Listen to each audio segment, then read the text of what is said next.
On October 20th, 1865, 6 long months after the Civil War had officially ended, a man stood on the gallows in Nashville, Tennessee. The great armies were silent, the soldiers paroled and sent home to rebuild their shattered lives. But for this man, there would be no peace. He wasn't being hanged for treason. He was charged with 53 counts of murder. He was a supposed Confederate soldier, yet he was being treated like a common criminal, a monster beyond pardon. What did this man do that was so terrible, even by the brutal standards of war, that forgiveness was impossible? To understand the blood that was spilled, you must first understand the land that soaked it up. The Cumberland Mountains, straddling the border of Kentucky and Tennessee, were a world unto themselves in 1861. This wasn't a land of grand plantations or bustling cities. It was a rugged, isolated quilt of misty hollows, dense forests, and winding rivers, a place where the mountains themselves dictated the terms of life. The people here were as tough and unyielding as the rock beneath their feet, forged by hardship and bound by codes older than the nation itself. Their loyalties were not to distant governments in Washington or Richmond. They were to family, to kin, to the neighbor who helped you raise a barn, or the one you shared a long, simmering feud with over a property line. Here, personal honor was everything, and a grudge could be passed down through generations like a family heirloom. It was a place of deep faith and fierce independence, where the law was often just a suggestion and real justice was handled face to face. When the Civil War came, it didn't arrive like a disciplined army marching in formation. It seeped into these hollows like a poison, turning the very fabric of this society against itself. The conflict wasn't about slavery for most of these mountain folk. It was about loyalty, and it split communities with a surgical cruelty. Friend turned against friend, cousin took up arms against cousin. A dispute over a stray hog from 10 years prior could now be settled with a rifle, all under the banner of Union or Confederacy. Into this cauldron of simmering hate stepped 2 men who would become the living symbols of this brutal, personal war. One was Samuel Champ Ferguson, a man with a temper as sharp as his knife, who would side with the Confederacy. The other was David Tinker Dave Beatty, a staunch Unionist, as rugged and determined as his rival. They weren't generals or politicians. They were neighbors, products of the same mountains, who would soon become mortal enemies. This, then, was the world that was lost. It was a hard world, a violent world, but it had its own order. The people of the Cumberland Plateau stood to lose more than just a war. They stood to lose their homes, their families, and the unwritten laws that had governed their lives for a century.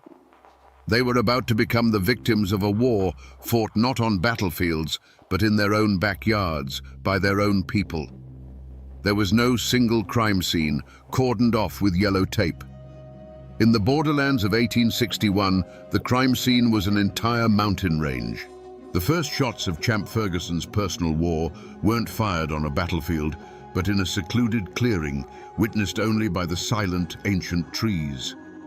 The first report of the crime didn't come from a sheriff, but from the whispers that snaked through the hollows, carried on the wind like a bad omen.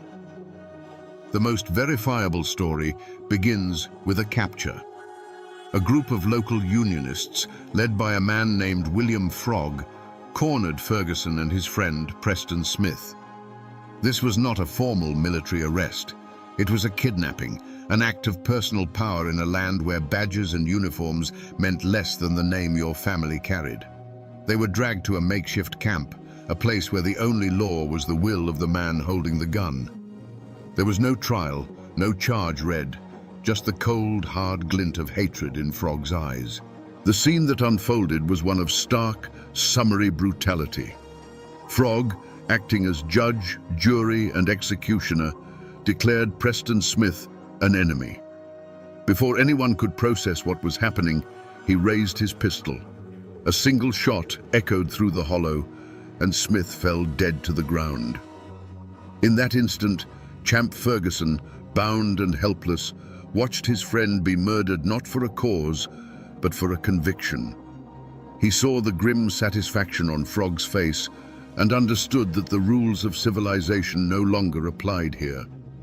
The only evidence left at the scene was a fresh grave, if they even bothered to dig one, and the memory of the man who got away. In a desperate surge of adrenaline, Ferguson broke free. He scrambled into the dense woods as bullets tore through the bark around him, a ghost in motion, fueled by pure terror and a dawning, white-hot rage. The tracks he left were not of a soldier retreating, but of an animal escaping a trap, an animal that would soon learn to become the hunter. This singular, brutal event was immediately tangled with other, even darker whispers. Stories began to circulate about a different kind of crime scene at Ferguson's own cabin. People said that Unionist home guards had come for him while he was away, finding his wife and young daughter sick in their beds. The tale, told in hushed tones, claimed the men forced the ailing women out into the freezing cold, an act of such profound cruelty that they soon died. Was it true? Or was it a legend that grew from the seed of Preston Smith's murder? The wilderness offered no easy answers, only a multitude of unsettling questions that all pointed to one terrifying certainty. A reckoning was coming. When the storm of violence finally broke, it wasn't a random tempest. It was a targeted lightning strike. The first suspects in Ferguson's war, the first men he hunted, were not strangers in blue uniforms from a distant northern state. They were his neighbors. They were the men he held personally responsible for shattering his world. His rage had a face and a name, and at the top of that list were William Frog and Tinker Dave Beatty. The motive was as clear as a mountain stream and as dark as a grave. Everyone in the borderlands knew the story of Preston Smith's execution. William Frog hadn't just killed a Confederate sympathizer. He had murdered Champ Ferguson's friend in cold blood right before his eyes. The image of his friend falling, the puff of gun smoke in the cold air, the casual cruelty of the act. It was a wound that could only be cauterized with blood. This was a debt of honor, and in the mountains, such debts are always paid in full. Layered over this undeniable act was the even more potent legend of his wife and daughter. Whether the story of the Unionist home guards forcing them from their sickbeds was entirely true, or a tale that grew larger in the telling, doesn't matter. Ferguson believed it. He carried that story in his heart like a burning coal, a narrative of unimaginable cruelty that justified any atrocity in return. He saw Tinker Dave Beatty's men not as soldiers, but as monsters who had preyed upon the helpless and desecrated the sanctity of his home. The whispers that followed Ferguson as he slipped back into the mountains were not of strategy or politics. They were of a vow. He made no secret of his intentions. He told anyone who would listen that he was on a mission of vengeance. He swore an oath that for every friend, for every family member lost, 100 Yankees would pay the price. The initial evidence of his coming rampage was his own chilling declaration of a war of extermination, a promise to hunt down and kill every last man he held accountable, giving no quarter and taking no prisoners. The borderlands were no longer a battleground, they were his personal hunting ground. But Ferguson's rage, as potent as it was, did not burn in a vacuum. A fire that big needs fuel, and it needs air. While his enemies gave him the spark, it was the people he considered allies, his own neighbors, and the very cause he fought for, who fanned the flames. This introduces the second, more insidious suspect in the creation of this monster, the quiet poison of internal betrayal. Ferguson became a weapon, but the hands that aimed him often belonged to his friends.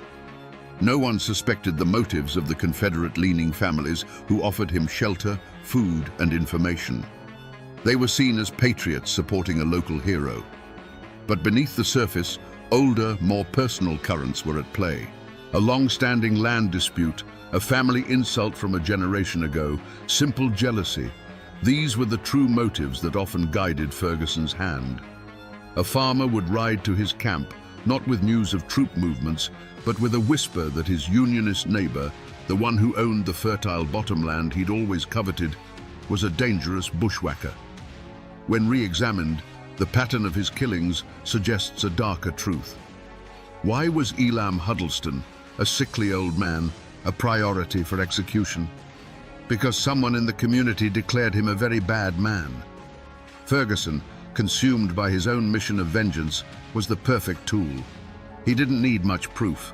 A pointed finger from a supposed ally was enough. He became the physical manifestation of his community's petty hatreds, settling their private scores under the public banner of the Confederacy, perhaps without even realizing he was being used. This betrayal extended all the way to the top. The Confederate government in Richmond was happy to have men like Ferguson terrorizing the Unionist population, disrupting supply lines and tying down troops. They gave him legitimacy, a captain's commission, a flag to fly. But it was a relationship of convenience. They wanted the chaos he created, but they kept him at arm's length, officially disavowing his most brutal tactics. They betrayed the very guerrilla fighters they empowered, using them for the war's dirtiest work and leaving them to face the consequences alone. Ferguson thought he was a soldier, but to many on his own side, he was just a rabid dog, to be unleashed on their enemies and put down when he was no longer useful. But beyond the personal hatreds that festered in the mountain hollows, a larger, more impersonal storm was gathering. This threat came from outside the tight-knit world of the borderlands, an organized force that saw these hills not as a collection of homes and families, but as a strategic chessboard. This was the formal war machine of the United States and the Confederacy, and its arrival would pour gasoline on the fires of local feuds. To the Union High Command in Nashville and Washington, Champ Ferguson was not a grieving husband or a man avenging a friend. He was simply a problem to be solved, an infection of rebellion in a strategically important region. Their motive was cold, calculated, and entirely impersonal. Pacify the area, protect Union supply lines, and eliminate all irregular resistance. They sent patrols of uniformed soldiers, men who didn't know the local families or their histories. To these outsiders, a man plowing his field could be a farmer or a guerrilla fighter in disguise. They often couldn't tell the difference, and their harsh methods bred even more resentment. From the other direction, the Confederate leadership applied its own external pressure. They saw in Champ Ferguson not a man, but a weapon. His personal vendetta was a useful tool for terrorizing Unionist sympathizers and disrupting federal operations, all at little cost to the formal Confederate Army. They gave him a captain's commission, a thin veneer of legitimacy for his bloody work. Men like General John C. Breckinridge were happy to use Ferguson's savage band of riders for a specific military objective, like the attack on Saltville, and then look the other way when the butchery began. Ferguson was their asset, a wild dog they could point in the right direction, whose savagery served their larger, impersonal goals. The presence of these organized armies created a new climate of fear, squeezing the people of the mountains in a terrible vice. Suddenly, strange men in uniform were a common sight on the winding roads, carrying an air of official, indifferent menace. They brought with them a different kind of violence, organized, efficient, and absolute. The personal war of neighbor against neighbor was now caught up in a national conflict, escalating the stakes beyond anything the locals could have imagined. This external pressure crushed the old rules of the mountains, leaving a vacuum where only the most brutal could thrive. The hunt for Champ Ferguson began in earnest, a desperate attempt to cage the monster that had been unleashed. The primary hunter was his arch-nemesis, Tinker Dave Beatty, a man who knew the mountains as well as Ferguson did. He was joined by patrols of Union cavalry, professional soldiers sent to bring order to a land that had never known it. They had a clear target and a righteous cause. But they soon discovered they weren't hunting a man. They were chasing a phantom. Every lead they followed seemed to dissolve into the Appalachian mist. A farmer would ride breathlessly into a Union camp, swearing he'd just seen Ferguson and his men watering their horses at Calfkiller Creek. A posse would be formed, riding hard for hours through treacherous terrain, only to arrive and find nothing but hoof prints fading in the mud and the cold ashes of a long-dead campfire. Ferguson was a master of the wilderness. He knew every hidden hollow, every game trail, every cave that could shelter a man from a storm or a patrol. The mountains that were a confusing, hostile maze to the outsiders were his sanctuary. The Union soldiers operated on the assumption that they were fighting a guerrilla company. They looked for camps, for supply lines, for patterns. But Ferguson fought by no book of military tactics. He and his small band of riders would materialize on a remote road, carry out an execution, and then vanish, melting back into the forest as if they were never there. They would ride 30 miles in a night, split up, and rendezvous days later at a prearranged spot known only to them. Tracking them was like trying to track a dozen individual wolves at once. One promising report placed Ferguson at a sympathizer's farm, preparing for an evening meal. A full company of Union soldiers surrounded the property in the dead of night, moving with painstaking silence. They burst into the cabin at dawn, ready for a firefight, only to find the farmer's family calmly eating breakfast. The farmer would claim he hadn't seen Ferguson in months, his face a perfect mask of innocence. The soldiers would leave empty-handed and furious, never knowing that Ferguson had been watching them from a wooded ridge the entire time, warned hours earlier by a signal from a trusted neighbor. With every failed raid, every cold trail, the frustration of the Union forces grew into a palpable rage. And for the Unionist families living in those isolated hollows, that frustration translated into pure terror. They knew the soldiers couldn't protect them. They knew that Ferguson was always watching, and that the price for talking to the Federals was a visit in the night from which there was no return. The more the law failed to catch him, the more powerful his legend became, and the deeper the fear settled into the bones of the community. The Union Army quickly learned that the dense forests and rocky bluffs were not the most formidable obstacles in their hunt for Champ Ferguson. The true fortress that protected him was a silent, invisible wall built by the people of the mountains themselves. When soldiers came asking questions, they were met with blank stares, shrugged shoulders, and a maddeningly consistent refrain: saw nothing, heard nothing, knew nothing. This was the omerta of the Appalachians, a code of silence more binding than any law. This silence was rooted first and foremost in pure, paralyzing fear. Ferguson wasn't just a soldier, he was a specter of vengeance. He cultivated terror as a weapon. Stories, true or not, of his brutality were his greatest ally. He was known to decapitate his victims and leave their heads on fence posts as a grim message to others. A farmer who might have considered cooperating with the Union patrol knew that the soldiers would eventually leave. But Ferguson would remain. A whispered word to the wrong person could lead to a visit in the dead of night, a barn burned to the ground, or a fate far, far worse. But it wasn't just fear. It was a complex web of family ties and a deep-seated suspicion of outsiders. Ferguson was a local man. His kin and his wife's kin were woven into the fabric of the community. Turning him over to an army of strangers felt like a profound betrayal of their own blood. To many, the Union soldiers were an occupying force, invaders who didn't understand their ways, their feuds, or their loyalties. In the stark calculus of the mountains, it was often better to shelter your own monster than to trust the justice of a foreigner. This wall of silence took a heavy psychological toll. The air in these hollows grew thick with unspoken truths. Neighbors who had known each other for generations now avoided eye contact, their conversations becoming clipped and shallow, terrified of letting a dangerous word slip. Old Man Hemlock, who lived on the ridge overlooking the Calf Killer River, once mentioned to a traveling peddler that he'd seen riders pass his cabin late one night. A week later, he found his prize hog, his food for the winter, slaughtered in its pen. No one said a word, but the message was as clear as a gunshot in the night. In this world, the only thing more dangerous than Champ Ferguson's rifle was your own tongue. Silence had become the only armor they had left.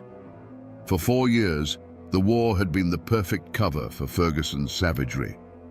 But in April of 1865, a piece of information more powerful than any army trickled into the Cumberland Mountains. It wasn't a secret whispered in a cabin or a clue found on a body. It was the news of General Lee's surrender at Appomattox. The Civil War was over, and with that single undeniable fact, the entire world shifted under Champ Ferguson's feet. The overlooked detail, the forgotten clue that broke the case wide open, was his own identity. For years, he had operated under the belief that he was a soldier, a commissioned captain in the Confederate Army. His killings, in his own mind, were acts of war. But the surrender stripped away that justification. The cause he fought for no longer existed. The government that gave him a commission was dissolved. Suddenly, his actions had to be re-examined, not as tactics in a guerrilla conflict, but as individual crimes. He was no longer a soldier. He was just a man who had killed, by his own count, over 100 people. The true turning point, however, was an act of profound arrogance on Ferguson's part. Believing his commission made him a legitimate combatant, he thought he was entitled to the same amnesty being offered to thousands of other Confederate soldiers. He made a fatal miscalculation.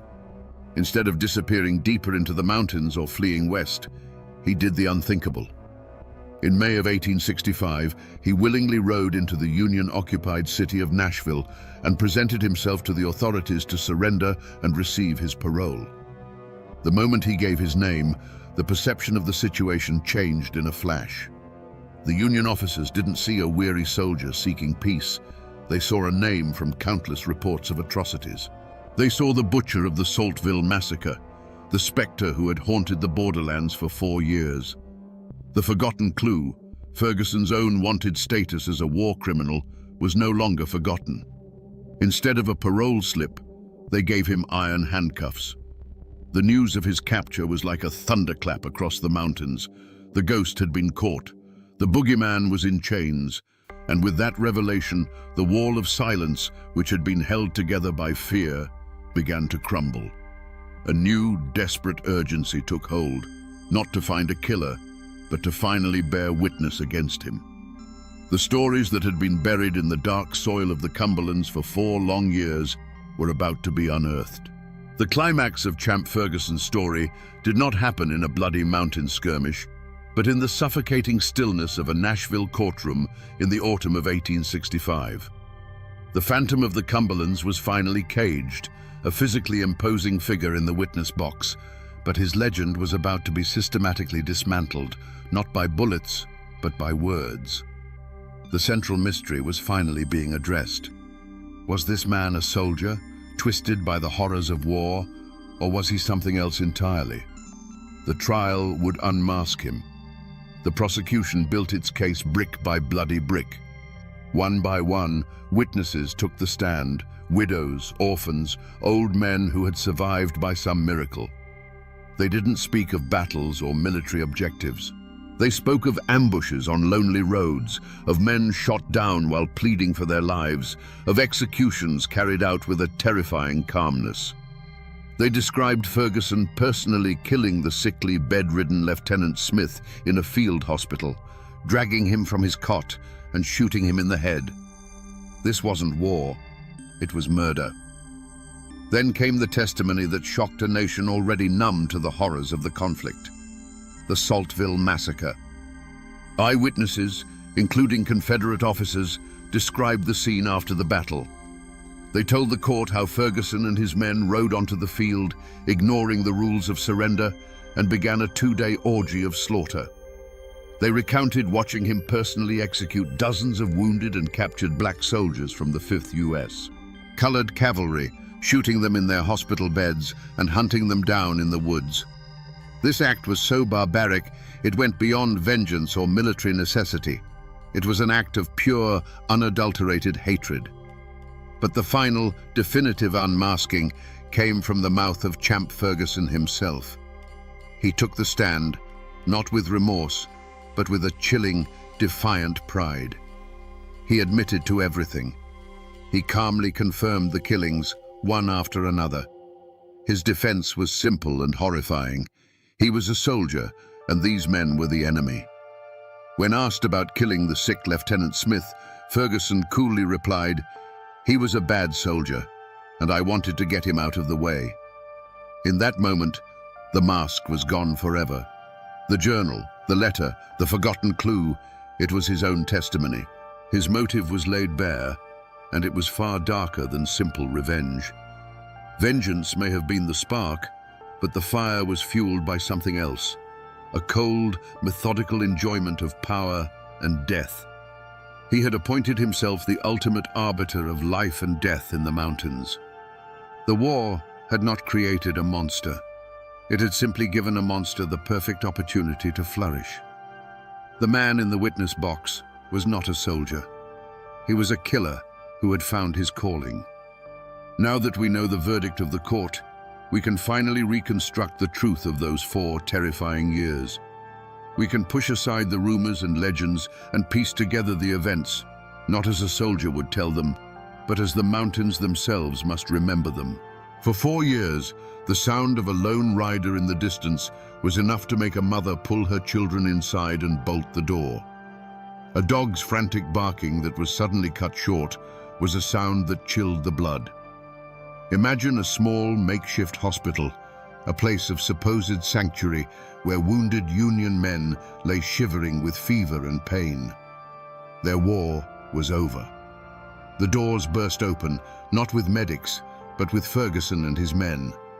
The doctor's pleas for mercy were met with cold silence. Then came the sounds, a series of muffled, ugly pops, one after another, each one followed by a final groan that was quickly silenced.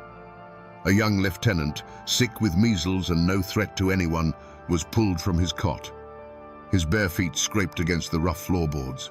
Another sharp report echoed in the small room, followed by the heavy, final sound of a body hitting the floor. When the raiders left, an unnatural stillness filled the space, a silence more terrifying than any scream. Picture the scene at Saltville, Virginia. The formal battle was over. The Union forces, including the 5th U.S. Colored Cavalry, had retreated. But for the wounded and the captured left behind, the horror was just beginning. For 2 days, Ferguson rode across the field, a dark silhouette against a grey sky. From the surrounding hills, witnesses could hear the sporadic popping sound of his revolver over and over again. They saw wounded men, black soldiers who had fought bravely and surrendered, trying to crawl to the safety of the woods. The horsemen would follow. There would be another pop, and the crawling would cease. The battlefield, which had been a place of combat, became a silent field of execution, its fallen soldiers not casualties of war, but victims of a massacre. And then there were the personal encounters, the moments of intimate, face-to-face terror. An old man, Elam Huddleston, sickly and frail, stood before Ferguson, pleading that he was too weak to have ever been a threat. Ferguson's voice was flat, a pronouncement of fate. "You are said to be a very bad man." A single deafening crack sent the birds scattering from the trees for a mile around. Then there was only the sound of the rider's horse sighing as he turned to leave, leaving another dark stain on the Appalachian soil. This was the truth of Champ Ferguson's war.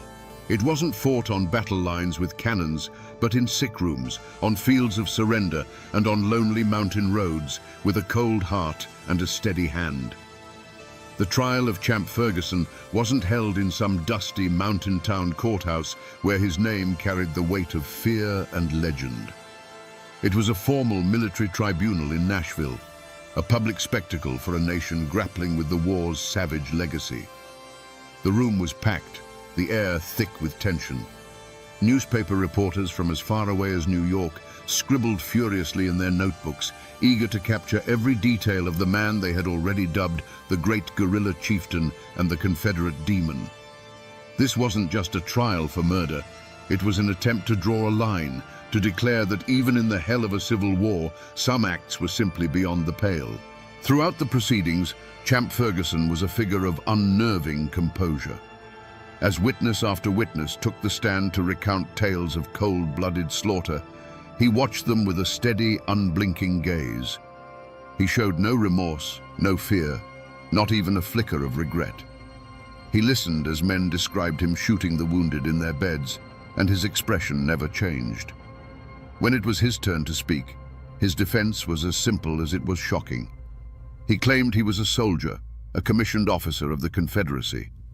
Every man he killed, he argued, was an enemy combatant in a war where the official policy on both sides of the border conflict was no quarter.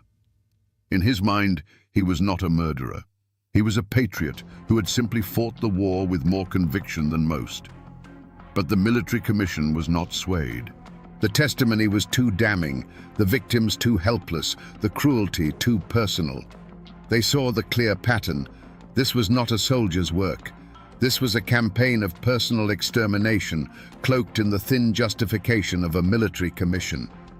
On October 10, 1865, the verdict came back. Guilty. The sentence was death by hanging. For most of the nation, the verdict was a moment of catharsis, a righteous judgment against one of the war's most notorious villains. Justice, it seemed, had been served. But back in the hollows of White County, Tennessee, on the good rebel soil where Ferguson had asked to be buried, the verdict was heard differently. To his family, his friends, and his sympathizers, he was not a war criminal. He was a soldier who had been martyred by a victor's court. They argued that Union guerrillas like Tinker Dave Beatty had committed similar acts and were now hailed as heroes. To them, Champ Ferguson wasn't hanged for his crimes. He was hanged for fighting for the Confederacy. The verdict, a clear-cut case of guilt in the eyes of the law, remains a subject of bitter debate in those mountains to this day, a perfect symbol of the brothers' war, where one man's monster is another man's hero. Champ Ferguson's death was not an end. It was a beginning. The beginning of a long and bitter memory that would coil itself around the lives of everyone he had ever touched. For his own family, the name Ferguson became both a curse and a martyr's cry. They buried his body in the good rebel soil he requested, but they could not bury his legacy. For generations, his descendants would carry the weight of his actions, forced to live in the shadow of a man remembered by half their neighbors as a monster, and by the other half as a hero betrayed. His name was a burden, a mark that set them apart in the very hills they called home. And what of his great rival, Tinker Dave Beatty? He had won. He had outlasted his nemesis and fought for the victorious side. But victory in a war like this is a fragile, haunted thing. Beatty lived a long life, but the brutal tactics he had been forced to adopt, the friends he had lost, and the constant threat he had lived under for 4 years left scars that no government pension could heal. He had survived the devil himself, but the fight had cost him a piece of his own soul. Peace in the mountains was a quiet, uneasy thing, and for a man like Beatty, the silence was likely filled with the ghosts of the war he had fought and won. For the families of the men Ferguson killed, his execution was a final, terrible chapter. It was justice, but it was not restoration. It could not bring back a husband, a father, or a son. They now had to live in a fractured community, walking the same roads and frequenting the same general store as the very people who had sheltered Ferguson, who had fed him, who had kept silent while he hunted their loved ones. The immediate threat was gone, but the sense of betrayal remained, a quiet, simmering poison that would taint relationships in those hollows for decades. The lives of those falsely accused, or those whose only crime was loyalty to the Confederacy, were also irrevocably altered. Many who had sympathized with Ferguson, who saw him as their protector, now bore the stain of his crimes. Their reputations were tarnished by association. They were the neighbors of a convicted mass murderer, a label that the victorious Unionists would never let them forget. Ferguson's execution only hardened their bitterness, cementing a sense of grievance that would be passed down to their children and their children's children, fueling the simmering resentments of the lost cause. The war was over, but the battle lines in the hearts of the people were now drawn in stone. The story of Champ Ferguson did not end on the gallows, and it wasn't sealed in his tomb. If you travel today to the France Cemetery in White County, Tennessee, you can still find his grave. It is a simple, weathered stone, a quiet place that belies the violent life of the man buried beneath it. This patch of earth is the most tangible remnant of his story, a physical anchor point connecting our world to his. You can stand there and look out at the same rolling hills he once rode through and feel the chilling presence of the past. The mountains themselves have not forgotten. The Calf-Killer River still flows, its name a permanent grisly reminder of the frontier violence that shaped this land long before the Civil War. The fog still clings to the hollows where he and his men would disappear, and the winding roads they used for ambush are still there, many of them now paved over, but following the same treacherous paths. The landscape of the Cumberland Plateau is a silent monument, etched with the memories of every skirmish, every execution, every desperate flight from justice. But the true echoes are not in stone or soil, they are in the whispers and the stories.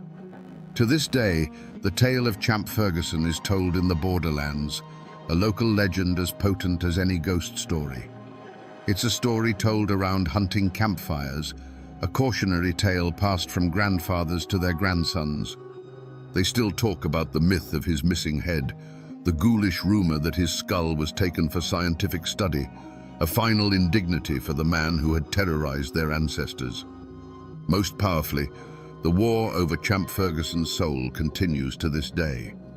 Walk into a local diner or hardware store in that part of the country and ask if he was a hero or a monster.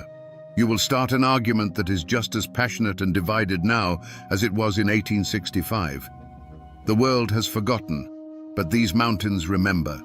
They remember because the war he fought was not just about North and South, it was about them.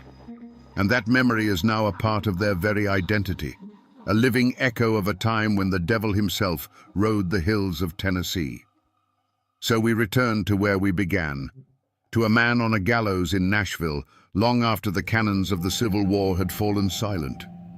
We asked what this man could have done that was so terrible, even by the standards of that brutal conflict, that he alone could not be forgiven. And now we have the answer. It wasn't that he killed, for the war had made killers of thousands. It was that he savored it. He stripped away the pretense of military necessity and revealed the cold, hard core of personal hatred. He murdered the sick, executed the surrendered, and turned a national conflict into his own private slaughterhouse, all while claiming the mantle of a soldier. Forgiveness was impossible because Champ Ferguson forced a nation exhausted by death to look at his work and finally draw a line between the horrors of war and the acts of a monster. This is a story, then, not just of a single violent man, but of a timeless and terrifying truth. It is a warning of what happens when the poison of personal vengeance is given the legitimacy of a flag and a uniform. It shows how the grand, abstract ideals of a nation at war can be twisted to justify the most intimate and brutal acts of neighbor against neighbor. And it is a profound lesson in the power of silence, how a community bound by fear and a complex code of loyalty can become the soil in which such evil is allowed to take root and grow, unchecked, until it consumes everything. The war is over. The men who fought it are long gone. But the ghost of Champ Ferguson and the questions his life demands of us still haunt those misty Appalachian hollows. He reminds us that the most dangerous battleground is not in a field or a fortress, but in the human heart, where the lines between soldier and murderer, justice and revenge, can blur and then vanish with terrifying ease. And now, my friends, you know the rest of the story, or at least as much of it as the court records and old tales are willing to give up. The rest belongs to the mountains.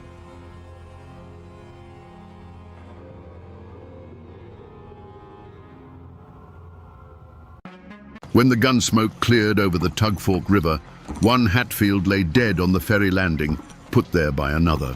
The killer wasn't some long-hated McCoy. He was the law itself, Sheriff Bud Hatfield, and the man bleeding out in the dirt was his own cousin. This single act raises a chilling question that echoes through the hollows to this day.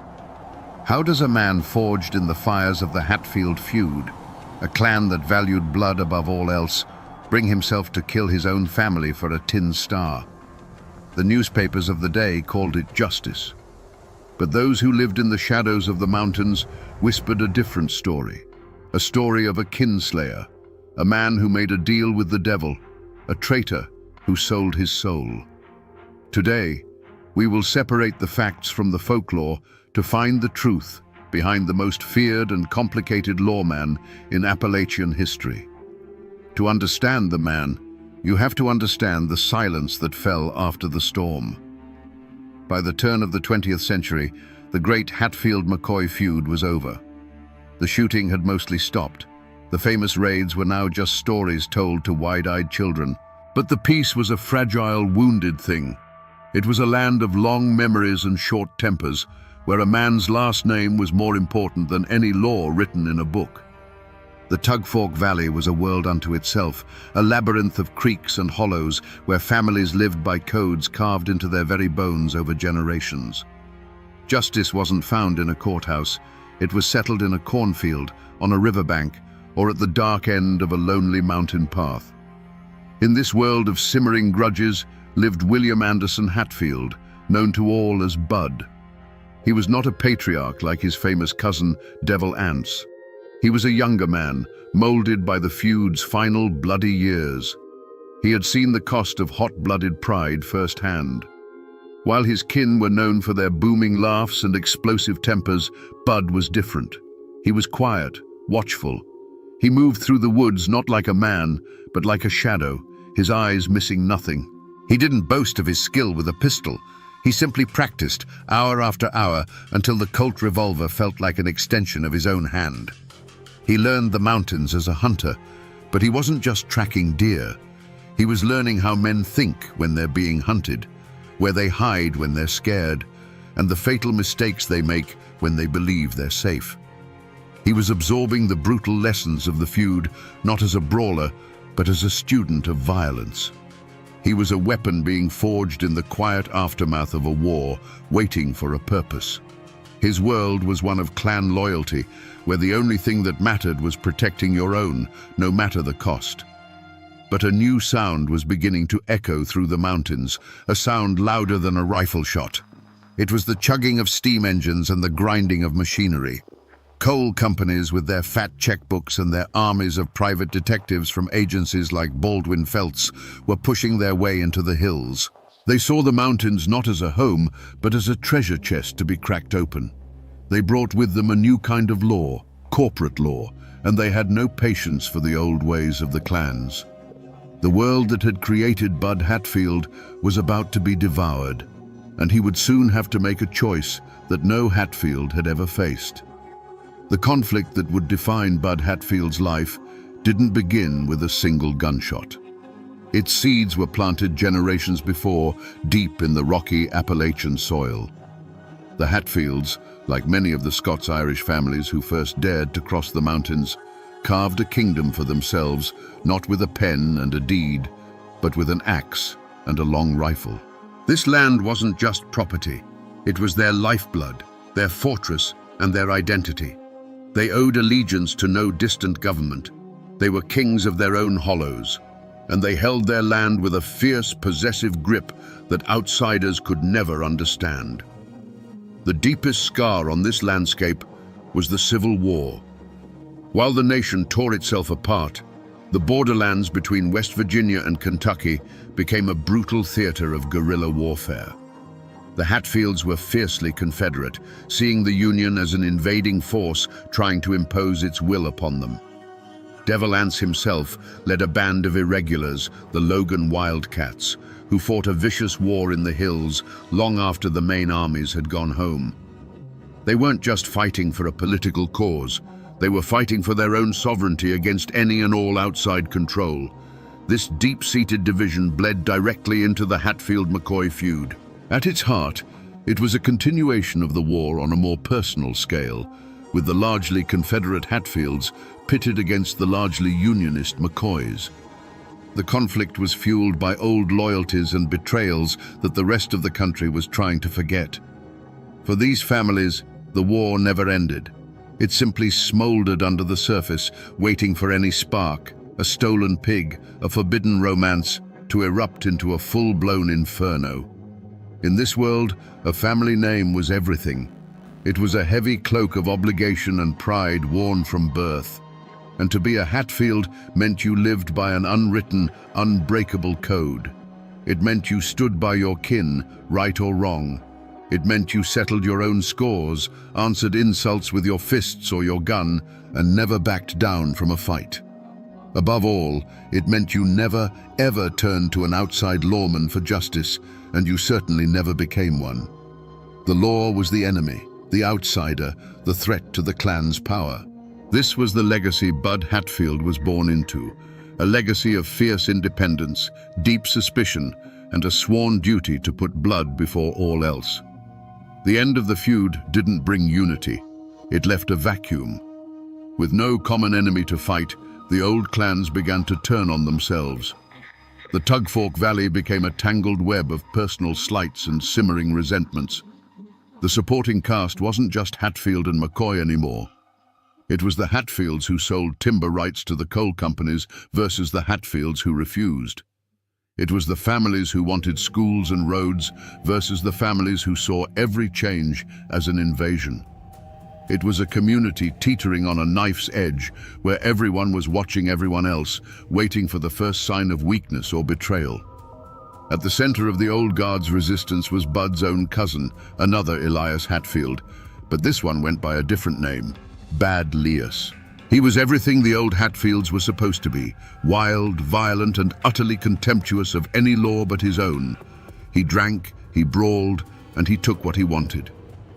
While Devil Anse was growing old and making calculated deals with the coal barons, Bad Lias was a living, breathing reminder of the clan's lawless past. He was a festering wound, a source of both pride and shame for the family, and his violent exploits kept the old animosities burning bright. The air itself grew thick with gossip. On the porch of the general store, men would speak in low tones about which Hatfield was seen talking to a Baldwin Felts man.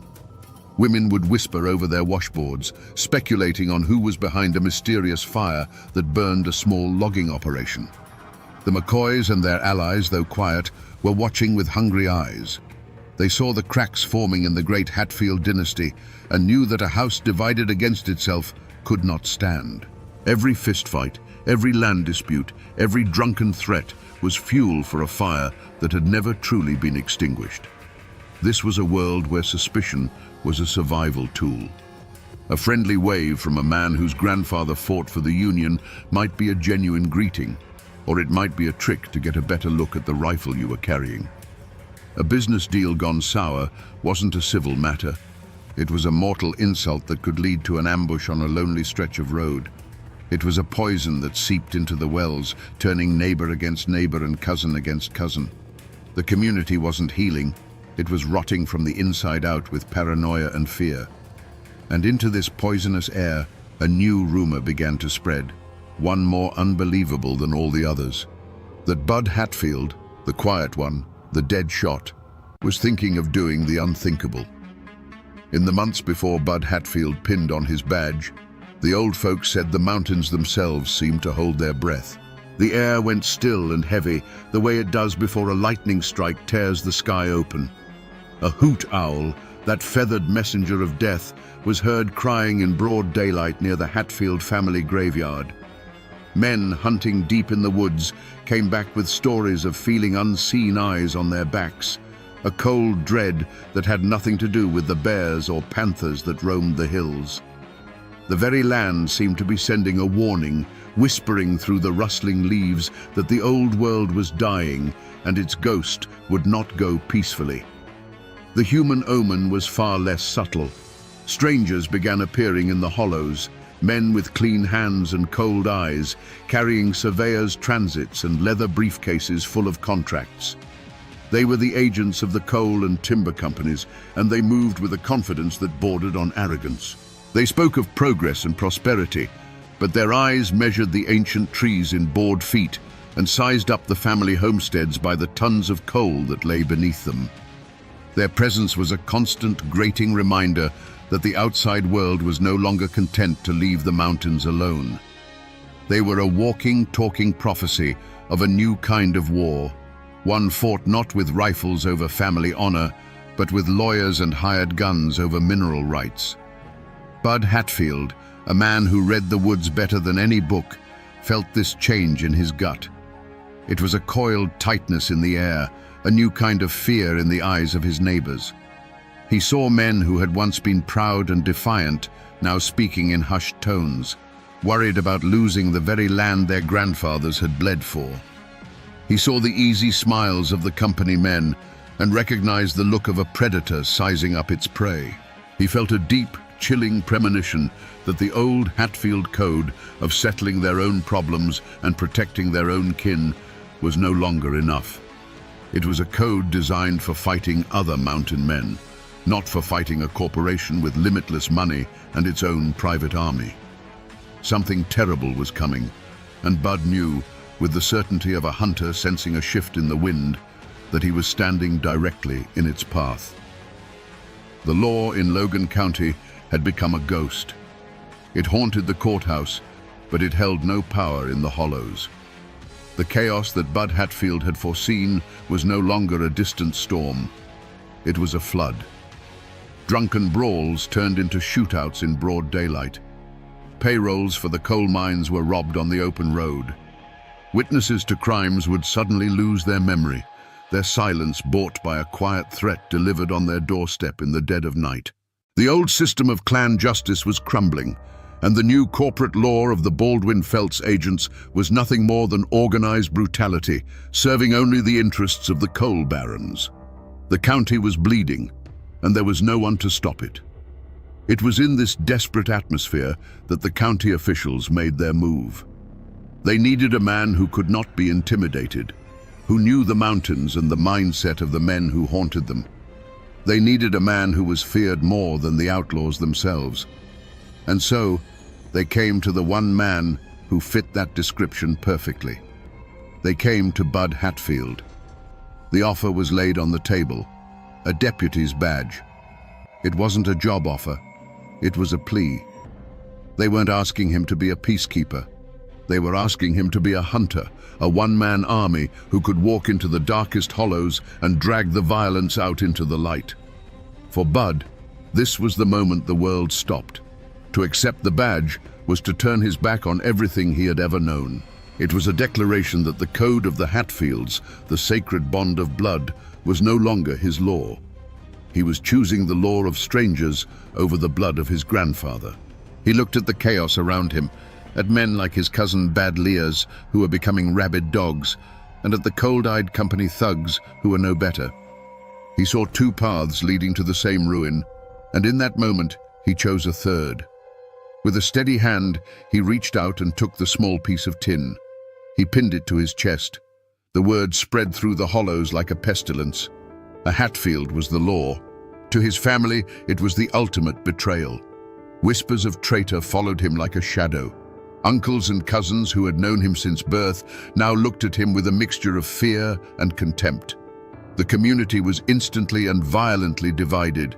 You were either for the old ways or you stood with the kinslayer. There was no middle ground. This was the first drop of blood. It wasn't spilled by a bullet, but by an oath. By pinning on that badge, Bud Hatfield had drawn a line not on a map, but through the heart of his own family. From that moment on, he was no longer just Bud Hatfield. He was Deputy Hatfield. And for men like his cousin, Bad Lears, who saw the badge as a declaration of war, it made him a target. The confrontation was no longer a possibility. It was an inevitability. The confrontation was inevitable, and it happened, as so many things in that country do, by the river. Bud Hatfield and his posse cornered his cousin, Bad Lears, at the ferry landing. The water of the tug fork was slow and brown, the air thick with tension. It wasn't a long standoff. There were no grand speeches. There was only the low, steady voice of Sheriff Hatfield ordering his own blood to surrender, and the wild, defiant laugh of Bad Lears in response. For a moment, the two men stood as living symbols of the two worlds colliding, the old, lawless clan and the new, iron-willed law. What happened next took less time than a single breath, but the silence it created would last forever. There was no Hollywood gunfight, no men diving for cover. There was only a sudden, blurred movement, and then the calm was shattered by a deafening roar that echoed off the water and slammed into the hills. It was followed almost instantly by a second shot, so close to the first they sounded like a single stuttered clap of thunder. The posse froze, their own guns still in their holsters. When the sharp, acrid smell of gun smoke cut through the damp air, Bad Lias was no longer standing. He was on his knees, his head bowed, looking not at his cousin, but down at the wooden planks of the landing. He stayed that way for a single, long second, a statue of defeat. Then, without a sound, he simply pitched forward, his fall making a dull, hollow thud that seemed shockingly loud in the sudden quiet. From across the river, a person would have seen almost nothing. Just two men facing each other, a puff of white smoke quickly stolen by the breeze, and then one man falling. They would not have seen any blood. They would only have seen a dark stain begin to slowly spread across the back of the fallen man's shirt, like a shadow growing in the afternoon sun. The true horror wasn't in the wound, but in the stillness that followed. Bud Hatfield walked forward, his boots making heavy, deliberate sounds on the ferry landing. He stood over the body of his kinsman, his own pistol still smoking in his hand. The pearl handle, they say, felt as cold as a river stone against his palm. He did not speak. He did not offer a prayer. He simply looked down at what the law had required of him. Members of the posse would later whisper that the most terrifying part was the look in Sheriff Hatfield's eyes. It wasn't triumph. It wasn't remorse. It was a chilling, empty calm, the look of a man who had just performed a necessary but terrible piece of work. A Hatfield had killed a Hatfield. In that moment, the old world of clan justice didn't just die. It was executed on a riverbank by one of its own sons. To understand what went through Bud Hatfield's mind on that ferry landing, you must first understand that he likely didn't see himself as a killer. He saw himself as a surgeon. In his cold, calculated view, his cousin, Bad Lias, wasn't a man anymore. He was a disease. He was the living embodiment of the chaos and violence that was strangling the mountains, the very sickness that Bud had sworn an oath to cure. His twisted logic was terrifyingly simple. To save the body, you must cut out the cancer. In that moment, the bond of blood was meaningless. It was an old-world sentiment that had no place in the new order he was trying to build. He wasn't executing his cousin. He was executing a problem. The true transformation didn't happen in the flash of gunfire. It happened in the quiet moment he first pinned the badge to his chest.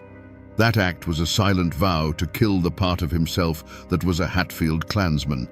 He had to consciously sever the ties of blood and tradition that had defined his entire life.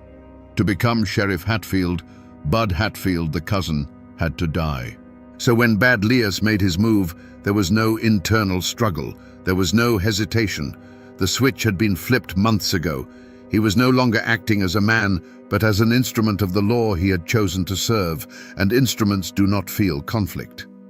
As he drew his pistol, the world would have narrowed to a single point, the threat in front of him. His years of relentless practice took over, his mind becoming a place of chilling calm. There was no anger, no hatred, not even a flicker of sadness for the boy he once knew. There was only a target, a distance, and a trigger to be pulled. It was the detached, predatory focus of a hunter, but his prey was his own family. He was operating on a level of pure, brutal efficiency that few men could comprehend, let alone achieve. And afterward, standing in the gun smoke over his cousin's body, he would not have felt triumph or relief. He would have felt a profound and chilling emptiness. It was the quiet that comes after a storm has passed, the silence of a void created where something used to be. He had proven his loyalty to the law, but the price was a piece of his own soul. He had become what the county needed him to be, a monster to hunt monsters. But in doing so, he had become a stranger to his own kin, and perhaps even to himself. The legend of the fearless lawman was born in that moment, but so was the ghost of the kinslayer that would haunt him for the rest of his days. The silence that fell on the ferry landing was heavier than a tombstone. Bud Hatfield's posse stood frozen, men who had seen their share of violence now stunned into stillness, not by the death, but by the identity of the killer and the killed. Sheriff Hatfield broke the spell. His voice was flat, devoid of any emotion, as if he were cataloguing supplies. He gave orders to secure the body and retrieve his cousin's weapon. He treated the scene with the cold, methodical procedure of a man clearing away a fallen tree from a road. There was no room for grief or hesitation. The law had been served, and now the paperwork had to follow. The body of Bad Lias was brought back to town, laid out on the back of a wagon. That grim procession was the only announcement needed. The news didn't travel by wire. It moved like a ghost, whispered from porch to porch, from one hollow to the next. A Hatfield has killed a Hatfield. The words carried a terrible weight, a sacrilege against the deepest code of the mountains. It was a wound cut into the very soul of the clan, a wound that would fester and poison everything it touched. For the Hatfield family, it was a moment of profound and terrible clarity. The lines were drawn. Doors that had always been open to Bud were now silently, permanently barred. Eyes that once held kinship now held a cold, hard judgment. They did not raise their guns against him, not yet. Their reaction was a silence more menacing than any threat. He was no longer one of them. He was an outsider, a tool of the very government they had fought for generations. He was a kinslayer. In the eyes of his own blood, his badge was not a symbol of honor, but the brand of a traitor. The official reaction was the polar opposite. The county prosecutor reviewed Bud's report, a document as blunt and efficient as the man who wrote it. It was a lawful killing. Bad Lias had resisted arrest. He had drawn his weapon. The men of the posse, shaken but loyal to their sheriff, corroborated the story. The officials who had hired Bud let out a collective sigh of relief. They had unleashed a force of nature, and it was working. He had done the unthinkable, the very thing no one else had the stomach to do. They saw a hero, a man bringing order through righteous, necessary violence. His power was solidified, his legend cemented in the halls of the courthouse. But for Bud, the hunt was just beginning. It was not a hunt for another outlaw, but a lifelong hunt for a peace he would never find. He had made his choice, and now he had to live in the world he had created, a world where he was feared by all and trusted by none. The ashes of his old life were all around him, the family he had forsaken, the traditions he had shattered.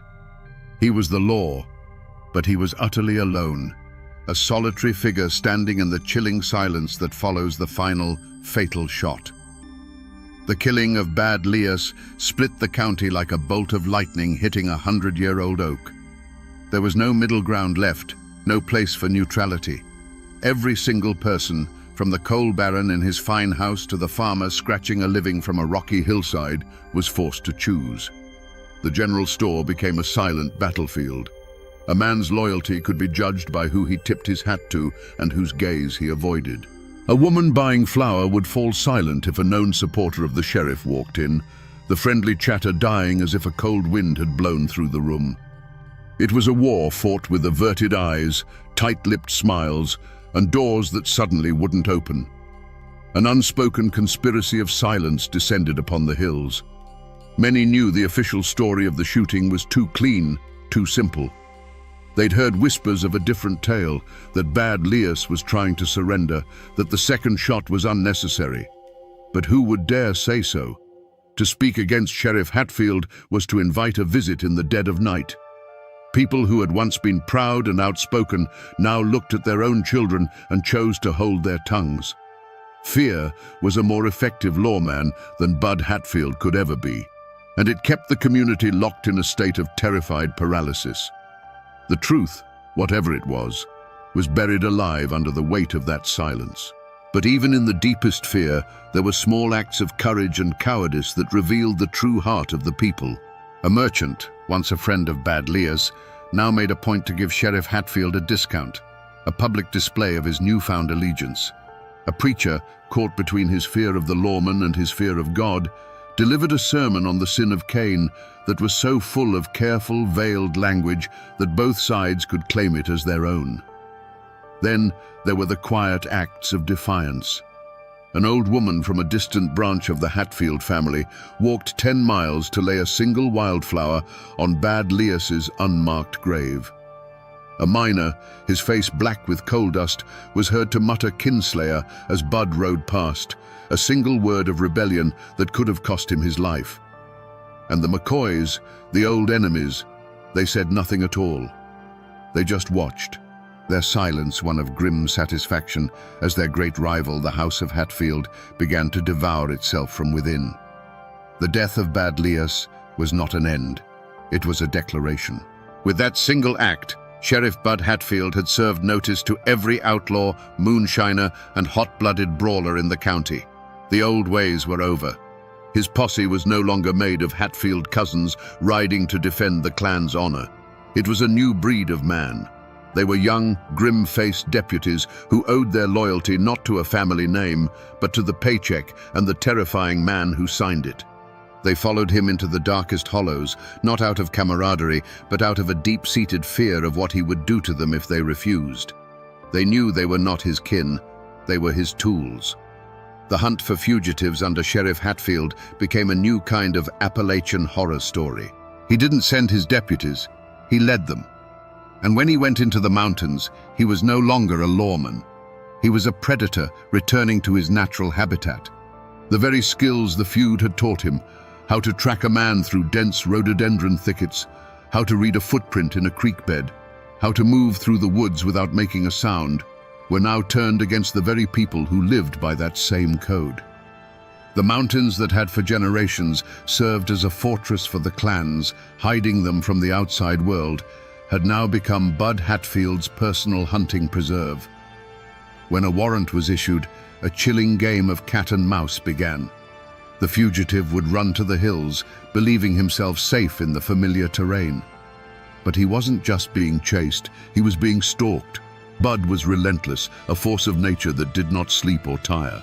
Men on the run would tell stories of going days without seeing him, only to find the ashes of a campfire still warm, just 100 yards from where they had slept. They would hear a branch snap in the dead of night and know, with a certainty that chilled their blood, that it wasn't a deer.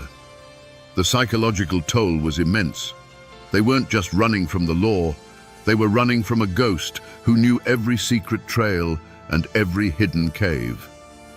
The moment of capture was rarely a chaotic firefight. More often, it was a scene of terrifying quiet.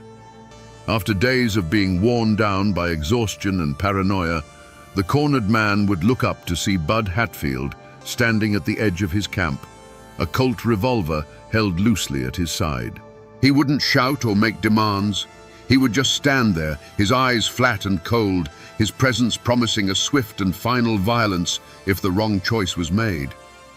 Faced with that unflinching, predatory stare, most men simply gave up. Hardened killers who had sworn they'd never be taken alive would slowly raise their hands, their will to fight completely broken.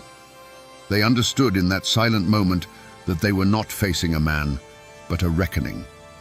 The hunt would end not with a bang, but with the quiet click of handcuffs, a sound that signaled the total and absolute surrender of the old world to the new law of the mountains. The Logan County Courthouse, once a sleepy building of legal debate, transformed under Bud Hatfield's reign. It became a theater of fear. When the sheriff brought a prisoner to trial, the room was packed not with curious onlookers, but with a silent, tense audience of clan members and enemies, all watching each other. Armed deputies, loyal only to Bud, stood at every exit, their presence a constant, unspoken threat. The air was thick with a tension that had nothing to do with legal arguments. It was the ancient tension of the mountains, of blood feuds and violent retribution, now brought indoors and wrapped in the thin veneer of official procedure. The trials themselves became a grim formality. The defendants Bud brought in didn't swagger or boast. They stood before the judge with the hollow-eyed look of a cornered animal that has already accepted its fate. Their real trial hadn't happened in the courtroom. It had occurred days earlier in a dark hollow at the end of a relentless manhunt when they looked up and saw Bud Hatfield emerge from the trees. By the time they reached the courthouse, their spirit was already broken. Their reaction was not one of defiance, but of quiet, defeated submission. Even the sharpest lawyers learned a new set of rules. You did not aggressively cross-examine Sheriff Hatfield. You did not challenge his account of the arrest. To do so was to imply he was a liar, and you could feel the temperature in the room drop when it happened. Witnesses for the prosecution spoke with a newfound clarity, while those for the defense often found their memories grew foggy under the weight of the sheriff's quiet, unblinking stare from the front row. It wasn't jury tampering in the traditional sense, it was an atmosphere of pure, suffocating intimidation. The verdicts, when they came, were swift and almost always the same: guilty. The conviction rate in Logan County skyrocketed. The payroll robberies stopped. The open brawling ceased. On paper, it was a staggering success. The law of men, with its procedures and its juries, was finally working. But a chilling question hung over every conviction, whispered on the courthouse steps after the prisoner had been dragged away in chains. Was this truly justice? Or had Bud Hatfield simply brought the old ways of the mountains inside the courthouse walls? He had not replaced the clan's code with the state's law. He had merged them into something new and terrifying. He used the tools of the state, the badge, the courts, the prisons, to enforce his own absolute, iron-willed version of mountain justice. The mastermind of it all was Bud himself, and he was never on trial. He was the judge, jury, and executioner long before any gavel fell. The people of Logan County had order, but many wondered if they had sacrificed justice to get it. After the trials were over and the jail cells were full, the Hatfield clan did not declare open war on their cousin. They did something far colder, far more final. They simply erased him. He became a ghost in his own family tree, a name spoken only in whispers of contempt. To the world, he was the powerful Sheriff Hatfield, but to the people who shared his blood, he was a dead man walking. The price for his iron-fisted order was a profound and permanent exile. He had brought the law to the mountains, but in the process, he had lost his home. Bud's life became a strange paradox. He was the most powerful man in the county, yet he was also the most alone.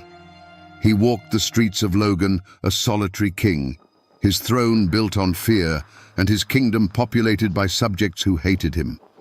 The justice he escaped in the courthouse found him in the shadows. Attempts on his life became a regular occurrence. A rifle shot that echoed from a distant ridge, narrowly missing his head. A stick of dynamite found under a bridge he was about to cross. He survived them all, his uncanny instincts and sheer, stubborn meanness keeping death at bay. But it was a life lived on a razor's edge, a constant grinding war of attrition. The mountains themselves seemed to hold a grudge, and every rustling leaf, every snapping twig was a potential threat. He was not a lawman. He was a warden in a prison of his own making. Whether he was truly haunted by the ghost of Bad Lias, as the campfire tales claimed, is a question that lies buried with him. But those who knew him in his later years described a man hollowed out from the inside. The chilling calm he displayed at the ferry landing became his permanent state. The silence around him wasn't just a result of the fear he inspired, it was a reflection of the silence within his own soul. He had made a deal to bring order, but the cost was a lifetime of looking over his shoulder, of seeing his cousin's face in the eyes of every man he arrested, and of knowing that the blood he spilled could never be washed away. This was his true sentence, not a curse from a ghost, but the relentless atonement of a man living with the consequences of an unforgivable choice. As the years passed, and Bud's era of iron rule eventually faded, the community did what communities do after a great trauma. It chose to forget. It was easier to talk about the Hatfield-McCoy feud, a distant, almost romantic conflict, than to speak of the time when a Hatfield hunted Hatfields. The story was too raw, too close, a mirror that showed a reflection of themselves they did not want to see. The tale of Sheriff Bud Hatfield, the kinslayer who brought order, was buried under new roads, new coal mines, and a thick, heavy blanket of willful silence. Today, the name Hatfield is known across the world, often romanticized as a symbol of rugged Appalachian defiance. Tourists flock to see the statue of Devil Anse, the great patriarch, standing proudly in a family cemetery. But there is no statue for Sheriff Bud Hatfield. For his descendants, the inheritance is a far more complicated thing. They carry a name associated not with a legendary feud, but with a kinslaying. It's a legacy of uncomfortable silence, a chapter of the family history that is rarely spoken of, a ghost that still lingers at the edge of family gatherings. The physical traces of his reign are faint, like old scars on the land. The courthouse in Logan may have been replaced by a newer building, but the spot where it stood remains a symbol of his absolute power, a place where the law of men was bent to the will of one man. But the true monument to his legacy is unmarked, and it lies on a quiet stretch of the Tug Fork River. There is no plaque, no cross to mark the spot where Bad Lias fell. It is just an ordinary ferry landing, a place where the slow brown water slips past the banks, holding its secrets close.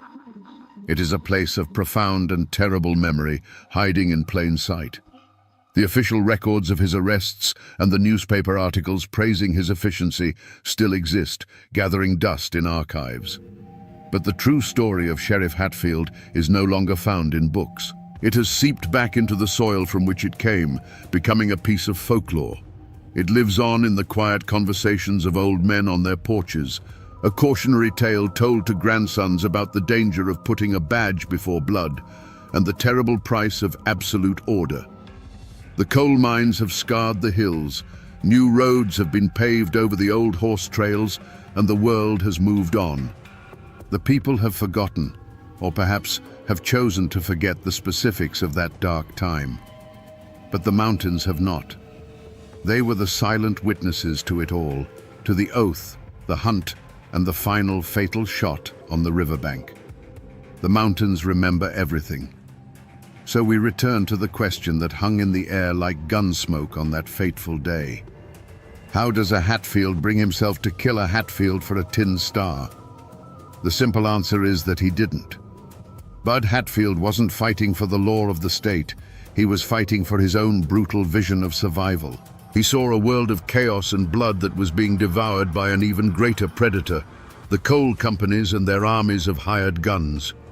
He believed the old ways of the clan were a sentimental weakness, a path to extinction. So he made a terrible choice. He became a monster to save the mountains from other monsters, sacrificing his own family and his own soul in the process.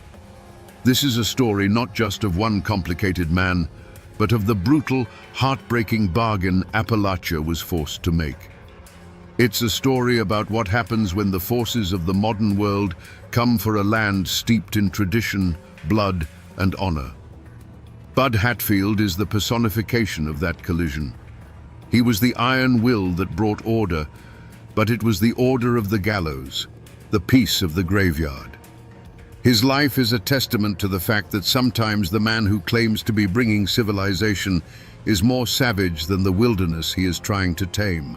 So the next time you hear the name Hatfield and you think of the famous feud, I want you to remember this story. Remember the man who was both a lawman and a kinslayer, a hero and a traitor, a savior and a beast.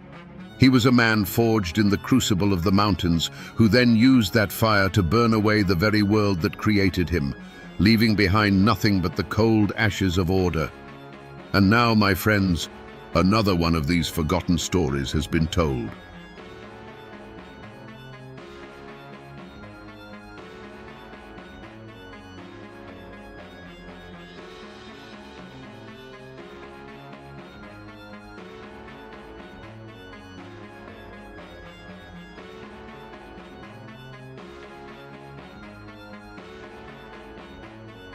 They say that for 5 days in the late summer of 1921, the hills of West Virginia went to war with themselves.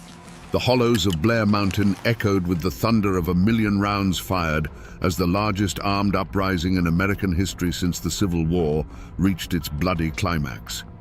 And standing against the tide of 10,000 Union miners was one man, a county sheriff named Don Chaffin. He met them not with a posse, but with a private army, machine gun nests, and even airplanes dropping homemade bombs from the sky. How does a man born and raised in these same mountains come to wage war against his own people? Was he a villain, a corrupt tyrant in the pocket of the coal barons, crushing the common man under his boot? Or was he, in his own mind, the last line of defense for law and order, a king protecting his county from an invading mob?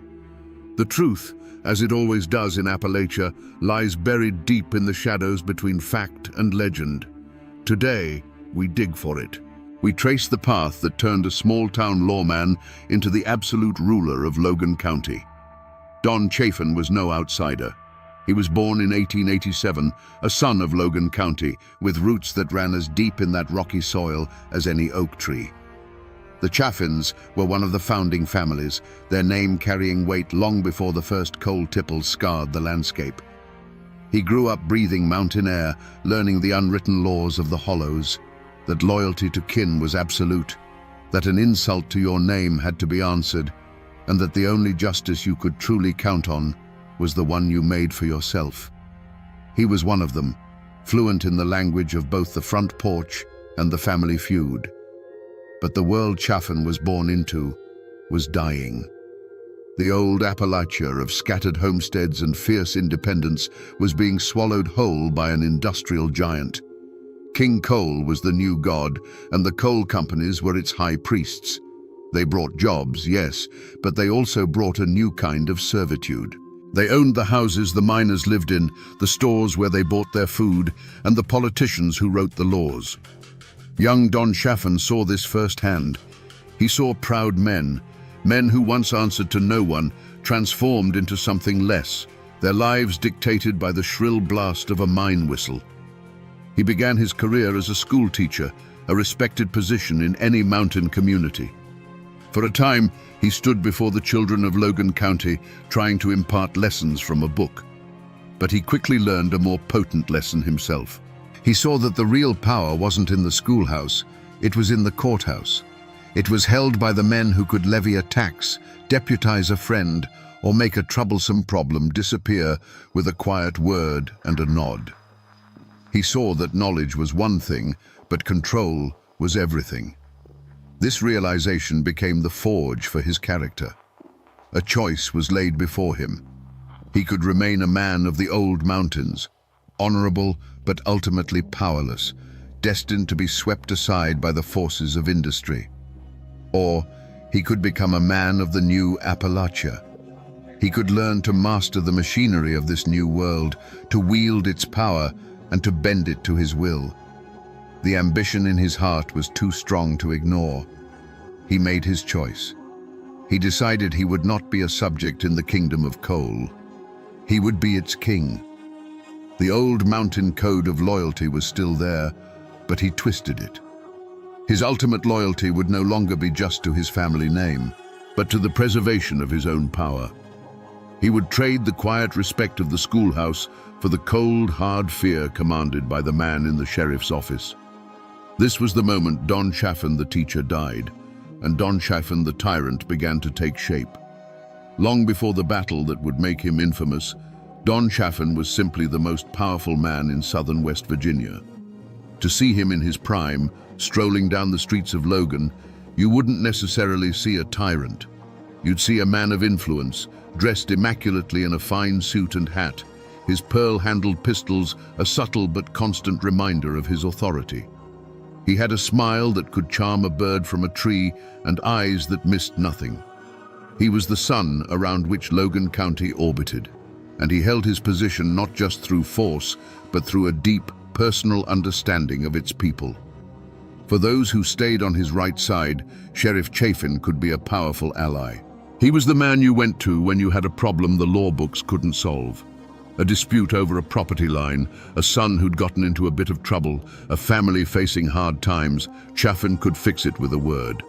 He cultivated a network of loyalty, a system of patronage where he was the benevolent patriarch, dispensing favors and expecting absolute allegiance in return.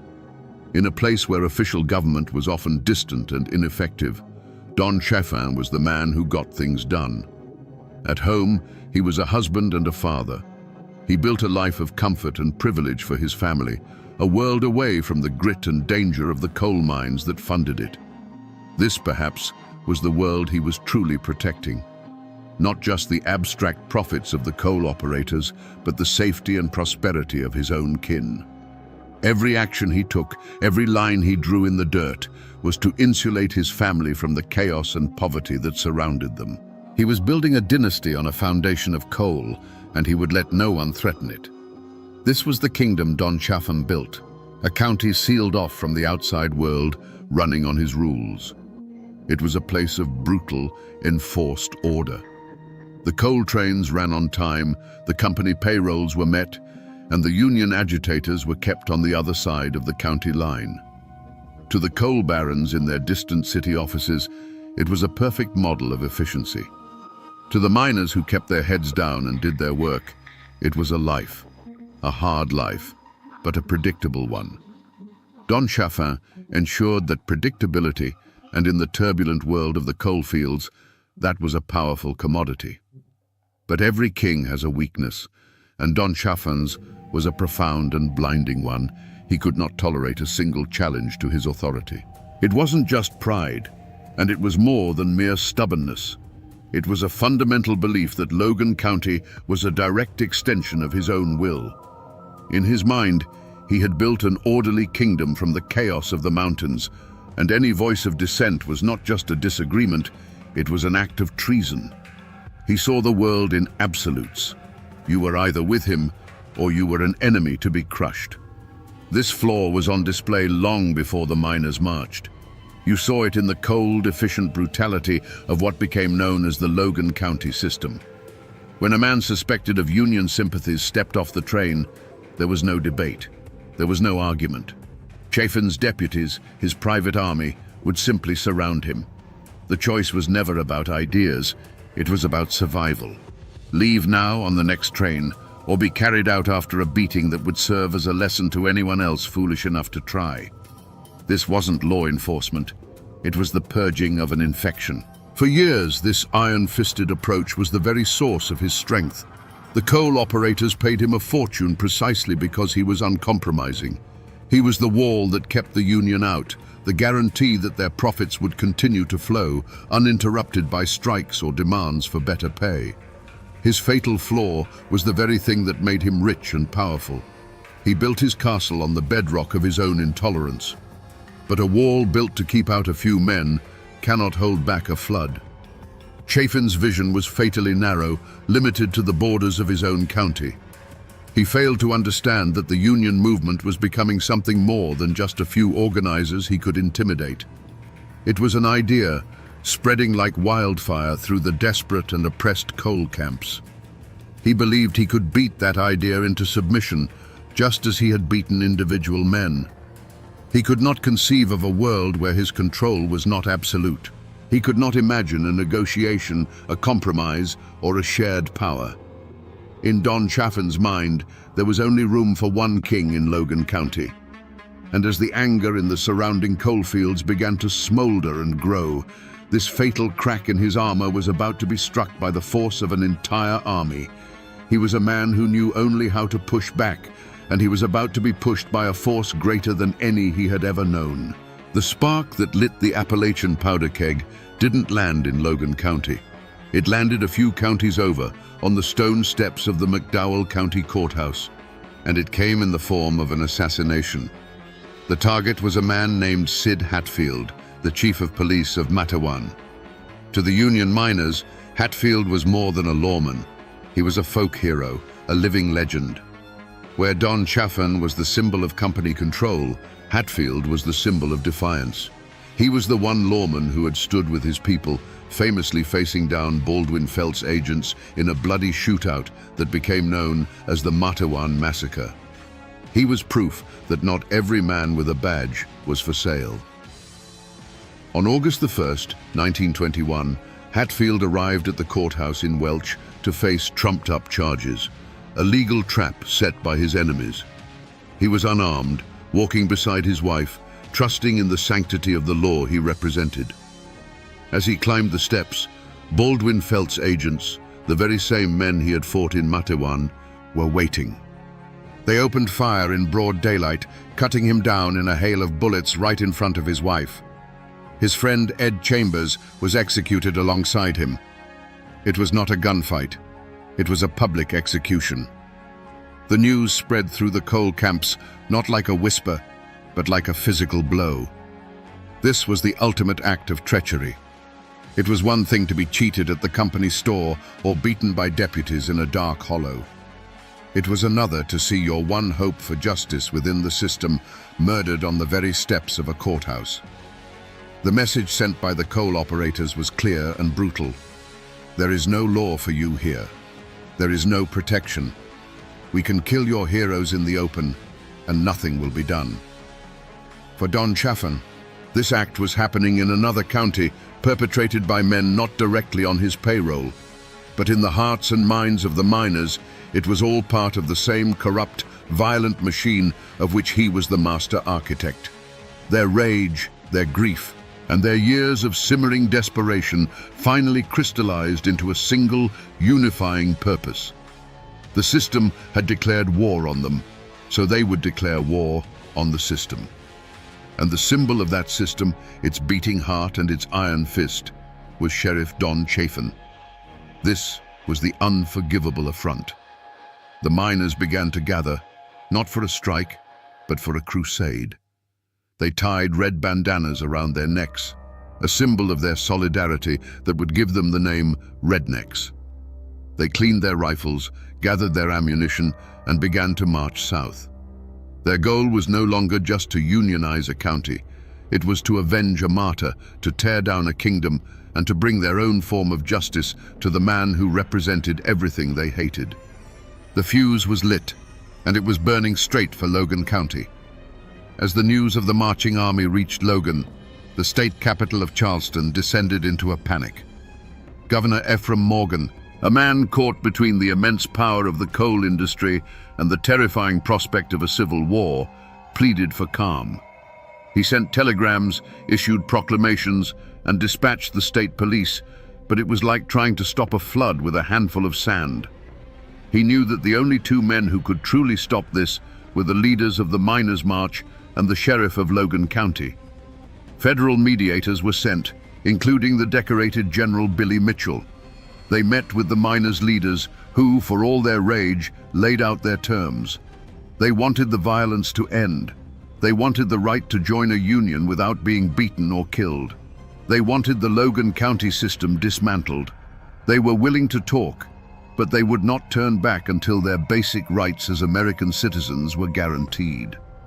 The government, it seemed, was trying to find a way out, a path that didn't lead over the top of Blair Mountain. But for Don Chaffin, there was nothing to discuss. From his command post in Logan, he watched the situation not as a political crisis, but as a military operation. To him, the 10,000 approaching men were not desperate workers seeking justice.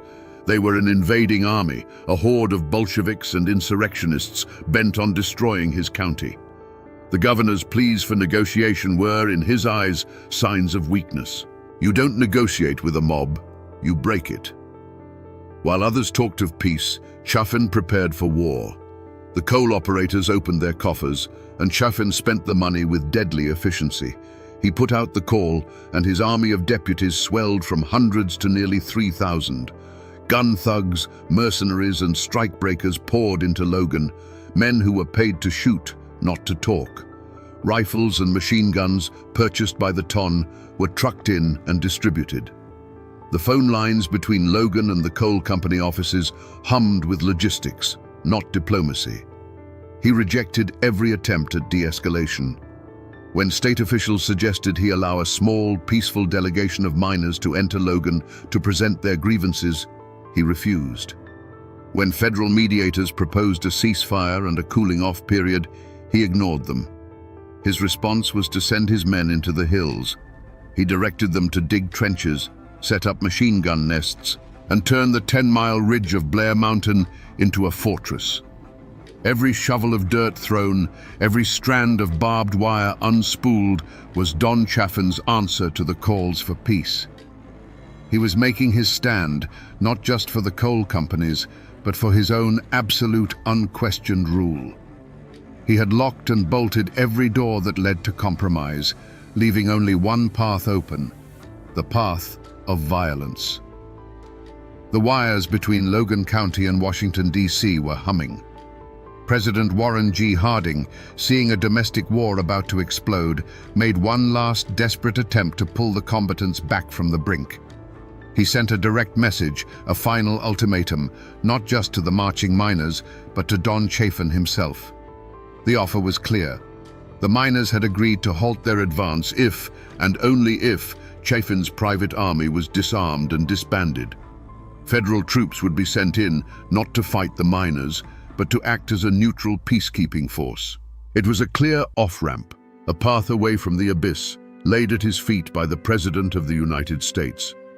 Imagine Don Chaffin in his office, the telegram in his hand. The air is thick with the smell of gun oil and nervous sweat.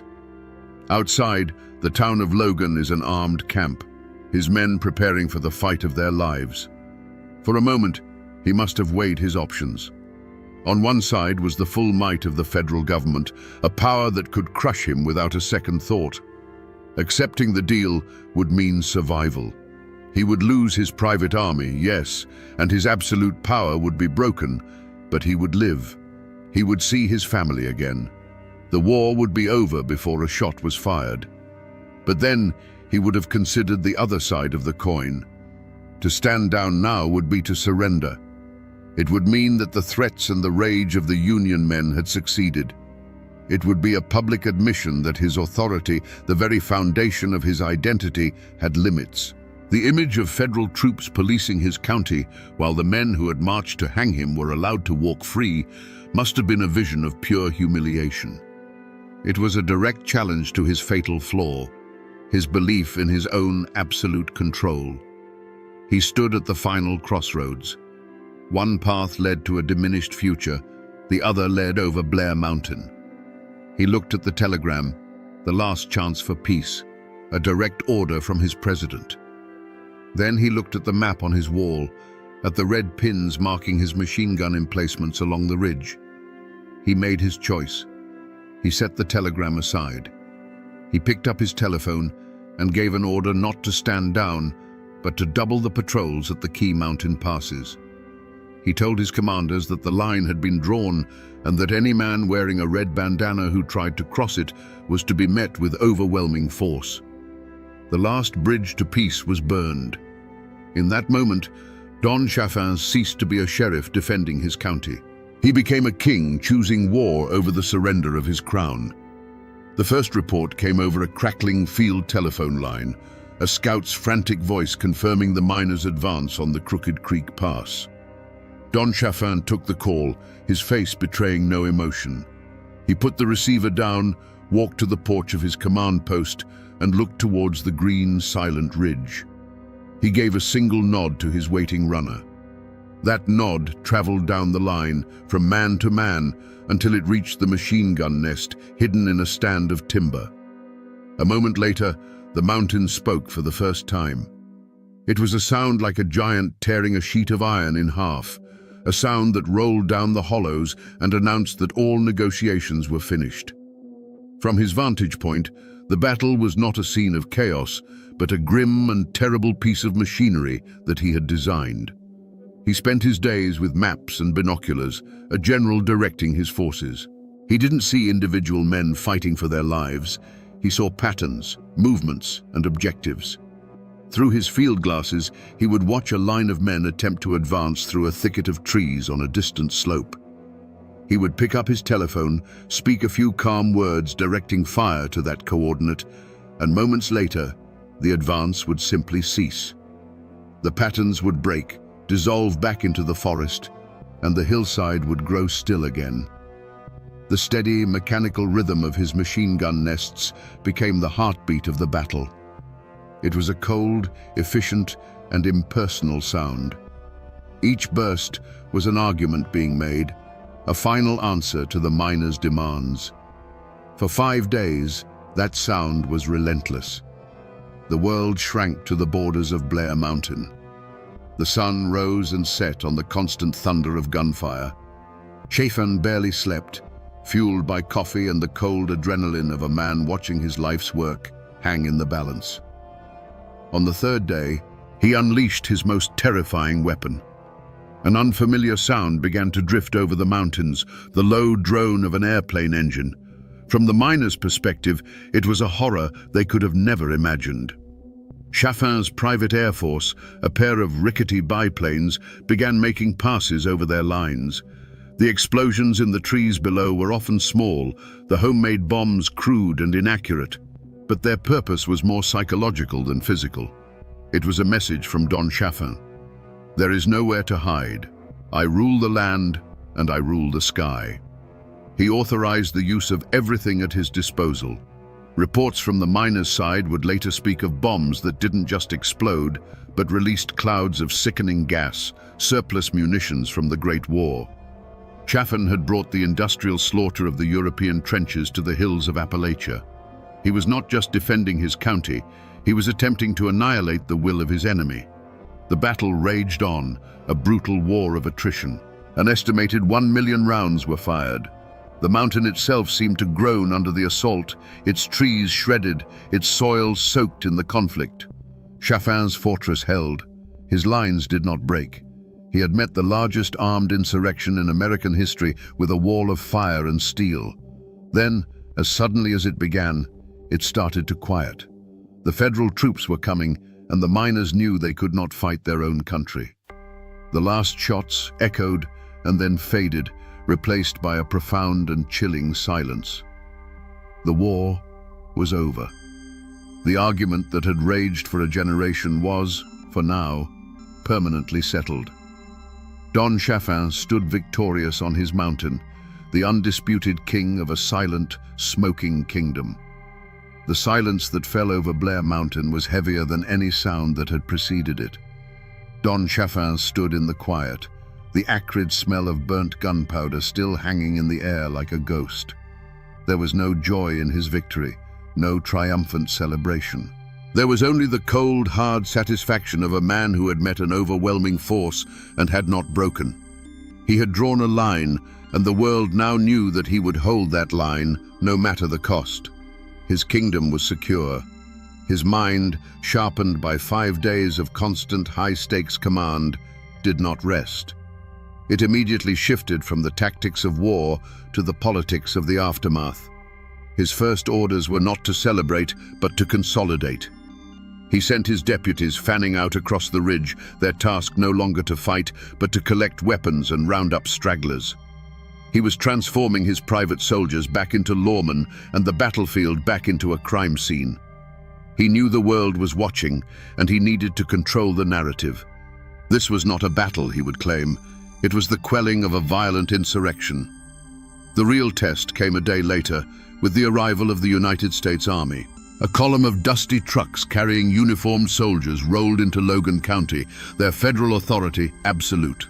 An army colonel, a man accustomed to giving orders and having them obeyed without question, stepped out to meet the sheriff of Logan County.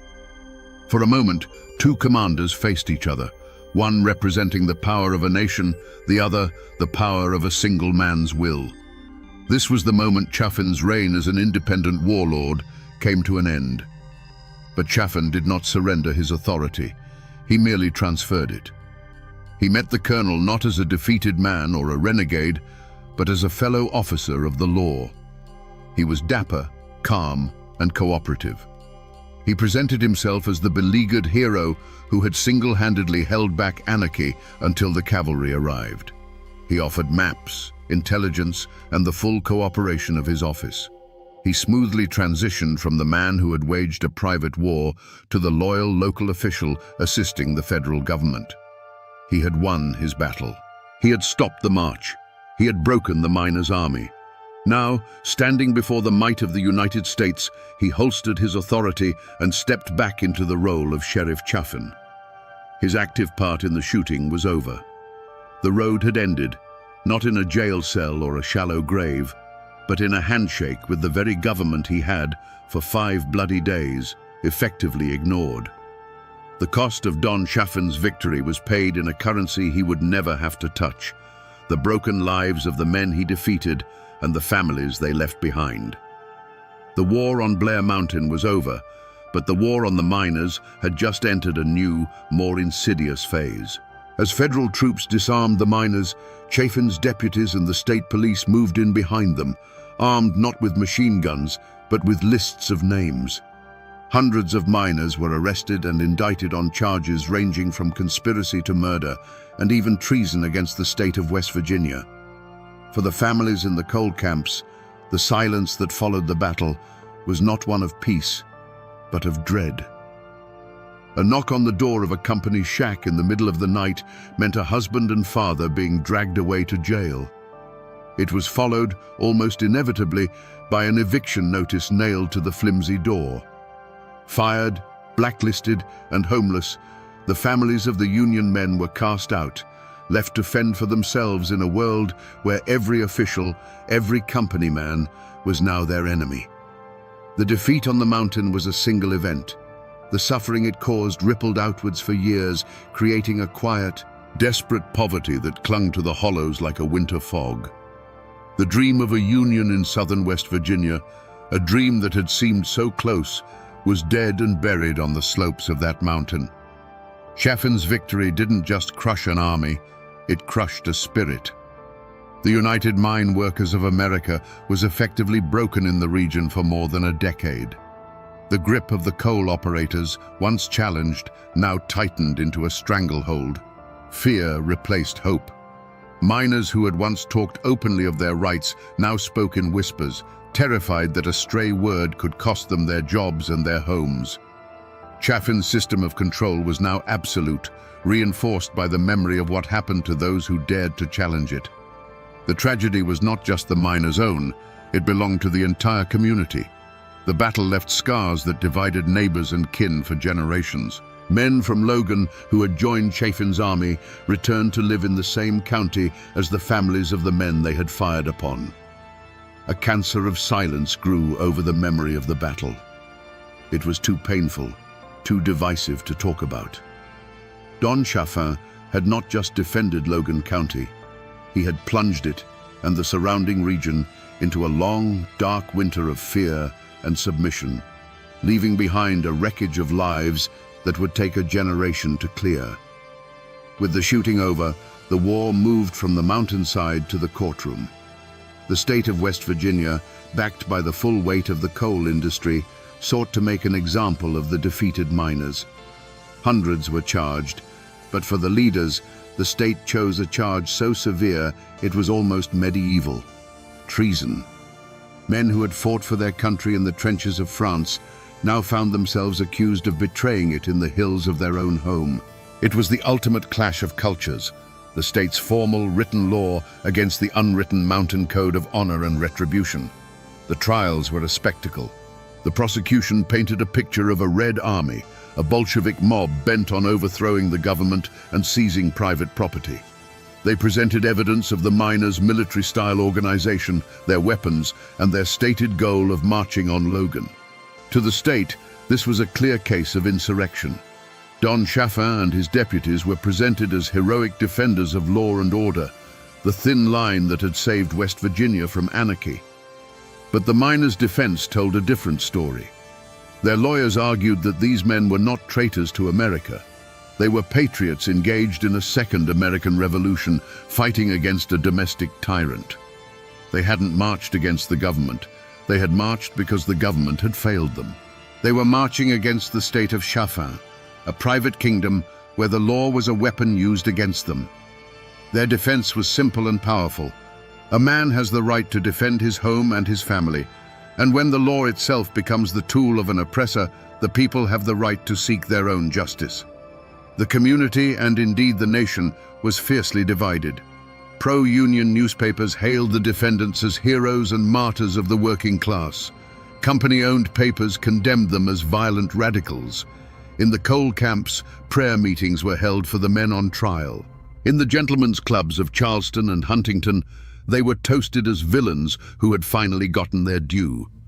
The soul of Appalachia was on trial, forced to defend itself in a language it did not fully understand. The most famous trial was that of Bill Blizzard, one of the key field commanders of the miners' army. The state threw everything it had at him.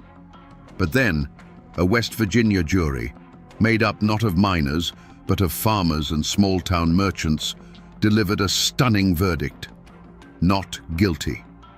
They had listened to the stories of the company guards, the low pay, the beatings, and the assassination of Sid Hatfield, and they could not bring themselves to call this man a traitor. While many other miners would be convicted on lesser charges, the treason trials collapsed. Was justice served?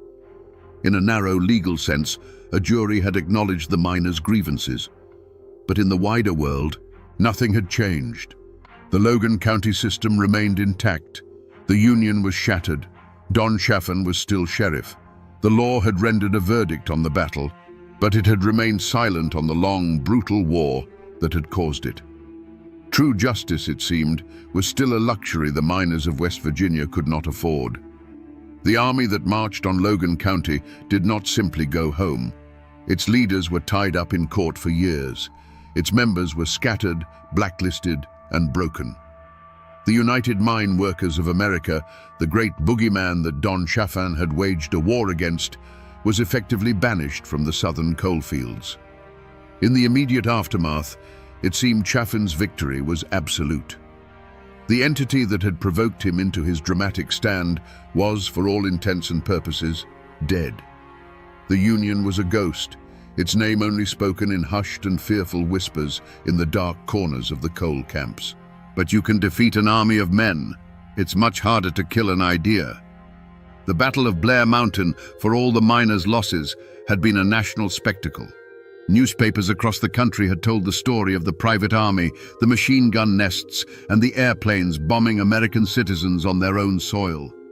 The brutal reality of the West Virginia coalfields was laid bare for all to see. Chaffin had won the fight, but in doing so, he had exposed the sickness of the system he was defending. The miners had lost the battle, but they had won the argument in the court of public opinion. The seeds planted on Blair Mountain took a decade to grow, but they grew in the dark. The Great Depression and the election of Franklin D. Roosevelt changed everything. With the passage of the National Industrial Recovery Act and later the Wagner Act, the federal government did what 10,000 rifles could not. It guaranteed the right of every American worker to organize and bargain collectively.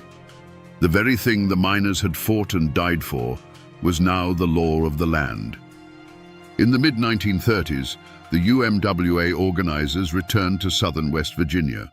This time, they came not as an invading army, but with the full backing of federal law. They walked into Logan County, the heart of Don Chaffin's old kingdom, and signed up thousands of miners without a single shot being fired. The Logan County system was finally broken, not by force of arms, but by a simple change in the law. The miners' cause, the great antagonist that had risen against Chaffin, had ultimately triumphed. He had won the battle, but history was already siding with the men he had beaten. Don Chaffin had won his war, but he couldn't outrun the changing world. You see, for all his power in West Virginia, he was still just a county sheriff in the eyes of the federal government. His downfall came not from a bullet from a miner's rifle, but from a federal indictment. In 1924, he was convicted of violating prohibition laws, a charge almost laughable in its simplicity compared to the private war he had waged. The man who had commanded an army was brought low by the business of moonshine. He served nearly 2 years in a federal penitentiary.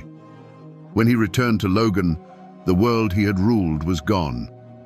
His aura of invincibility, once as solid as the mountains themselves, had been shattered.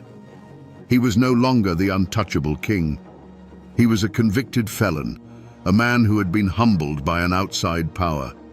He found that the fear he had once commanded had been replaced by something quieter, and the loyalties he had built were shifting sands. He quietly moved his family to Huntington, trading his role as a county warlord for the quiet life of a hotel manager. The king had been dethroned, not by a rival, but by the slow, grinding gears of time and federal law. For his family, the name Chaffin would forever be a complicated inheritance. It was a name of power and prominence, a name that opened doors in southern West Virginia.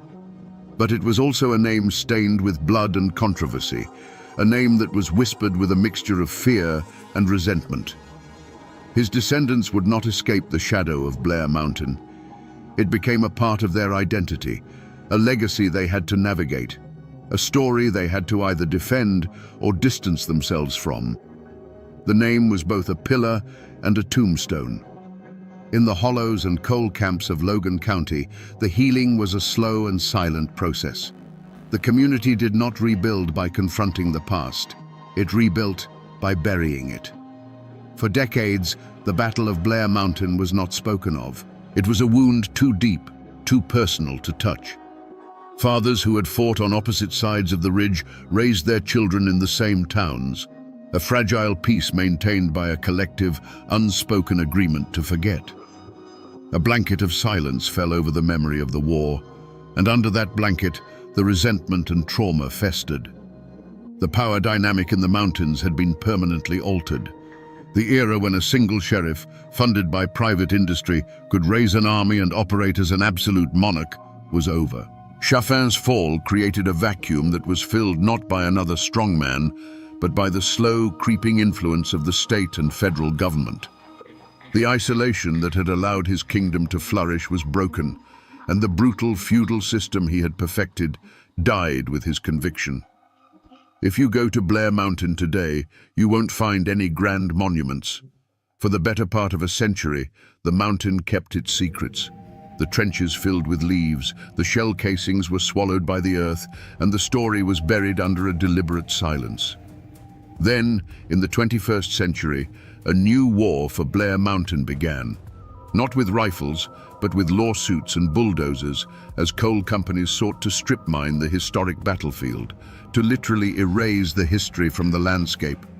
Preservationists and descendants of the miners fought back, a struggle that continues to this day. The ghosts of 1921 are still fighting for their ground. And what of the name Don Chaffin? In Logan County, it is still spoken with a complicated mix of awe and revulsion. To some, he remains the strong man who brought order, the only one tough enough to tame a lawless land. To others, he is the Appalachian Caesar, a tyrant who sold his soul and his people to the company store. You can drive to Huntington and find his grave, a quiet stone marker for a man whose life was a roaring fire. It's a peaceful end for a man who brought so little peace to the world. But his legacy echoes in a way most people never realize, in a word you hear every single day. Think of the word redneck. That word was born in the fire of this conflict. It came from the red bandanas the Union miners tied around their necks to identify themselves as they marched on Logan. It was their uniform, their flag, a symbol of solidarity and defiance against the guns of the coal companies. Before it was an insult, before it was a caricature, it was a badge of honor worn by men willing to die for their rights on the slopes of Blair Mountain. So the ghost of Don Chaffin still walks these hills, but it's not a man in a fine suit with pearl-handled pistols. It's a question. It's the question of how much power is too much, of where the line is between lawman and king, between order and tyranny.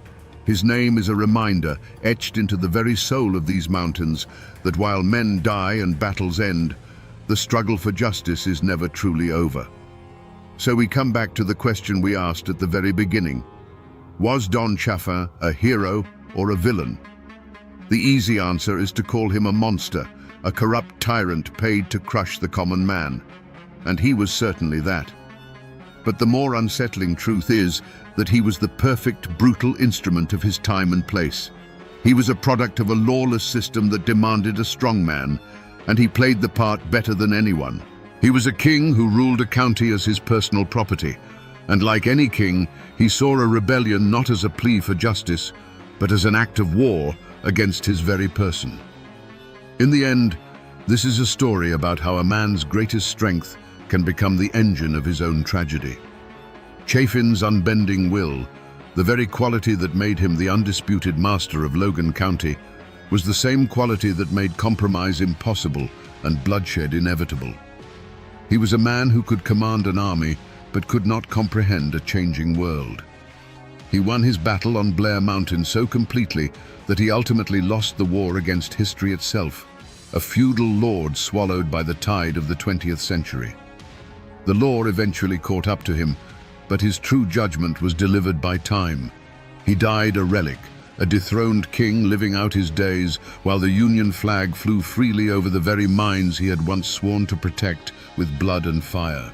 His story serves as a dark and powerful lesson from the heart of these mountains, that a man who seeks absolute control will one day be confronted by an absolute truth, that no kingdom and no king lasts forever. And that, my friends, is the ballad of Don Chaffin, a man who believed in the law so long as he was the one writing it. Imagine 10,000 American coal miners, rifles in hand, marching to wage war in the mountains of West Virginia. They faced a private army armed with machine guns and even airplanes that dropped makeshift bombs from the sky. This wasn't a riot. This was the largest armed uprising in United States history since the Civil War. The question that hangs in the air, thick as coal dust, is why? What could push thousands of ordinary men to the absolute breaking point to aim their guns not at a foreign enemy, but at their own countrymen? The official story is one of labor unrest. But those who lived it knew the truth. It was a war for the very soul of a man. Before the valleys echoed with the rattle of machine guns, there was a different sound. It was the rhythm of a world carved into the ancient mountains of West Virginia, a world of sharp ridges and deep shadowed hollows where the mist clung to the creeks like a shroud. These mountains were a paradox. They were breathtakingly beautiful, a fortress of nature that had long sheltered a proud and independent people. But deep within their rock, they held a treasure that had become a curse: coal. And for the men who mined that coal, the mountains were no longer a sanctuary. They were a cage. A miner's day began and ended in darkness. He would rise before the sun, his wife packing his dinner bucket, and walk to the mine mouth, a black wound in the side of the mountain. He would spend 10, sometimes 12 hours on his hands and knees in a cramped seam of earth, the weight of the whole world pressing down on him. His work was a constant gamble with death from rockfalls, gas explosions, and the slow, suffocating disease of black lung. He did this not for wealth, but for survival, to feed the family waiting for him in a flimsy house he didn't own. That house, you see, belonged to the coal company. So did the church where he prayed, the school his children attended, and the doctor who treated his injuries. Most importantly, the company owned the store. A man wasn't paid in the currency of the United States. He was paid in scrip, a private money printed by his boss, worthless anywhere but the single company store. Prices there were set so high that by the end of the week, his entire wage was swallowed back into the operator's pocket. It was a system of modern-day serfdom, a cradle-to-grave bondage designed to keep a man in perpetual debt. And this kingdom, built on black rock and broken backs, was ruled by force. The coal operators employed private armies of guards, most notoriously the Baldwin Felts Detective Agency. These weren't security men. They were gun thugs, mercenaries in fine suits who patrolled the coal camps with rifles cradled in their arms. They were there to enforce the company's law. Their job was to crush any whisper of dissent, to beat any man who spoke of organizing, and to evict his family from their home at a moment's notice, dumping their belongings in the muddy street. This was the calm before the storm, not a peaceful calm, but an oppressive one. It was the heavy, watchful silence of a people pushed to the very edge of their endurance. It was a silence filled with unspoken fears, quiet prayers, and a deep, simmering rage. But change was coming, carried on the wind like a distant rumble of thunder. It came in the form of a simple four-letter word, whispered in the dark of the mines and behind closed doors. Union. And that one word was about to set these mountains on fire. To understand the fire in the miners' hearts, you have to dig deeper than a coal seam. You have to go back to the very bedrock of these mountains, to the men who first settled this land. They were Scots-Irish, German, and English pioneers, soldiers who had been paid for their service in the Revolutionary War with land grants. They weren't looking for riches, they were looking for freedom.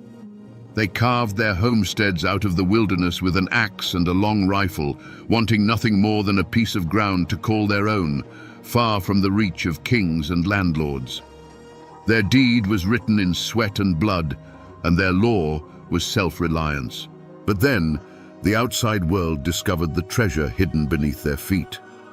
The railroad snaked its way up the river valleys, and with it came a new kind of king, industrialists and financiers from New York and Philadelphia. They saw the mountains not as a home, but as a vault to be plundered. They came with smooth words and complex legal documents, buying up mineral rights for pennies on the dollar from folks who could barely read or write. It was the greatest swindle in Appalachian history. The descendants of the pioneers who owned the surface of the land suddenly found themselves trespassers on the wealth that lay beneath it. This land already bore the scars of old divisions. West Virginia itself was born from the Civil War, a state torn from a state because its people refused to follow the Confederacy. That conflict had pitted neighbor against neighbor, brother against brother. It had burned into the mountain psyche a deep suspicion of outside authority and a hardened belief that some fights could only be settled at the end of a rifle barrel.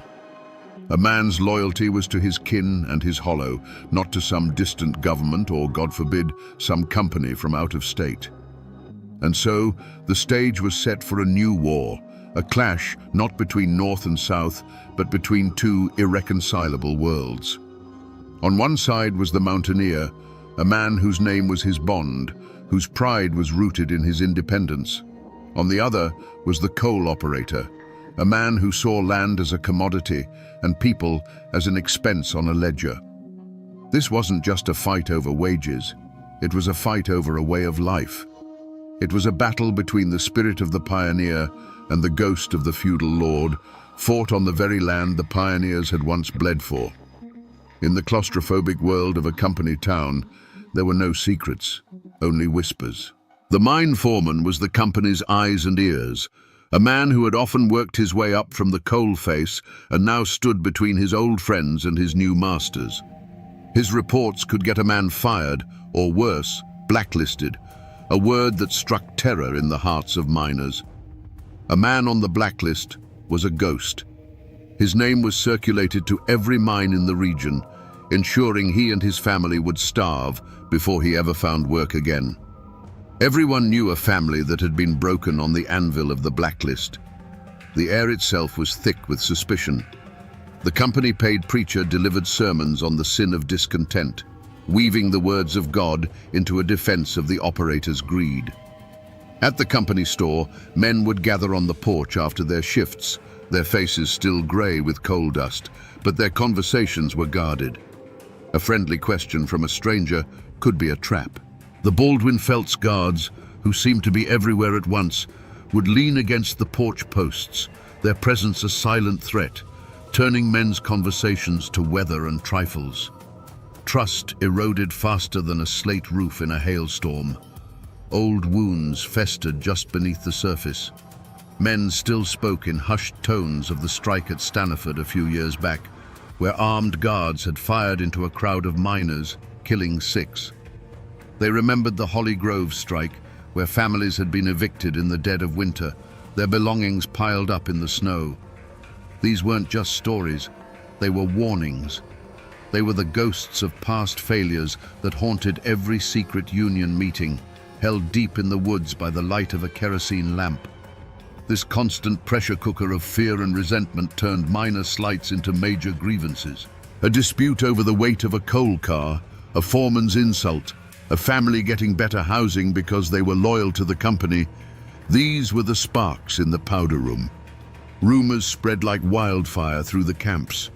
The union organizers were branded as Reds and Bolsheviks, foreign agitators sent to destroy the American way of life. In turn, the miners whispered that certain foremen were pocketing money by cheating them at the scales, or that the Baldwin-Felts men were responsible for the mysterious disappearance of a union sympathizer. The community was no longer a community. It was a fractured landscape of loyalties and hatreds. Families were divided, old friendships soured. Every man had to choose a side, even if that choice was silence. But in the West Virginia coalfields, silence was a luxury no one could afford for long. The ground was saturated with gasoline, and everyone was just waiting for the match to fall. That year, the mountains themselves seemed to hold their breath. The summer was long and brutally hot, the air so thick with coal dust and humidity it felt like you were breathing wool. The creeks ran low and warm.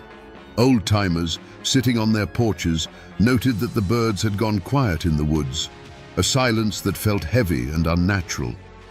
On moonless nights, a panther would scream from the high ridges, a sound that folk tradition said was a sure omen of death.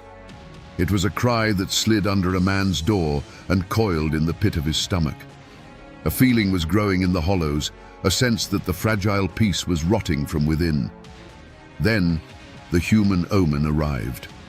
He wasn't a railroad man or a lawyer in a fancy suit. He was a union organizer, a man who came not with a bang, but like a shadow slipping between the company houses after dark.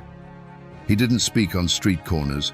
He spoke in hushed, urgent tones around kitchen tables to men whose faces were grim in the lamplight. He spoke of dignity, of fairness, of a brotherhood of miners standing together. His words were more dangerous than dynamite because they planted a seed of hope in ground that had long been barren. His presence was an immediate challenge. The Baldwin-Felts guards, who had always been a threat, now walked with their hands resting on their pistols, their eyes sweeping over the miners with open contempt. The unspoken tension in the camps became a living thing, a coiled snake ready to strike. A miner's wife didn't need to hear the panther's cry to know what was coming. She saw it in her husband's eyes when he came home from a secret meeting deep in the woods. The exhaustion was still there, etched into his face, but something else had replaced the old resignation. It was a hard, cold resolve, a look that told her he had crossed a line in his own heart. She watched him one evening, cleaning his old hunting rifle with a slow, deliberate care he hadn't shown in years. He wasn't getting ready for deer season.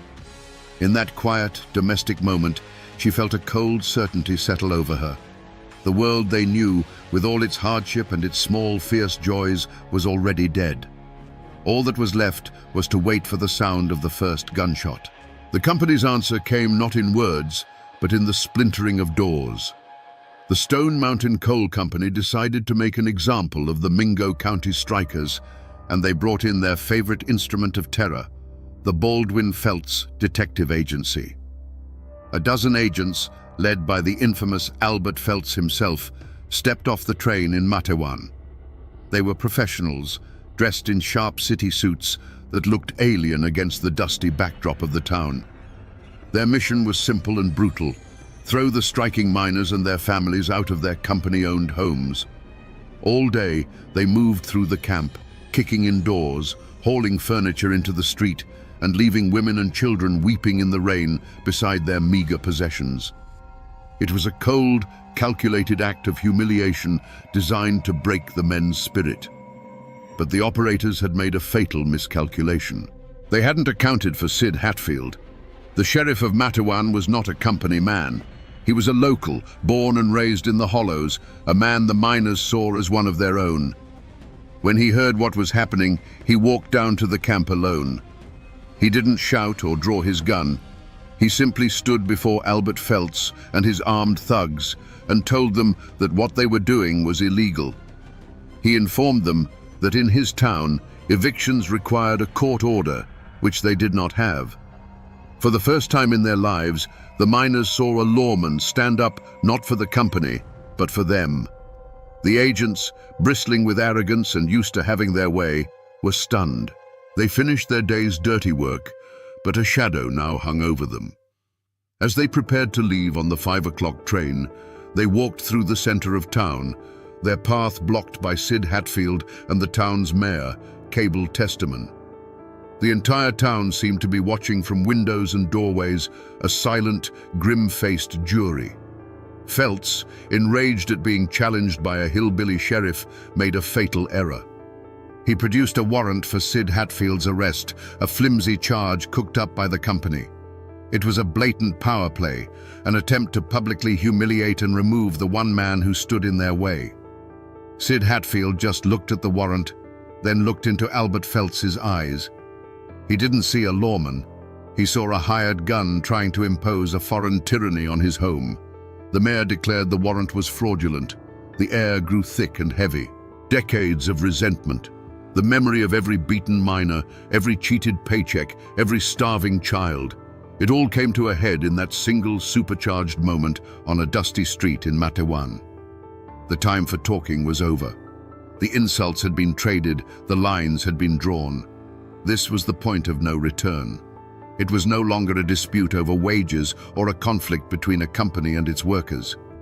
It had become a raw, personal battle between two kinds of law, the cold, corporate law of the gun thug and the fierce, protective law of the mountains. And in the mountains, when a man's honor and his home are threatened, there is only one way to settle the matter. Hands slowly, deliberately, moved towards pistols holstered under coats. The first drops of blood were about to be spilled. No one agrees on who fired first. Maybe it was a nervous agent, maybe a defiant miner hidden in a doorway. In the end, it doesn't matter.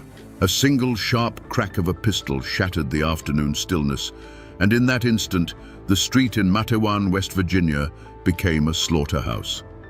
That first shot was not an answer, it was a question, and the answer was a deafening, rolling thunder of gunfire from all sides. It wasn't a duel, it was an ambush, a spontaneous volcanic eruption of hate. For the townsfolk peering through their windows, the scene dissolved into a nightmare of smoke and noise. They saw the flash of muzzles, the blur of men dropping behind barrels and ducking into doorways. They saw a man in a fine suit suddenly jerk backward, his hat flying from his head and tumbling into the dust. They saw another man simply crumple, his legs giving way beneath him as if his strings had been cut. The air filled with the screams of men and the hornet swarm of ricocheting bullets. Splinters flew from the doorframes of the hardware store and little puffs of brick dust appeared on the walls of the bank. The chaos lasted less than a minute, but it stretched into an eternity. It was a whirlwind of motion and death, a storm of lead that seemed to come from everywhere and nowhere at once. The air grew thick and heavy with the acrid smell of burnt gunpowder, a fog that momentarily obscured the awful tableau on the ground. Then, as suddenly as it began, it was over. The last shot echoed off the buildings and faded, leaving a silence that was more shocking than the noise it replaced. It was a dead, ringing silence, broken only by the low moan of a wounded man. Slowly, the gun smoke began to clear, revealing the terrible price of that single minute. 10 men lay dead or dying on the ground. Among them was the town's mayor, Cable Testament, cut down in the first volley. And scattered around him, like fallen chess pieces, were the bodies of 7 Baldwin Felts agents. The invincible gun thugs, the company's private army, had been utterly decimated. Albert Phelps, the man who had come to break Matewan, lay dead. His brother Lee lay dead beside him. And from the center of that swirling smoke, one man emerged, seemingly untouched by the hailstorm of bullets. It was Sheriff Sid Hatfield. He stood steady, the pistol still warm in his hand, looking out at the carnage he had unleashed. In the eyes of the miners, he was no longer just a lawman. He was an avenger. He was the man who had faced down the devil and won. It's easy to paint the Baldwin Felts men as monsters, as pure evil stepping off a train. But to truly understand the terror they represented, you have to climb inside their heads for a moment. In his own mind, Albert Felts was not a villain. He was a surgeon, and the union was a cancer growing in the body of American industry. He saw the miners not as men, but as a problem to be solved. They were ignorant, ungrateful children at best, or dangerous foreign Bolsheviks at worst, incapable of understanding what was good for them. He saw himself as the hand of order, a necessary force protecting property and progress from chaos. The violence he dealt was, in his twisted logic, a form of medicine, harsh but essential for the health of the system. The transformation from professional enforcer to killer happened in the space of a heartbeat on that Matawan street. When Sid Hatfield, a local sheriff with mud on his boots, stood up to him, it wasn't just a legal challenge, it was a profound insult to Felts's entire world. His authority, his reputation, and the very foundation of the company's power were being defied by a man he considered his inferior. In that moment, Hatfield ceased to be a lawman in Felts's eyes. He became a symbol of the rebellion, the head of the snake that had to be cut off. The decision to draw a gun wasn't born from a sudden rage, but from a cold, calculated belief that this was the only language these people understood. It was pest control. But the men who pulled the triggers were not the true architects of this tragedy. Miles away, in comfortable offices in Charleston and Philadelphia, the coal operators who had hired Felts received the news by telegraph. For them, there was no remorse, no pang of conscience for the men who lay dead on both sides. There was only shock and a cold, burning fury. Their primary tool of intimidation, the weapon they had used for years to keep the miners in line, had been shattered. They hadn't just lost a dozen employees, they had lost control. The aftermath in their minds was not a feeling of guilt, but a simple, terrifying calculation. The miners had fought back, and they had won. This could not be allowed to stand. Their response wouldn't be to seek peace, it would be to unleash hell. The beast wasn't dead, it had just been wounded, and a wounded beast is the most dangerous kind of all. The silence that fell over Matawan was heavier than any tombstone. For a long moment, the only movement was the lazy curl of gun smoke in the still afternoon air, and the slow, dark spread of stains on the dusty street. Then, doors creaked open. Faces, pale with shock, peered out. The people of Matawan stepped cautiously from their homes and businesses, drawn to the carnage with a mixture of horror and a grim, unspoken awe. They saw their mayor lying dead, but they also saw the bodies of the Baldwin Felts men, the hated agents who had been the face of their oppression for so long. And in that moment, fear was eclipsed by a fierce, dangerous pride. They had fought back. Sheriff Sid Hatfield didn't stand admiring his work. The adrenaline of the fight was replaced by the cold reality of his duty. He was still the law in Mingo County. He began giving orders, his voice steady, directing men to secure the weapons of the dead agents and to tend to the wounded. For the miners who had fired alongside him, the world had been turned upside down. They were no longer just striking workers. They were killers in the eyes of the state, but heroes in the eyes of their own people. They had crossed a river of blood, and they knew there was no going back. The story of the shootout didn't just spread, it exploded. The telegraph wires hummed with the news. In coal camps up and down the Tug Fork River, the tale was told and retold, growing with each telling. Sid Hatfield's name became a legend overnight, a whispered prayer of defiance. He was the lawman who couldn't be bought, the gunman who couldn't be beaten. He was their David who had slain Goliath. The massacre, intended to break the Union, had instead become its most powerful recruiting tool. Men who had been afraid to even speak the word Union now proudly pinned on the badge of the UMWA. But while the miners celebrated their champion, a different kind of storm was gathering in the state capital. The coal operators, enraged and humiliated, demanded vengeance. The governor declared Mingo County to be in a state of insurrection. State police were dispatched not to keep the peace, but to crush the rebellion. A grand jury, stacked with company loyalists, handed down indictments for murder, not just against Sid Hatfield, but against dozens of miners. The full weight of the law, which had always been a tool of the operators, was about to be brought down like a hammer. The hunt was on. The coal companies plastered the state with wanted posters, offering thousands of dollars for the capture of Sid Hatfield, dead or alive. The surviving Baldwin Felts agents, burning with a desire for revenge, poured back into the region, their badges now giving them the legal authority to kill. The fight was no longer confined to one bloody street in Matewan. It had spilled out into the surrounding hills and hollows. The war for Mingo County had begun. The gunsmoke from Matewan settled not just on the ground, but in the hearts of the people of Mingo County, leaving a residue of fear and suspicion that poisoned everything. The county, already scarred by the conflict, split wide open, the crack running through every church, every store, and every family. The lines were drawn not in the dirt, but in glances across a room. At the company store, loyal company men and strikebreakers shopped in the morning, while union families would wait for the afternoon, the two sides refusing to even breathe the same air.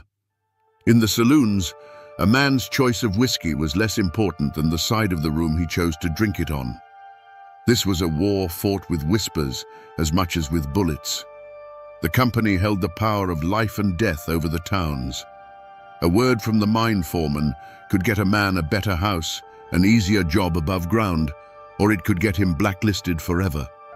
Men who had once been friends now looked at each other with distrust, wondering if their neighbor was an informant, trading secrets for a few extra dollars in scrip to feed his hungry children. The pressure was immense, a daily test of loyalty that frayed the very fabric of the community. A suffocating conspiracy of silence descended upon the hollows. When the state police and company lawyers came asking questions about the Matewan shootout, they were met with a wall of amnesia. Men who had watched the whole thing unfold from 20 feet away suddenly remembered they were in another room, or that the sun was in their eyes. This silence was born of both loyalty and terror. They were protecting Sid Hatfield, their hero, but they were also protecting themselves. They knew the Baldwin Felts agency was not gone, merely regrouping, and its agents were now hunting for witnesses as much as for killers. To speak to the law was to paint a target on your own door. Yet, in this darkness, there were small, defiant acts of courage that burned like candles in a storm. A farmer from up the creek, who was not a miner, would leave a sack of potatoes on the porch of a striking family in the dead of night and never speak of it. A doctor's wife would organize the church women to secretly collect clothes and food for the evicted families living in tent colonies. These were not grand gestures, but they were acts of rebellion that carried the risk of ruin, a quiet testament that the company could own the mines, but it couldn't own everyone's soul. And for every act of courage, there was an act of quiet desperation that looked like cowardice. A man with a sick wife and 6 children, who had been a staunch union supporter, took a job as a company guard. His old friends spat on the ground as he passed, calling him a traitor and a scab. They didn't see a villain, they saw a man broken by a terrible choice. Mingo County was no longer a community of neighbors. It was a hunting ground, where every man was both the hunter and the hunted, a place at war not just with the coal company, but with itself. The hunt for Sid Hatfield was not a posse of local men riding for justice. It was a corporate invasion force. The Baldwin Felts Agency, its ranks refilled with hardened men eager to avenge their fallen comrades, descended on Mingo County with the full authority of the state behind them. They were no longer just private guards, they were state-sanctioned manhunters. Backed by the governor, they set up machine gun nests on the hillsides overlooking the miners' tent colonies, their sole purpose to intimidate and terrorize. The coal operators' money flowed freely, paying for guns, ammunition, and a network of spies. A handsome reward was placed on Sid Hatfield's head, a sum that could turn a desperate, hungry man against his own neighbor. But Sid wasn't running. In an incredible act of defiance, he continued to walk the streets of Matewan, serving as its sheriff, a pistol on his hip and a calm certainty in his eyes. He was not a fugitive cowering in the woods. He was a king defending his territory, and the mountains and their people were his fortress. Union miners, many of them skilled hunters and Great War veterans, became his unofficial bodyguards. They set up a sophisticated intelligence network, a grapevine telegraph that passed messages from hollow to hollow faster than any telephone. The arrival of any stranger, the movement of any state police patrol was noted and relayed to Sid within minutes. The hunt became a brutal, low-grade guerrilla war fought in the tangled wilderness. Baldwin Felt's agents, used to city streets, found themselves clumsy and exposed in the dense Appalachian forest. They would march up a creek bed, only to have a single, unseen rifle crack from the ridgeline, sending them diving for cover. The mountains themselves became a weapon against them. The miners, who had known these woods since they were boys, moved like ghosts through the trees, striking and melting away, leaving the agents frustrated, paranoid, and increasingly vicious. The hunters had become the hunted. It became chillingly clear to the coal operators that they could not capture or kill Sid Hatfield in Mingo County. He was too well protected, too loved, and too at home in the terrain. As long as he was there, he was untouchable. They realized that if the mountain wouldn't come to them, they would have to lure him away from the mountain. They shifted their strategy from brute force to legal trickery, using the very system of law they so often ignored. The trap was set. Phony charges, unrelated to the Matewan shootout, were filed against Sid Hatfield and his friend and deputy, Ed Chambers, in Welch, the county seat of neighboring McDowell County. This was enemy territory, a county completely controlled by anti-union operators, where the sheriff was a company man. Sid was summoned to stand trial. He was faced with a terrible choice: ignore the summons and become a true fugitive, confirming the operator's claims that he was an outlaw, or walk willingly into a den of wolves, trusting a justice system he knew was corrupt. Believing in his own innocence and perhaps in the power of his own legend, he chose to face the law. On August 1st, 1921, Sid Hatfield and Ed Chambers, deliberately unarmed to show they came in peace, walked with their wives up the steps of the McDowell County Courthouse. They were not met by deputies with handcuffs. They were met by a group of Baldwin Felt's agents waiting for them at the top of the stairs. The hunt in the shadows was over. The ambush, in the full light of day, was about to begin. There was no trial for Sid Hatfield and Ed Chambers. There was only a verdict, delivered by a volley of pistol fire on the courthouse steps. As their wives watched in horror, the Baldwin Felt's agents opened fire. The men never had a chance to speak, to plead, to even raise a hand in their own defense. They were shot down in cold blood, their bodies tumbling down the stone steps of the very building that was meant to represent justice. The assassins, their work done, didn't flee.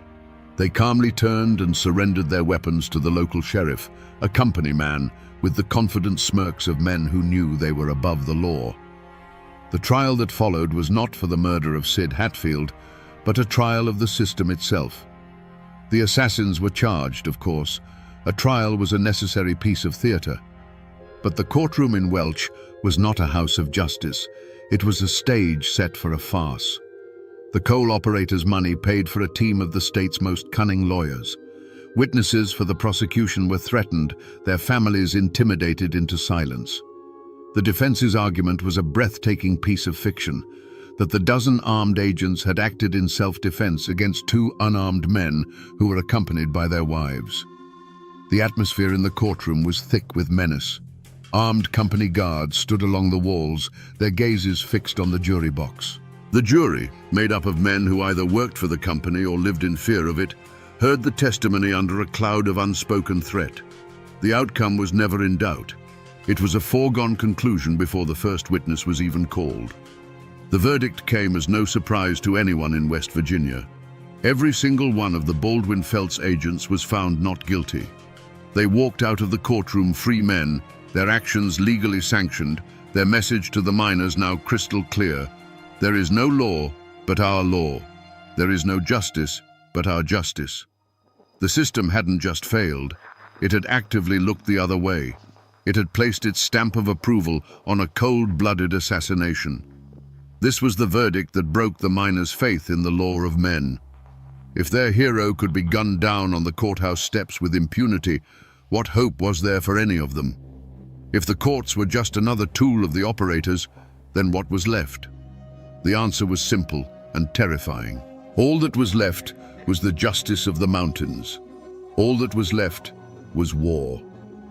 The assassins of Sid Hatfield did not go to prison.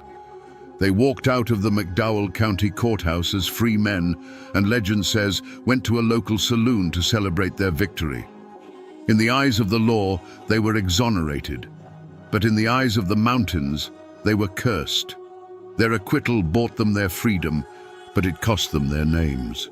They became ghosts, bogeymen in the stories told to children in the coal camps, a living embodiment of a justice system so broken it could call an execution self-defense.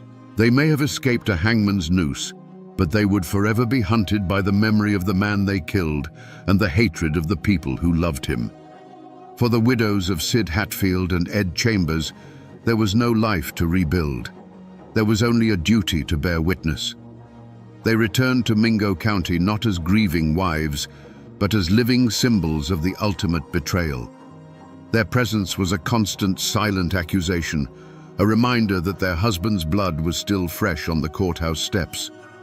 They had seen the law of men, and it was a lie. They had no home to return to, because the idea of a peaceful home had been murdered along with their husbands. The community did not try to move on. You don't move on from an amputation, you learn to live with the wound. The story of the assassination and the farcical trial wasn't buried under a blanket of silence. It became a gospel of rage. The news traveled by telegraph and by word of mouth, a hot cinder landing on the dry forest floor of the miners' patience.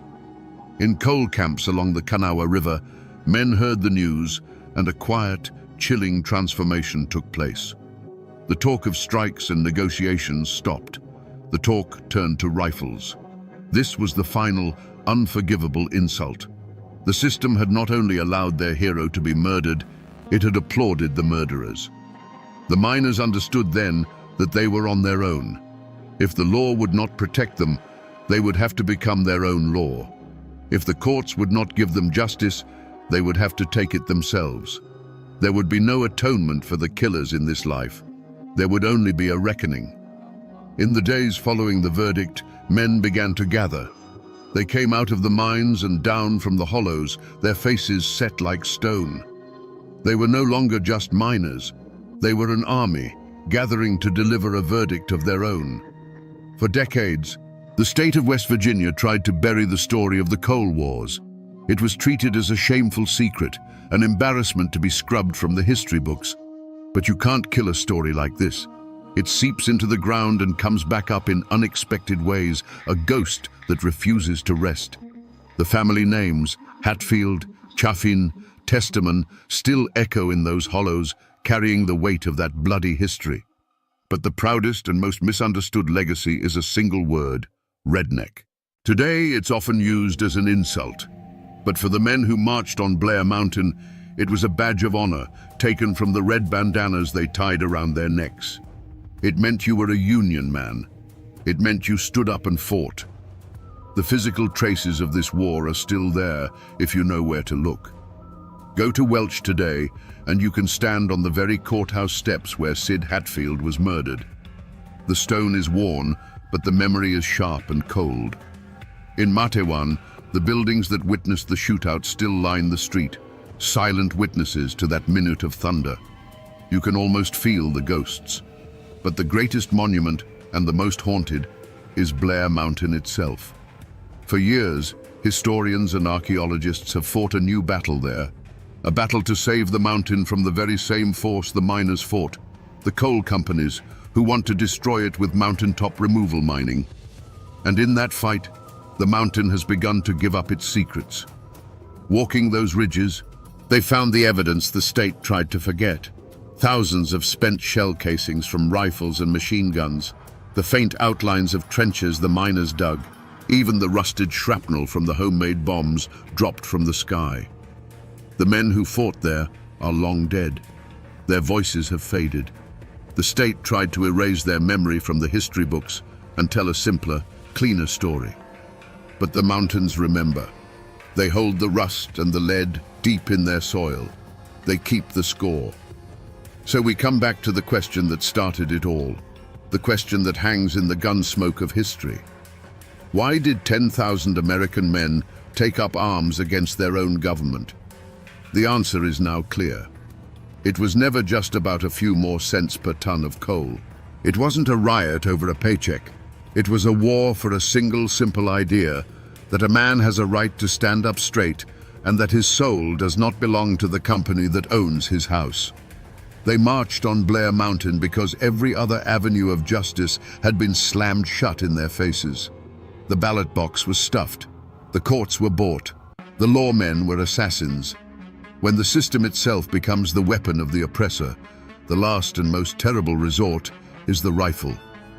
This is a story of brutality, of corporate greed so profound it saw human beings as nothing more than an expendable resource. But to leave it there would be a disservice to the men who fought and died. This is also a story of incredible courage, of the unbreakable Appalachian spirit. It's a testament to the fact that you can push a man, you can cheat him, you can beat him, but there is a line that you cannot cross. The miners lost the Battle of Blair Mountain, but their fight lit a fire that could not be extinguished. The blood they spilled on that ridge watered the seeds of the New Deal, which finally guaranteed the rights they had been fighting for. The lesson that echoes down from these mountains is a chilling and timeless one. It's a warning about what happens when power becomes absolute and when people are left with no hope and no voice. It is the story of ordinary men who were pushed into an extraordinary war, fighting for the very soul of America in the hollows of West Virginia. Their story was almost forgotten, almost buried beneath the weight of shame and silence. But the mountains remembered. And now, my friends, you know the rest of the story.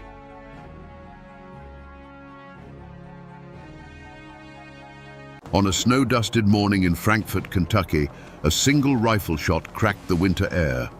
The man who fell was William Goebel, and in that moment, he became the only sitting governor in American history to be assassinated. To half the state, he was a savior, a champion of the poor fighting the crushing power of the railroads. To the other half, he was a ruthless tyrant who stole an election and deserved his fate.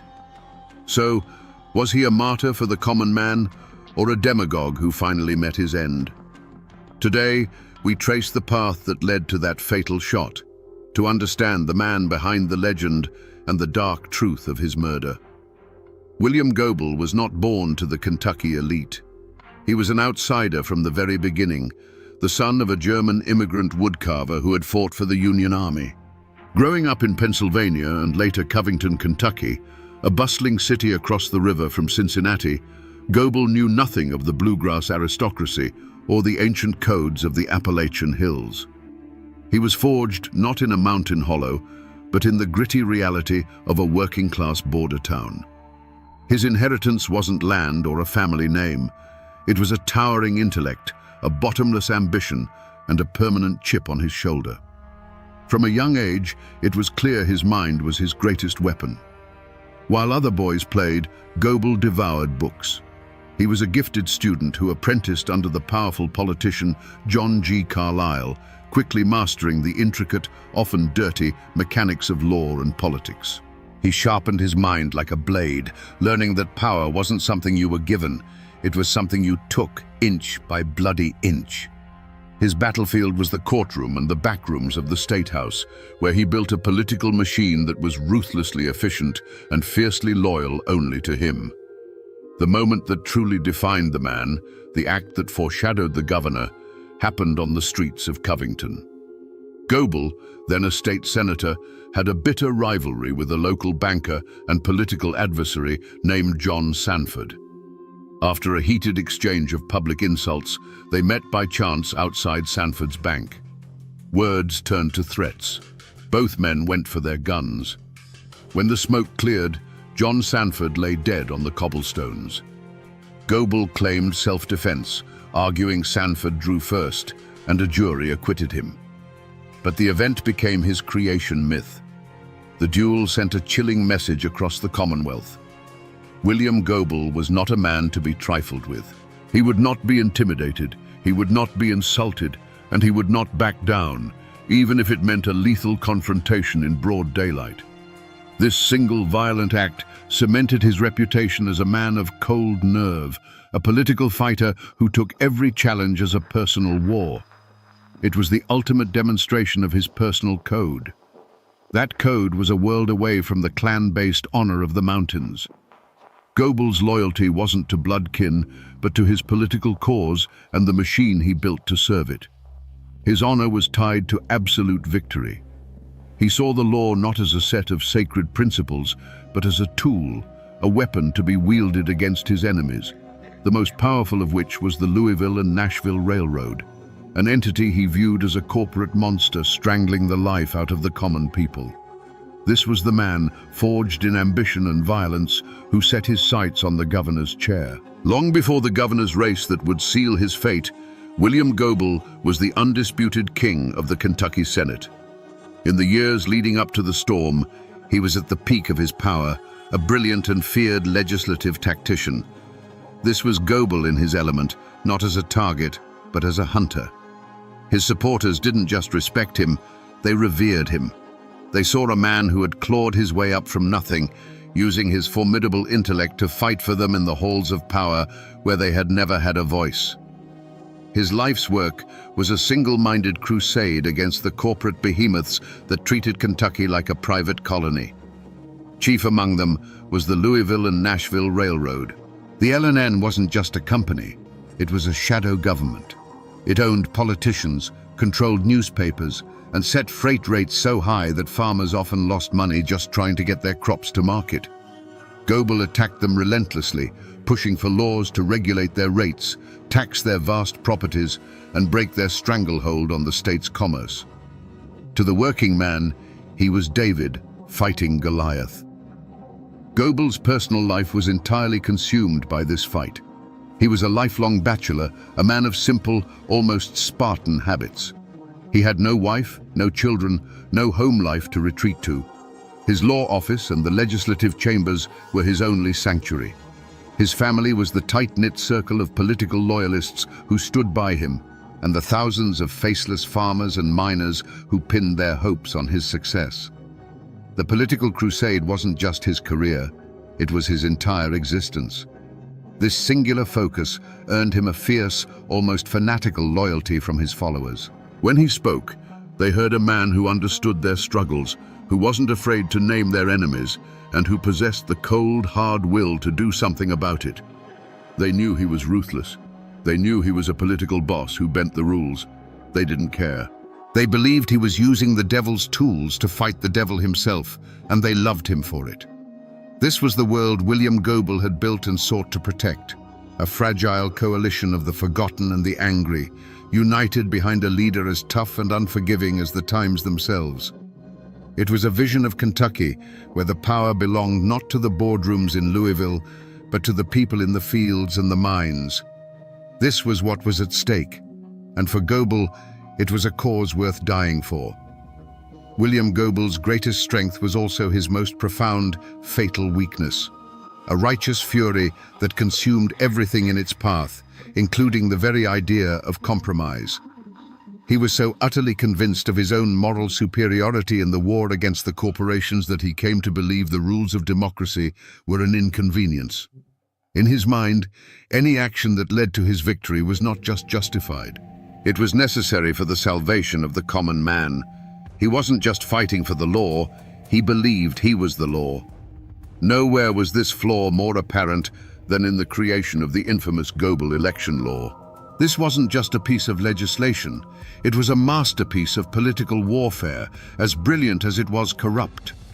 Pushed through the legislature by the sheer force of his will, the law created a state election commission, a three-man board controlled entirely by his own party, with the absolute power to review county returns, throw out votes, and certify the final winner. It was a legal mechanism for stealing an election, plain and simple. Republicans and even some of his fellow Democrats were aghast. They called it a license to steal, a force bill, an act of tyranny that destroyed the sanctity of the ballot box. But Goebel was deaf to their outrage. In his unbending self-righteousness, he saw their protests not as a legitimate defense of democracy, but as the desperate squeals of the corrupt establishment he was determined to crush. He couldn't see that in his quest to slay a monster, he was becoming one himself. This arrogance made him incredibly vulnerable. He saw his enemies as politicians and lawyers who could be beaten in a courtroom or outmaneuvered in the legislature. He failed to understand that by removing any possibility of a fair fight, he was changing the rules of the game entirely. He was backing men, hard men from the mountains who lived by a different code, into a corner where they felt their only recourse was not the ballot box, but the rifle. The Goebel election law was the ultimate act of pride, the crack in his armor that ran from top to bottom. It was a declaration that he could not and would not lose. By ensuring his own victory, he unknowingly wrote his own death warrant, creating a political powder keg and then daring his enemies to light the fuse. The gubernatorial election of 1899 was not a campaign.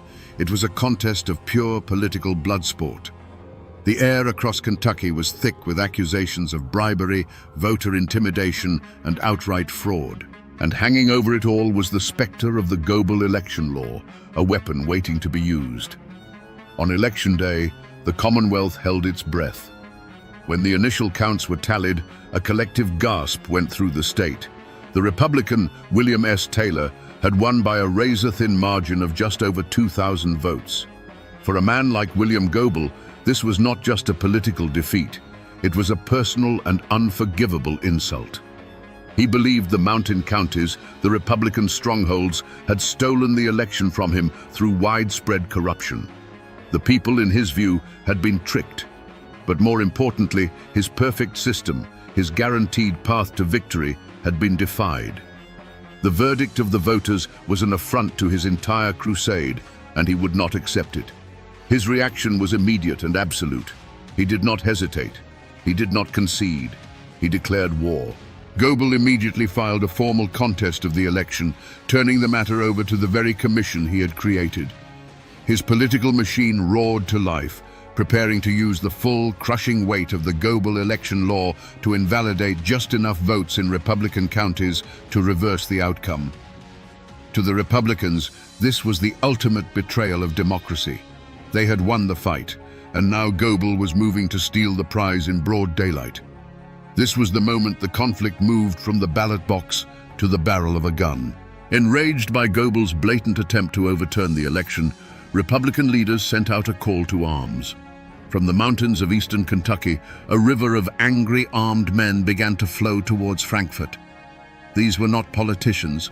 They were coal miners, farmers, and feudists, men with rifles on their shoulders and generations of distrust for the bluegrass Democrats in their hearts. They came by the trainload, over 1,000 strong, to make sure their governor, William Taylor, was inaugurated and that Goebel's commission did not dare to steal their victory.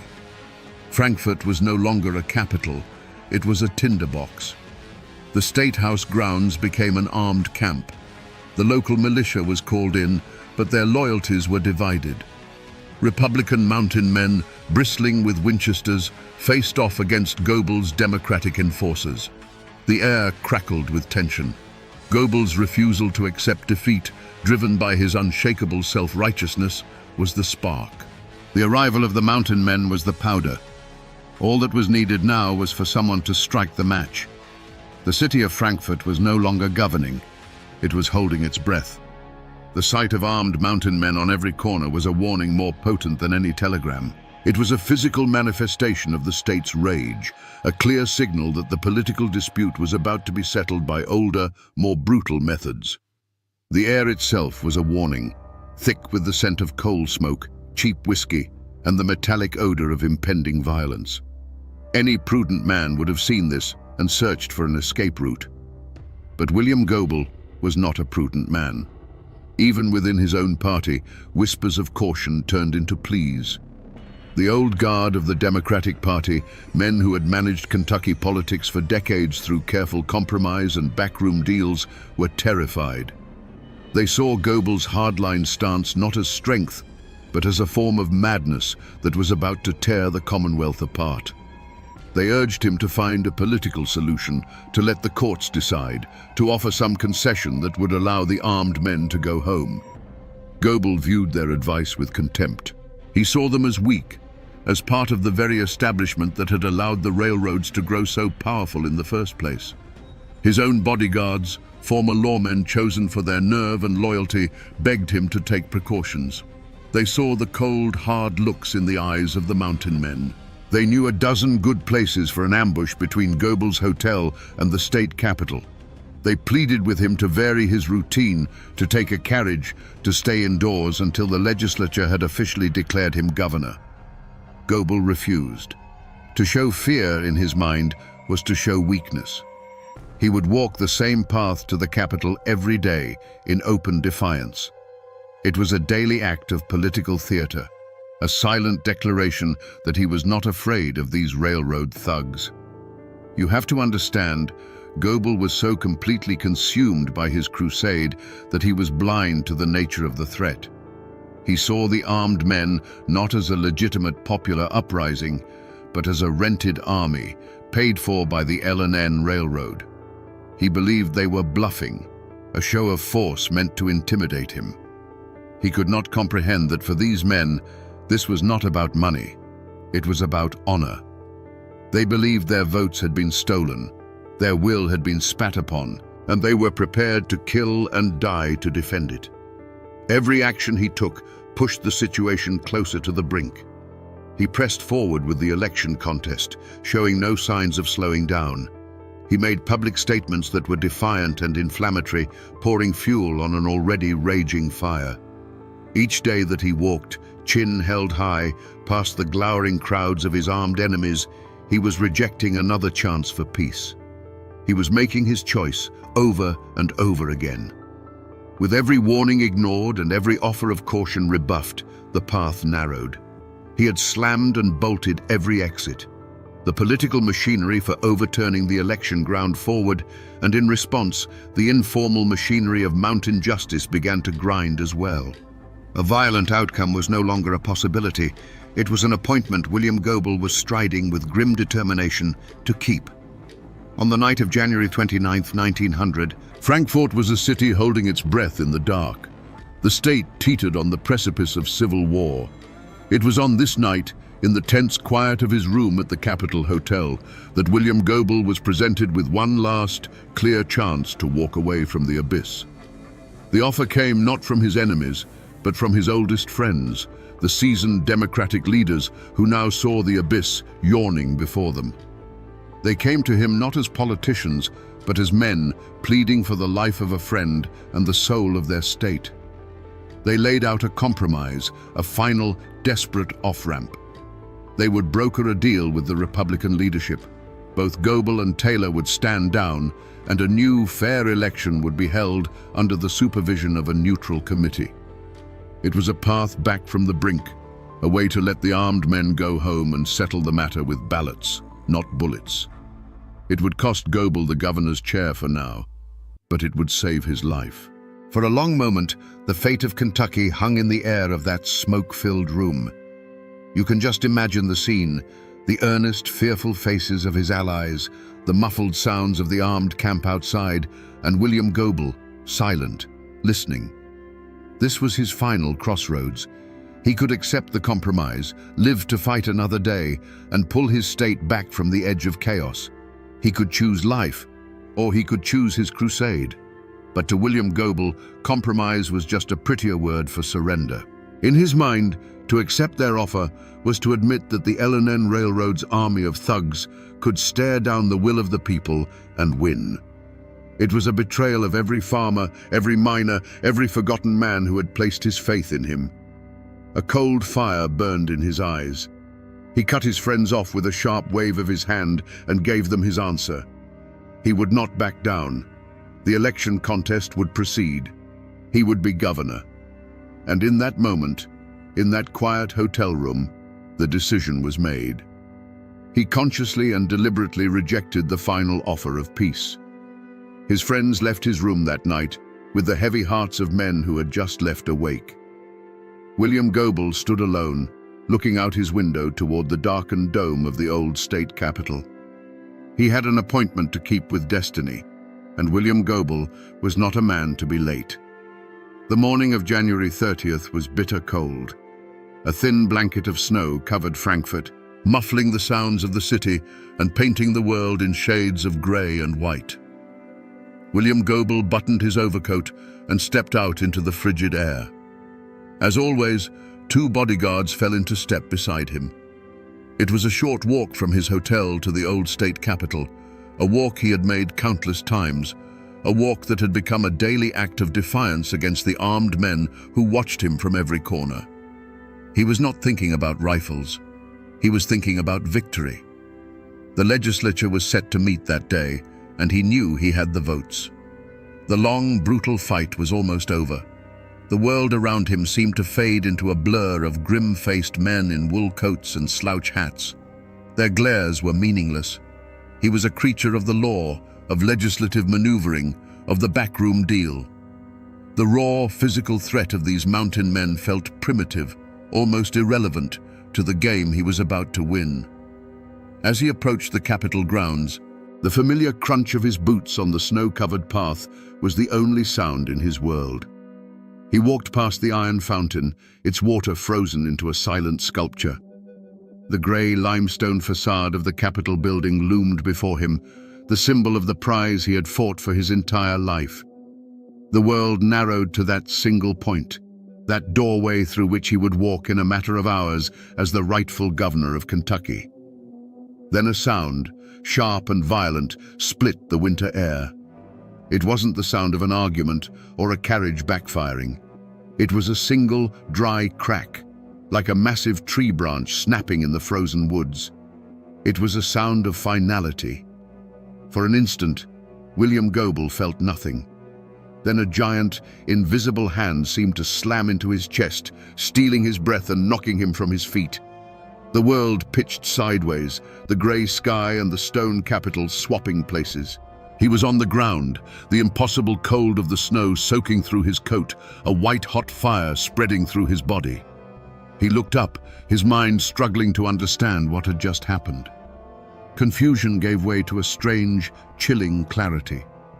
He saw the panicked faces of his bodyguards leaning over him. He could hear shouting now, a chaos of running feet and horrified screams erupting around him. He knew, in that moment, that the game was over. The rules had been changed. As his friends knelt by his side, he is said to have summoned his last reserve of strength, forcing out the words that would become his own epitaph. "Tell my friends to be brave and fearless and loyal to the common people." The echo of the rifle shot faded, leaving behind it a new and terrible silence. The political argument that had torn Kentucky apart for months was suddenly, permanently over. A single, unseen finger had pulled a trigger, and in the space of a heartbeat had plunged a commonwealth into darkness. Panic seized the capital. The single shot had shattered the fragile truce, and in its place was pure chaos. Goebel's allies, their faces masks of fury and disbelief, swarmed around their fallen leader. They lifted his bleeding body from the frozen ground and carried him, not to a hospital, but back to the Capitol Hotel. The hotel, which had been his political headquarters, was about to become his death chamber, his hospital, and, for a few fleeting days, the governor's mansion. Inside, as doctors worked frantically to save him, Goebel drifted in and out of consciousness. The bullet had torn through his lung, and every breath was an agony. But in the moments of lucidity, his state of mind was not one of regret or fear. It was one of cold, unyielding resolve. His body was a ruin, but his mind was still a fortress. He was told the legislature was in an uproar, that his enemies were in disarray. He knew, even as his life was draining away, that this was his moment. The assassin's bullet had not ended his fight. It had given him the final weapon he needed to win it. While Goebel lay dying, his political machine, the most formidable in Kentucky, executed its final, brilliant, and ruthless maneuver. With the Capitol in an uproar and the Republicans reeling from the accusation of murder, the Democratic-controlled legislature moved with breathtaking speed. They met in a chaotic session, officially invalidated the election results from the mountain counties, and declared William Goebel the rightful governor of the Commonwealth of Kentucky. And so, in one of the most surreal and desperate acts in American political history, the Chief Justice of the Kentucky Supreme Court was rushed to Goebel's bedside. In that hotel room, heavy with the smell of chloroform and fear, surrounded by his weeping allies, the dying man raised his right hand. He swore the oath of office, his voice a ragged whisper. For 3 agonizing days, a ghost governed Kentucky from a deathbed. His first and only act was to sign an order disbanding the state militia that protected his rival. On February the 3rd, 1900, the fight finally went out of him. The end of his road had come. William Goebel, the 34th governor of Kentucky, was dead. His war, however, was just beginning. The shot that killed William Goebel did not bring peace. It unleashed a plague. His death was not the end of a war, but the beginning of a long and bitter occupation of the soul of Kentucky. The wreckage left behind was not measured in broken buildings, but in shattered lives and a poison of suspicion and hatred that seeped into the very soil of the Commonwealth for a generation. His personal tragedy immediately became everyone's tragedy. For his political allies, victory was a poisoned chalice. His lieutenant governor, J.C.W. Beckham, now sat in the governor's chair, but the office was haunted. They had won power, but it was power consecrated in blood, and now they were bound by a sacred duty to avenge their fallen leader. This quest for vengeance would consume them, turning the machinery of justice into an instrument of political retribution and ensuring the wounds would never be allowed to heal. The most immediate wreckage was visited upon the men from the mountains. Overnight, Republicans became assassins in the public eye. Men like Caleb Powers, the Secretary of State, and Jim Howard, the Clay County feudist, were hunted down. Their names were transformed from political players into murderers. The lives of their families were destroyed. They faced years of imprisonment, sensational trials, and the crushing weight of being blamed for a crime that had pushed their state to the brink of anarchy. They were the first, but not the last, to be consumed by the fire Goebel's death had started. Across Kentucky, the assassination carved a line of blood between neighbors. The old political divide between the Republican mountains and the Democratic bluegrass was no longer a matter of opinion. It was a feud. Friendships ended, business partnerships dissolved, and families were torn apart by allegiance. The name Goebel became either a martyr's cry or a villain's curse, and there was no ground in between. The trust in government, in the law, in the very idea that a dispute could be settled peacefully, was utterly shattered. William Goebel, the lifelong bachelor, had no children to mourn him, but in a way he left behind thousands of orphans, the common people he championed. Their great hero was gone, and in his place was a legacy of division and a cycle of vengeance that did nothing to ease their poverty or break the power of the railroads. The bullet that struck him down had ricocheted through the entire state, and its final victims were the very people he had sworn to protect.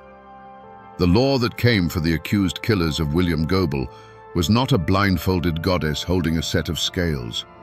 It was a vengeful spirit, cloaked in the robes of the state and armed with a prosecutor's fury. The series of trials that followed were not a search for truth. They were the final battle of the Goebel War, fought in a courtroom instead of on the street. The main targets were dragged from the mountains and into a world they did not understand. Caleb Powers, the Republican Secretary of State, branded the mastermind, and James Howard, the feudist from Clay County, accused of being the man who pulled the trigger. This was the heart of the conflict, a clash of two irreconcilable worlds. You have to picture it. A man like Jim Howard, a product of the Clay County feuds where disputes were settled face-to-face with a revolver, being tried by the complex machinery of state law. The prosecution painted him as a cold-blooded assassin, a hired gun. But to men who lived by the mountain code, assassination was a coward's work. The code demanded you look your enemy in the eye. The idea of shooting a man in the back from a hidden window was not just a crime, it was a profound dishonor, a stain on a man's name worse than death itself. Howard and Powers defended themselves with a simple, rugged denial that seemed hopelessly naive against the state's intricate, politically charged conspiracy theories. The trials themselves were a spectacle of partisan rage. The new Democratic administration, led by Goebel's successor, oversaw the prosecution. Juries were packed with loyal Democrats. Testimony was coerced, witnesses were intimidated, and evidence seemed to materialize from thin air. A clerk named Henry Utsi confessed, implicating the others in a story that conveniently fit the prosecution's narrative, a confession many believed was given under duress to save his own skin. It was a legal bludgeon designed not to uncover a fact, but to secure a conviction at any cost. The community's reaction was as divided as the state itself. In the bluegrass and the cities, newspapers proclaimed that Goebel's murderers were finally facing their reckoning. They were seen as traitors, the agents of a corrupt railroad, and no punishment was too severe. But in the mountains, a different story was told. To them, Powers and Howard were not criminals. They were political prisoners, martyrs framed by the very same democratic machine that had stolen the election. They were heroes, sacrificed on the altar of Goebel's ambition. The verdicts came in again and again. Guilty. Powers and Howard were sentenced to hang, then sentenced to life in prison over the course of multiple, grueling trials. But the ink was barely dry before appeals courts, looking at the tainted evidence and partisan atmosphere, overturned the verdicts. For 8 long years, the men languished in prison while the legal war raged on. In the end, was justice served? Not even close. The trials did not deliver clarity. They only cemented the divisions. They were a legal feud, as bitter and personal as any fought with rifles in the hills of eastern Kentucky. The final judgment came not from a jury, but from a Republican governor who, years later, pardoned the last of the men still in prison. The law had failed. It had picked its villains, held its show trials, and ultimately had let the true killer of William Goebel remain a ghost. So what became of the men who stood against William Goebel? If this were a simple story, his death would have meant their victory. But in the tangled, bloody history of Kentucky, there are no clean endings. The other side of this coin is not stamped with triumph, but with its own dark and complicated fate. Consider William S. Taylor, the Republican who won the election only to have it stolen from him. Did he rise to power over his rival's grave? No. He became a man without a country. Implicated in the assassination plot and facing indictment by a vengeful Democratic administration, Governor Taylor was forced to flee. He escaped across the river into Indiana, a political exile, never to set foot in his home state again. He lived out the rest of his days as an insurance lawyer in Indianapolis, a man who won an election and lost everything. And what of the true antagonist, the shadow government that Goebel had dedicated his life to fighting? The L&N Railroad had seemingly won the ultimate victory. Their most dangerous and implacable enemy was gone, silenced forever. But the ghost of William Goebel proved to be a more formidable foe than the man ever was. His assassination transformed him from a ruthless politician into a populist martyr. His name became a holy word, a rallying cry for the very reforms he had championed. The movement he started didn't die with him.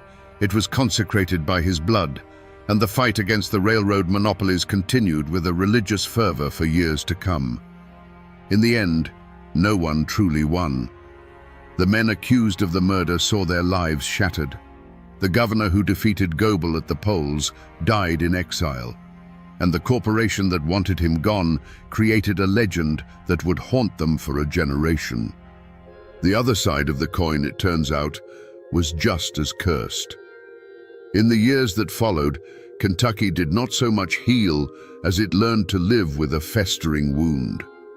The aftermath of the assassination was not a period of reconciliation, but one of grim consolidation. William Goebel left behind no wife or children, but he did have descendants of another kind, the political machine he built and the cause he embodied. His hand-picked successor, J.C.W. Beckham, rode a wave of public sympathy and righteous anger, establishing a democratic dynasty that would dominate Kentucky politics for decades. The Goebel Democrats, once the insurgents, now became the establishment, their power cemented by the blood of their martyr. For the families of the accused, the legacy was a curse. Even after the eventual pardons, the names of Powers and Howard were forever stained. Their children and grandchildren grew up in the long, cold shadow of the gallows, marked as the kin of assassins.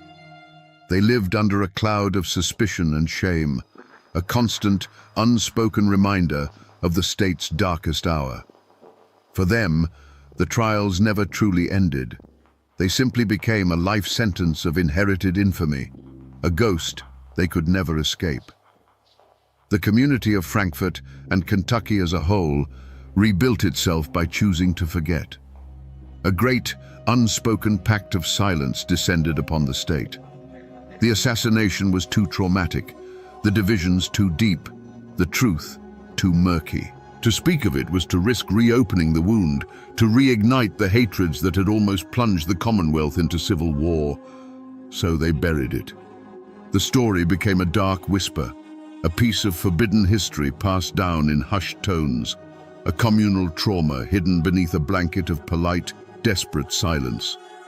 But beneath that silence, the power dynamics of the state had been fundamentally and irrevocably altered. The Republican Party in Kentucky was crippled, branded as the party of murderers, a stigma that would take them more than a generation to overcome. And ironically, the L&N Railroad, the great corporate beast Goebel had fought, found itself facing a far more hostile world. Goebel the man could be beaten, but Goebel the martyr was invincible. His death had galvanized the public against corporate overreach in a way his political maneuvering never could. The fall of the man had ensured the rise of his cause. If you walk the grounds of the old state capitol in Frankfort today, you can still feel the chill of that January morning. A bronze plaque marks the very spot where William Goebel fell, a silent testament to the moment Kentucky's history was violently broken.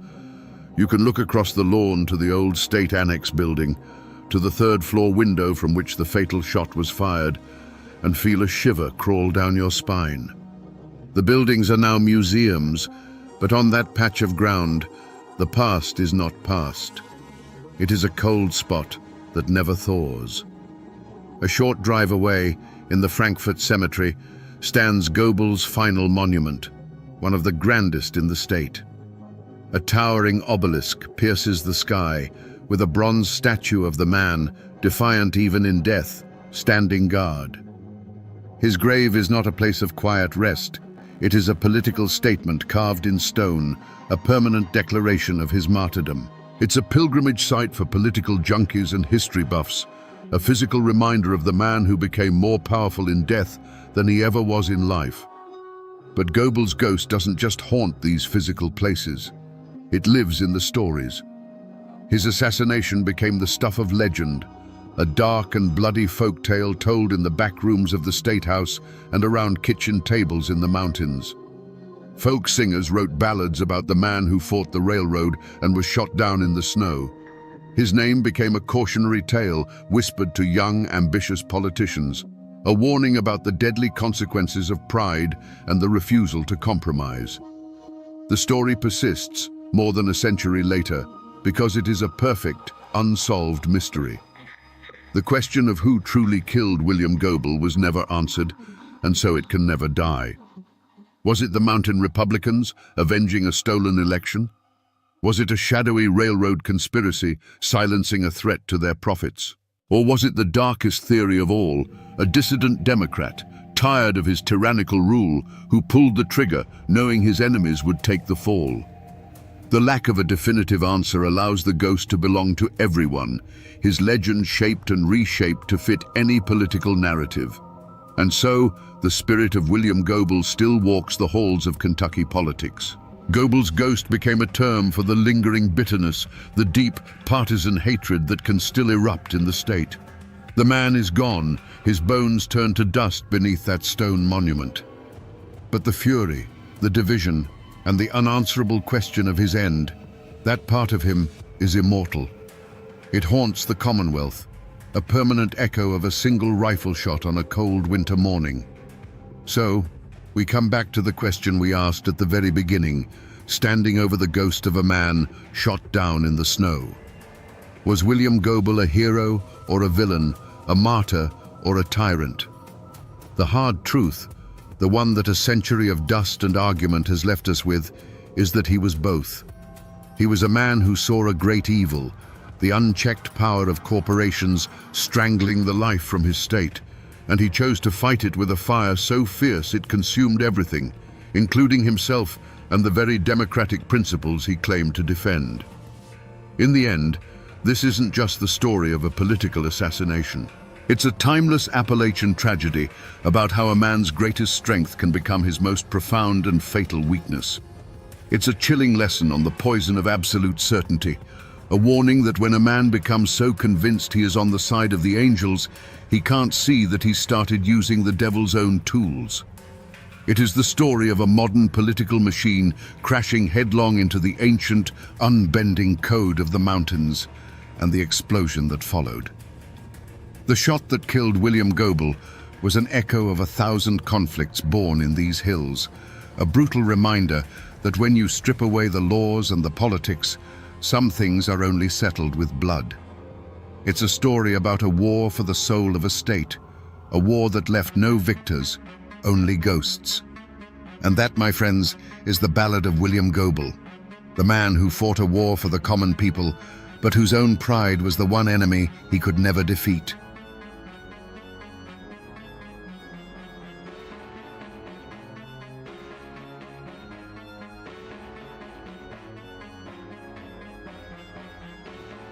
Him standing on the bank of Wallen's Creek, here in the rugged heart of Virginia. Today, the only sounds are the water moving over stones and the whisper of wind through the sycamores. It's a peaceful place, the kind of place you might come to forget the world for a while. But this ground doesn't forget. If you stand here long enough, the peace begins to feel thin, like a blanket laid over something terrible. This is a place of echoes. This quiet creek is where the legend of Daniel Boone ends and the story of the man begins. Not the folk hero in the coonskin cap, but a father whose life was shattered right here on this spot. The story we think we know is a comfortable lie. The truth is soaked into this soil, a tale of such brutality it would redirect the course of a man's life and a nation's history. Today, we're going to listen to those echoes and uncover the story of the dark and bloody ground. In the autumn of 1773, this same wilderness was not a place of quiet solitude. It was filled with the sounds of a dream in motion, the groan of wagon wheels, the lowing of cattle, the shouts of men, and the laughter of children. This was Daniel Boone's grand gamble, the first organized attempt to bring settler families into the promised land of Kentucky. They were a small, rolling nation of about 40 souls, carving a path through a world that had, until now, belonged only to the Long Hunters and the native tribes. Daniel Boone wasn't the giant of folklore yet. He was a 38-year-old father and husband, his face already lined by the sun and hardship, but his eyes were fixed on a future he could almost taste. He saw Kentucky not as a contested battleground, but as an untouched Eden, a place where a man could build a life from the ground up, beholden to no one. He was a guide, a protector, a patriarch leading his flock into a new world. At his side was his eldest son, James. At 16, he was on the cusp of manhood, strong and capable, already possessing a quiet confidence learned from his father in the deep woods. He was Daniel's shadow and his legacy, the boy who would help him tame this new land. For James, this journey wasn't just about following his father. It was the great adventure of his young life, a chance to prove himself and to be part of the founding of a new society. The air in those early days of October must have felt electric with possibility. Every mile they pushed westward through the Cumberland Gap, the world grew wilder, more beautiful, and more their own. They were leaving behind the crowded lands and the rigid rules of the colonies. Out here, the only law was the law of survival, and the only king was the vast, empty sky. They were tough, self-reliant people, but they were not warriors looking for a fight. They were farmers, husbands and wives, carrying their most precious possessions, iron pots, family Bibles, and the seeds for next year's crop. They believed in the promise of the land, a promise whispered to them by men like Boone. They had no idea they were seen not as pioneers, but as an invasion, and that the land itself and its ancient guardians were preparing to demand a terrible price for their trespass. The whispers from this creek are powerful, but to give them a voice, you have to turn to the written record. The story isn't just in the soil, it's locked away in archives, in letters written by hands that trembled with grief and shock. I'm holding a copy of one such document. It's a letter from Captain William Russell to Colonel William Preston, dated October 12, 1773. The paper is a copy, but the original is as brittle as a dry leaf, the ink faded to the color of rust. This isn't just an old piece of correspondence, it is a dispatch from the edge of a nightmare. William Russell was another leader of the expedition, and his own son Henry was with James Boone that night. This is a letter from one father to the world, trying to make sense of the unthinkable. He writes of the search party and of the discovery. He describes the scene with the stark, horrified clarity of a man who can't unsee what he's witnessed.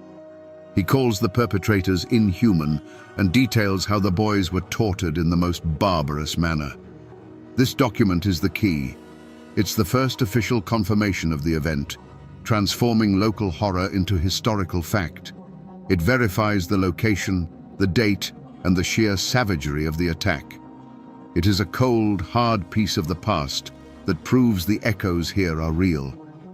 But this letter, for all its terrible detail, raises a more profound question.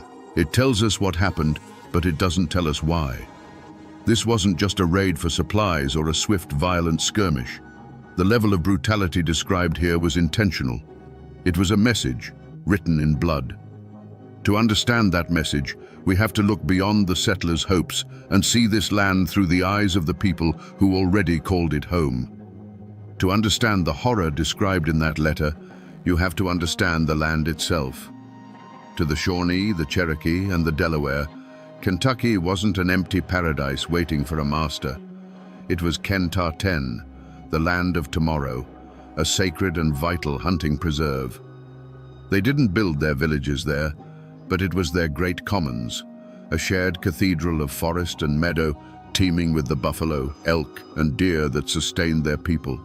Its borders were jealously guarded, and they called it the dark and bloody ground for a reason. When Daniel Boone's party of settlers snaked its way through the mountains, they were not seen as brave pioneers.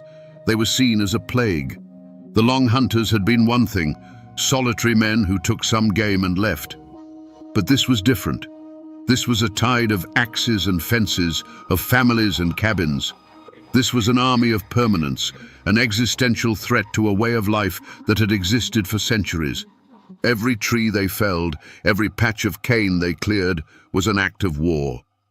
Watching this slow-moving invasion was a war party, a coalition of Shawnee, Delaware, and Cherokee warriors. They were not a random band of marauders, they were the guardians of this land, men whose families depended on the game Boone's settlers were about to displace. They would have tracked the party for days, observing them with a mix of fury and contempt. The settlers' noisy, lumbering progress was an insult to the silence of the woods, a clear sign they did not belong. The decision to attack was a calculated one, and the decision to make it a spectacle of cruelty was a strategic one. They needed to send a message so terrifying that it would echo all the way back to the colonies in Virginia and Pennsylvania. They needed to turn the dream of Kentucky into a nightmare. When James Boone's small group separated from the main party, it offered the perfect opportunity. They weren't just going to kill the intruders, they were going to make their deaths a lesson. The barbarism Captain Russell would later describe in his letter wasn't mindless savagery. It was a deliberate act of psychological warfare designed to break the will of the invaders and burn the memory of this failure into Daniel Boone's soul forever. To understand a story this old, the paper trail can only take you so far. You have to find the people who have kept the story alive, not in books, but in memory. In a small town nestled in the Cumberland Gap, I found a local historian named Silas Blackwood. He's not an academic. He's a man whose family has lived in the shadow of these mountains since before Kentucky was a state. His knowledge comes from stories told on front porches, passed down from one generation to the next like a well-worn rifle. He looked over my copy of the Russell letter, his brow furrowed. "This is the white man's truth," he said, his voice raspy like dry leaves. "It tells you a storm came through and tore the roof off the barn. It doesn't tell you why the lightning chose to strike right there, right then." He explained that for 200 years, another version of the story has been whispered in these hills, a version that provides a motive far more terrifying than a simple land dispute. According to the tale passed down in his family, the war party wasn't just a random collection of warriors. It was led by a Shawnee warrior who was already carrying a deep and personal wound. The previous spring, his own son, a boy not much older than James Boone, had been killed during a skirmish with a party of white Long Hunters. For this man, the sight of Boone's settlers, an unstoppable wave of the very people who had taken his child, was not just a political threat. It was a personal desecration. This detail, passed down outside the official record, changes everything. The unspeakable acts committed on the bank of Wallens Creek were not just a strategic message of terror. They were a targeted, ritualistic act of revenge, a horrific mirror image of the warrior's own grief. It was meant to be a dark sacrament of an eye for an eye. It was designed specifically to make Daniel Boone, the great leader, feel the exact same hollowing loss that had destroyed his own life. The lightning wasn't random, it was aimed directly at a father's heart. On the night of October 9th, 1773, the air in the mountains grew cold. For the main body of settlers, it was a normal evening. Fires lit, guards posted, the familiar sounds of a camp settling in for the night. But miles away, a smaller group, including James Boone and Henry Russell, had separated from the others to chase down a stray horse and gather supplies. It was a routine task, the kind of thing these frontier boys had done 100 times before. They were capable, unafraid, and utterly oblivious that they were being watched. The war party had shadowed them for days, moving like ghosts through the forest. At its head, if the old stories are true, was a man whose heart was already a cold, dead stone. He was not just a warrior defending his land, he was a grieving father. And as he watched James Boone, the strong, promising son of the man leading this invasion, he saw not an enemy to be killed, but a debt to be collected. This was the moment he had been waiting for, a chance to make the world balance again in the only way he had left, through pain. The boys made camp by Wallens Creek, building a small fire against the chill. They were young men full of talk about the future, about the land they would clear and the homes they would build. They were confident in their skills, secure in their small bubble of firelight, believing the deep, dark woods around them were empty. You can almost hear their last conversation, the easy banter of youth on the edge of a great adventure. They fell asleep under a canopy of ancient trees, dreaming of a Kentucky that would never exist for them. The attack was not a battle, it was an execution. It came in that disorienting pre-dawn grey, a sudden explosion of violence that ripped the sleeping camp apart. There was no time to fight back, only to be overwhelmed by a wave of silent, purposeful fury. Several in the small party were cut down in their bedrolls, their lives extinguished before they were even fully awake. But James Boone and Henry Russell were not killed. They were seized, dragged from their blankets, their arms bound tight. This was the moment that sealed their fate. The skirmish was over. The warriors had won. They could have vanished back into the woods, leaving the bodies as a stark warning. But the leader's eyes fixed on the captured boys. In that instant, the strategic goal of terrorizing the settlers merged with the raw personal need for vengeance. The son of the leader for the son of the leader. A life for a life, a wound for a wound. The decision was made. The remaining captives were quickly and brutally dispatched, but James and Henry were kept alive. They were shoved toward the creek bank, their pleas and struggles met with stony silence. The point of no return had been crossed. This was no longer about land or resources. It had become a dark ritual, a sacrifice to be performed on the altar of grief. And the dawn that was about to break would bring not light, but a descent into an unimaginable hell. Up on the highway, there's a historical marker, a simple metal sign that gives you the cold, hard facts, the names, the date, the event. It's an official scar, an attempt to nail down this ghost to a specific point on a map. But the sign is for passing cars and tourists. It sanitizes the story. The real marker, the real testament to what happened, isn't up there on the roadside. It's down here by the water. I'm standing on the creek bank now. It's a small, flat clearing, barely big enough for a few men and a campfire. The river stones are smooth and grey, worn down by countless years of flowing water. It's a perfect place to camp, naturally sheltered, which is exactly why the boys would have chosen it. This little patch of ground is the only physical evidence that's left. This is the stage. There are no monuments here, no weathered cross, no pile of stones to mark the spot. Nature has reclaimed it all. But standing here, you feel it. This isn't just a place, it's a crime scene. The silence is different. It's heavier. You can almost feel the weight of what this soil has absorbed. Right here. This is where it happened. And each of these smooth, silent stones is a silent testament to the chaos of that morning. A witness to an act so cruel that it would stain this ground forever. The fire on the creek bank was no longer a source of warmth or comfort. It had become a spotlight on a stage of unimaginable cruelty. James Boone and Henry Russell were bound, the last glimmers of hope extinguished from their eyes. Their captors moved not with the frantic energy of a raid, but with a chilling deliberateness, a sense of grim ceremony. This was not going to be a quick end. This was going to be a lesson. The work began. The first sound was not a scream, but a sharp, choked cry that was swallowed by the vast, indifferent wilderness. The violence that followed was methodical. It was not the hot-blooded rage of a battle, but the cold, patient work of men intent on deconstruction.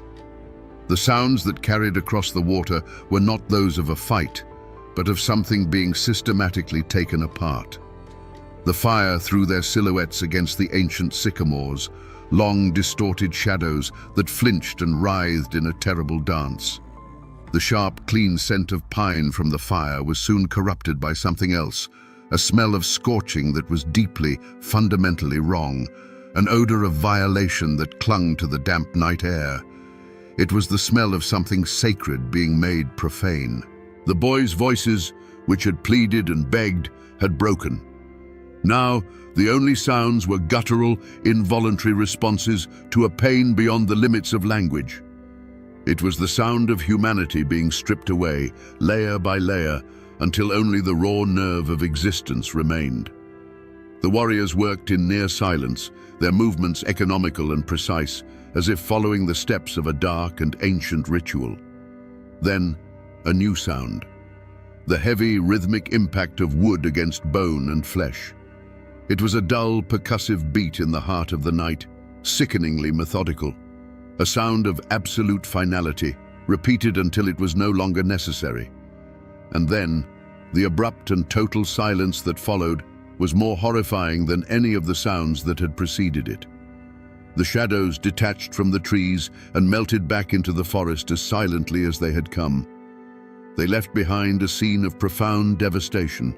All that remained was the whispering creek, the dying fire casting a weak orange glow, and two shapes on the ground that no longer resembled boys. A single leather moccasin lay on its side, yards from the fire, a small, lonely testament to a final, futile struggle. This was a story told with knives and arrows. Every wound was a word, every desecration a sentence, arranged to form a single, terrifying message. It was a message intended for one reader, Daniel Boone. When he and the search party finally arrived, they would not find the bodies of enemies slain in battle. They would find a carefully crafted monument to hatred, a masterpiece of revenge designed to do more than kill a son. It was designed to kill a father's soul. After the raw horror of a place like Wallens Creek, you come inside. You go to the quiet, climate-controlled rooms of a historical society where the past is filed away in acid-free folders. You look for the official story. Here, the chaos of that October morning is flattened, pressed between pages, and tamed by the formal language of the 18th century. You find depositions, journal entries, and the same letter from William Russell, now treated as a piece of evidence. The language is always the same. It's stark, formal, and designed to strip away the emotion. A report might state that James Boone, deceased, was discovered by the search party. It lists the names of the dead as if taking inventory. It describes the state of the bodies with a detached, clinical precision that is almost as chilling as the act itself. The report simply lists the cause of death as injuries sustained during an attack by hostile natives. Injuries sustained. It's a phrase meant to create distance. It doesn't mention the fire or the deliberate, methodical nature of the violence. It doesn't capture the image of Daniel Boone kneeling in the dirt next to what was left of his firstborn son, a man whose heart was just ripped out of his chest. The official record has no language for that kind of grief. This is the fundamental conflict of telling these stories. The documents give us the bones, the names, the dates, the locations. But they are silent on the most important truths. They don't record the sound of a father's cry echoing through the woods. They don't capture the cold, calculating fury of a warrior seeking his own dark justice. They record an incident, but they miss the humanity. And for the men on that expedition, the official record wasn't nearly enough. The law of the settlements was slow and distant. The law of the frontier was about to be enforced. There was no manhunt, not in the way we think of one, with a determined posse riding out in a cloud of dust, crying for vengeance. The reality was far more grim.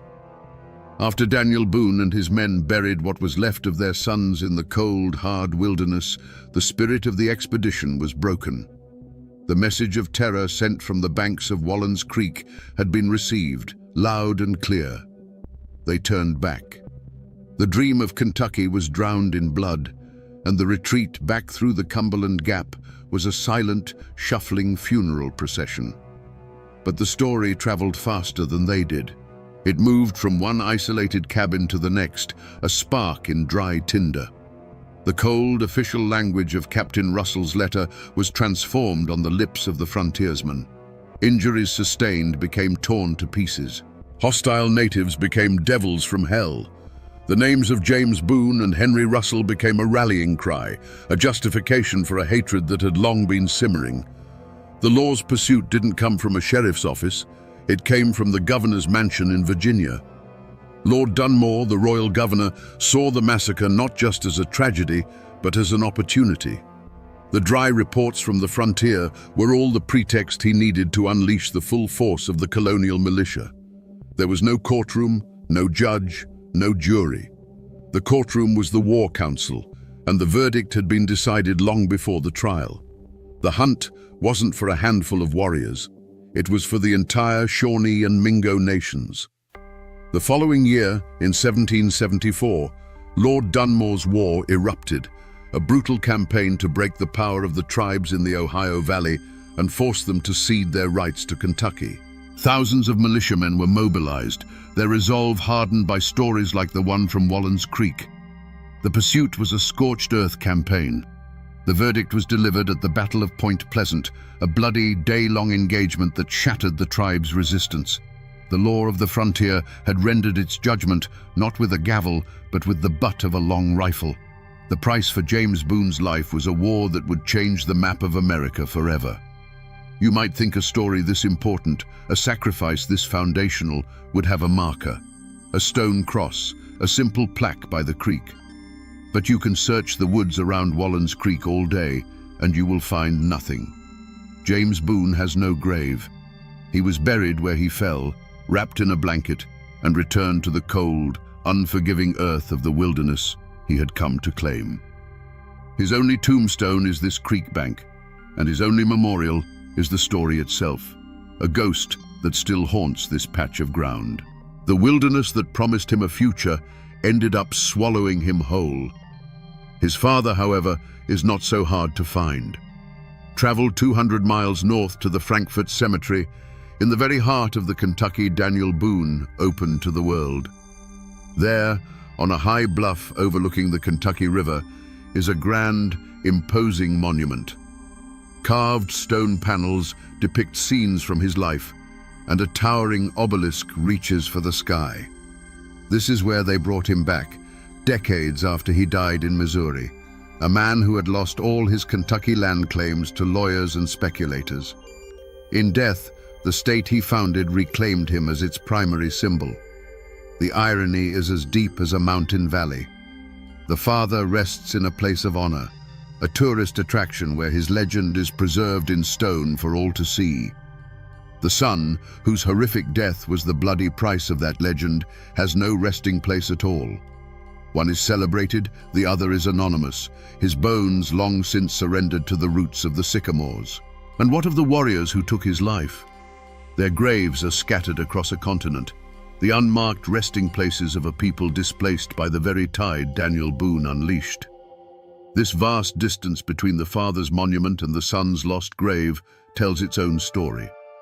It is the story of what came after the grief, the long, hard years of a man who had to carry the memory of that creek bank with him every day of his life. It raises the final, haunting question: what happens to a man who survives the unsurvivable? For Daniel Boone, the retreat from Wallen's Creek was not an end. It was a vow. The grief from that day settled into him, not like a soft sadness, but like a hard piece of iron in his soul. It became the fuel that would drive him for the rest of his life. He had to go back. He had to finish what he started, as if conquering the land that took his son was the only way to quiet the boy's ghost. 2 years later, in 1775, he was back, blazing the wilderness road and raising the walls of a fort called Boonesborough on the banks of the Kentucky River. But the world he built was not the Eden he had dreamed of. It was a fortress. The hope of 1773 was replaced by the grim reality of survival in a war zone. Life was lived with one ear, always listening for a sound that didn't belong, the snap of a twig, the call of a bird that wasn't quite right. The long shadow of that massacre by the creek fell over everything. Every time a child strayed too far from the fort walls, the memory of what happened to James would have returned to Daniel like a fever. The Shawnee had been forced to cede Kentucky by treaty after Lord Dunmore's war, but a piece of paper meant nothing when their way of life was at stake. The fighting didn't stop. It just became more desperate, more personal.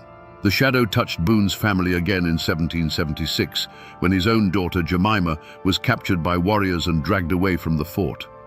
Boone led a frantic, relentless pursuit and rescued her, but it was a terrifying echo of the past, a reminder that the war was never far away.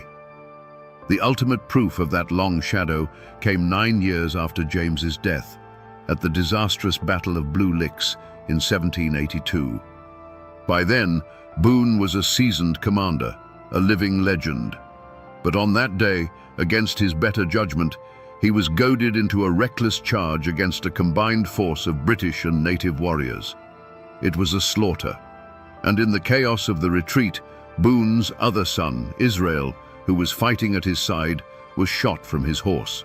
Daniel, under a hail of fire, tried to carry his son's body from the field, but it was too late. He had to leave another son behind on the dark and bloody ground. The cycle of violence that began on the banks of Wallens Creek had come full circle, claiming another of his children. The story of Boone in Kentucky is not one of triumph. It is a story of a man who won a country but lost a family, a man who lived the rest of his days under a shadow so long the sun could never truly reach him again. To most of America, the legacy that grew from that bloody creek bank is simple and clear. It's the story of Daniel Boone the Pathfinder, the brave frontiersman who faced down a savage wilderness to bring the light of civilization westward. In this telling, James Boone is a martyr, an innocent lamb sacrificed on the altar of manifest destiny. It's a clean, heroic narrative, the kind you carve into monuments and teach in schoolbooks. It's the story of a hero who persevered through unimaginable loss to found a state. But that's not the only story this land remembers. To this day, if you speak to descendants of the Shawnee, the people who were driven from their sacred hunting grounds, you will hear a very different legacy. In their story, Daniel Boone isn't a hero. He's the architect of an invasion. He wasn't a pioneer. He was the leader of a band of trespassers who ignored every warning to turn back. In this version of the story, the attack at Wallens Creek was not an act of random cruelty. It was a desperate, violent act of defense, a last-ditch effort to protect a way of life from being extinguished. And that's where the memory gets truly complicated, tangled up in the tale of the grieving warrior who may have led the attack. Was it an act of unprovoked savagery? Or was it a terrible symmetrical act of revenge, a wound for a wound? In one legacy, he is a nameless, faceless monster. In another, he is a father, driven to madness by his own loss, inflicting the very same pain that had been inflicted upon him. He becomes a dark mirror of Daniel Boone himself. So which story is true? The hero or the invader? The martyr or the trespasser? The hard truth is, the answer depends entirely on which side of the Cumberland Gap your ancestors stood. The truth is a matter of perspective. One man's pioneer is another man's destroyer. One man's tragedy is another man's last stand. The war for Kentucky didn't end when the shooting stopped. It continues to this day, fought not with rifles and tomahawks, but with the stories we choose to tell and the ghosts we choose to honor. A story this brutal can't live forever as just a set of facts. The human mind can't hold on to that much sharp-edged horror. Over time, it has to be reshaped. The pain has to be dulled, the events smoothed over, until the history becomes something else entirely, a legend. And that's exactly what happened here. The true, documented story of James Boone's death became the seed for 100 years of local ghost stories and cautionary tales. Locals will tell you not to camp by Wallens Creek, especially not in October. They say that if you come down here at dusk, when the light is failing and the mist starts to rise off the water, you have to be quiet and listen. They say you might hear something on the wind that isn't the wind, a thin crying sound. Some say it's the ghost of a young boy, forever lost, forever calling out for a father who came too late. Fishermen have talked for generations about a cold spot near the bank, a patch of air that stays chilled even on the hottest summer day. It's the haint of Wallens Creek, a permanent scar of sorrow left on the landscape. Over the decades, the story also became a tool, a boogeyman with a real name used by parents to keep their children close. Don't you wander off, a mother would warn, or what happened to the Boone boy will happen to you. The names might have gotten jumbled, the details blurred, but the core lesson remained. The wilderness is not your friend. Danger is silent, and it is always watching. The story became a fence, built of fear, to keep the next generation safe from the same fate. This is the final stage of a story's life. This is where history dissolves. The real James Boone, the 16-year-old boy full of hope for the future, is gone. In his place is a mournful spirit, a whisper in the trees. The complex, grieving Shawnee warrior is gone, replaced by a faceless shadow that stalks the woods. This is what happens when history is too painful to remember clearly. It gets turned into a haunting so that the community can forget the facts, but never, ever forget the feeling of that terrible morning. And so, we're back where we started, on the banks of Wallens Creek. The water still moves over the stones, and the wind still whispers through the sycamores. But it doesn't sound peaceful to me anymore. After peeling back the layers of history, of memory, and of legend, I understand what the echoes are saying now. The peace you feel here is a lie. It's just the silence that comes after a scream has finally faded. This isn't just the place where a boy died. This is the place where the myth of the peaceful frontier died with him. It's the place where Daniel Boone the man was forged, a man who would be haunted by this ground for the rest of his days. It's a story of grief, a story of revenge, and a story that reminds us that the history of this land wasn't a clean, heroic adventure. It was a messy, brutal, human tragedy, filled with fathers who lost their sons on both sides of the conflict. The next time you drive through these mountains and see a quiet little creek by the side of the road, or pass a forgotten historical marker, remember this one. Remember that these places aren't empty. They are libraries, filled with stories that are more terrible and more true than any legend you've ever been told. You just have to be willing to stop and listen to the silence. The boy is gone. The father's grief has long since turned to dust. The warrior's vengeance is forgotten. But the dark and bloody ground remembers. And the story remains.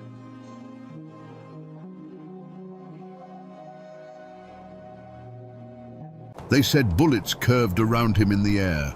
They whispered that he could melt into the mountain fog like a ghost, that he'd made a deal with the devil himself in some dark and lonely hollow. For years, the name Jacko Fraser was enough to make a child stop crying and a grown man bolt his door at night. The law called him a murderer. But the people who lived and died in these hills had another name for him: the White Devil. But how does a man become a monster? How does flesh and blood turn into a legend that haunts a landscape for 100 years? Today, we hunt for the truth behind the ghost story. To understand a man like Jacko Fraser, you first have to understand the world that made him. Imagine the Cumberland Mountains in the late 1800s on the jagged border of Virginia and Kentucky. This was a land forgotten by God and the government, a place of stunning beauty and breathtaking cruelty. The mists that clung to the hollows hid deep secrets, and the ancient hills had seen more than their share of blood and tears. The Civil War had ripped through these communities, leaving behind not just poverty, but a generation of men who had been taught that the fastest way to solve a problem was with a rifle. They came home to find their farms in ruins and their futures uncertain. The law, in this part of the world, was a distant rumor. A county sheriff might hold authority in the dusty courthouse square, but out in the winding creeks and isolated cabins, his power faded to nothing. Here, a different law held sway, the law of the clan. Family was everything. Your name was your flag. Your cousins were your army. An insult to one was an insult to all, and debts of honor were paid in blood. This was the era of the great feuds, like the Hatfields and McCoys, where violence was not just an outburst of anger, but a structured part of life, a grim inheritance passed down from father to son. This fierce loyalty was born of isolation. The dense forests and impassable ridges didn't just separate families from the outside world, they separated them from each other. Every farmstead was its own small kingdom, every cabin a fortress. Strangers were viewed with suspicion, and a man representing the government was seen as the biggest stranger of all. People here learned to rely on themselves, their kin, and their own judgment. But self-reliance couldn't always put food on the table. This was a world of grinding poverty. Families survived on what they could scratch from the rocky soil, what they could hunt in the deep woods, and what they could distill in a hidden still under the light of the moon. For a man with a quick trigger finger and no conscience, the desperation hanging in the air smelled like opportunity. It was into this boiling cauldron of pride, poverty, and clan justice that Jacko Fraser was born. The world he saw was not a place of laws and morals, but a battlefield for survival. The mountains were poised on a knife's edge, holding a fragile, violent peace. But that peace was about to be shattered, not by an invading army, but by a monster it had created in its own image. Long before the massacre that made him a legend, Jacko Fraser's name was already a poison whispered on the mountain wind. He didn't exist in a vacuum. His terror was fed by a network of lesser evils and silent supporters. Men like Henley Cox, his most notorious accomplice, were drawn to him like moths to a flame, lesser predators orbiting a greater one. And there were others, the small-time crooks who bought his stolen goods, the informants who'd trade a neighbor's whereabouts for a silver dollar or just to settle an old score. The Mullins clan, on the other hand, were the opposite of everything Jacko stood for. They were a large, well-respected family, a cornerstone of the community, which made them the perfect target for a man who wanted to prove that no one and nothing was safe. The deepest wounds in these mountains were often the oldest. Jacko himself was said to be a veteran of the Confederacy, a man who had seen the world burn and decided he liked the heat. He didn't come back from the war looking for peace. He came back carrying the war inside him, a personal battle against a world he felt had failed him. His grudge wasn't over a single plot of land or a stolen horse. His grudge was with humanity itself. He saw society as a sham, and he aimed to tear its mask off with violence. Of course, smaller, more personal grudges festered in every hollow.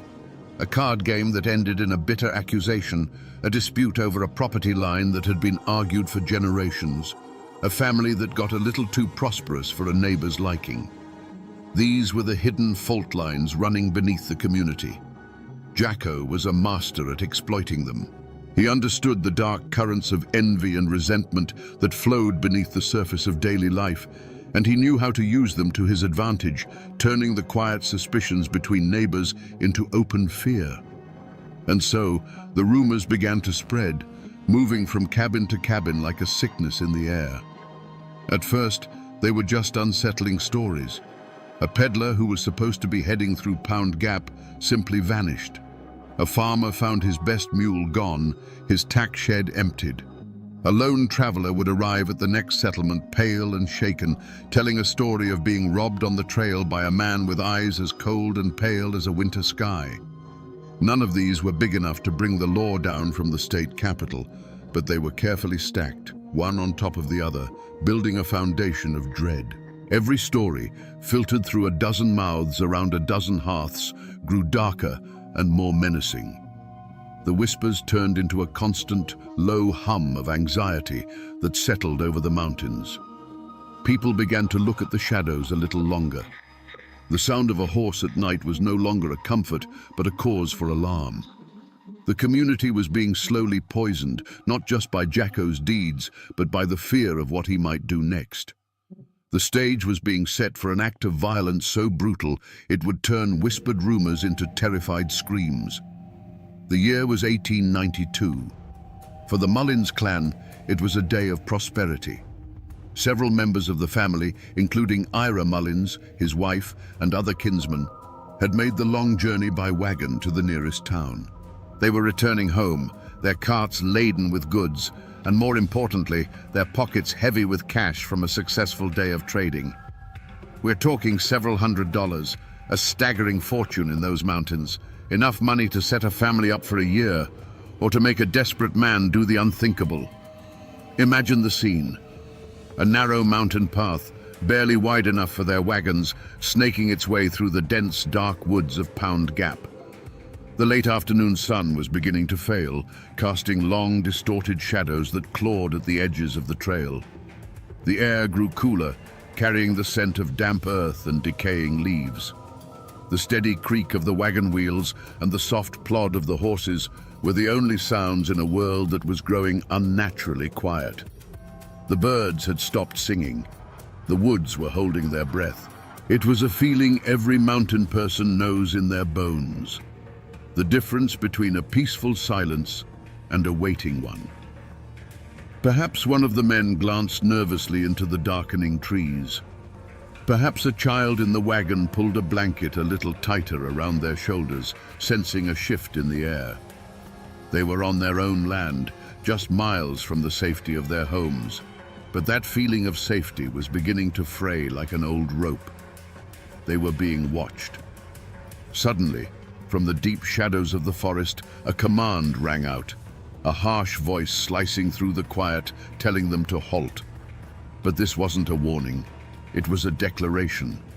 Before the echo had even died, the trees erupted in a blaze of rifle fire. The led horse screamed and reared, falling in its traces. The quiet evening was shattered by the roar of guns, the splintering of wood, and the first cries of shock and pain. This wasn't a robbery.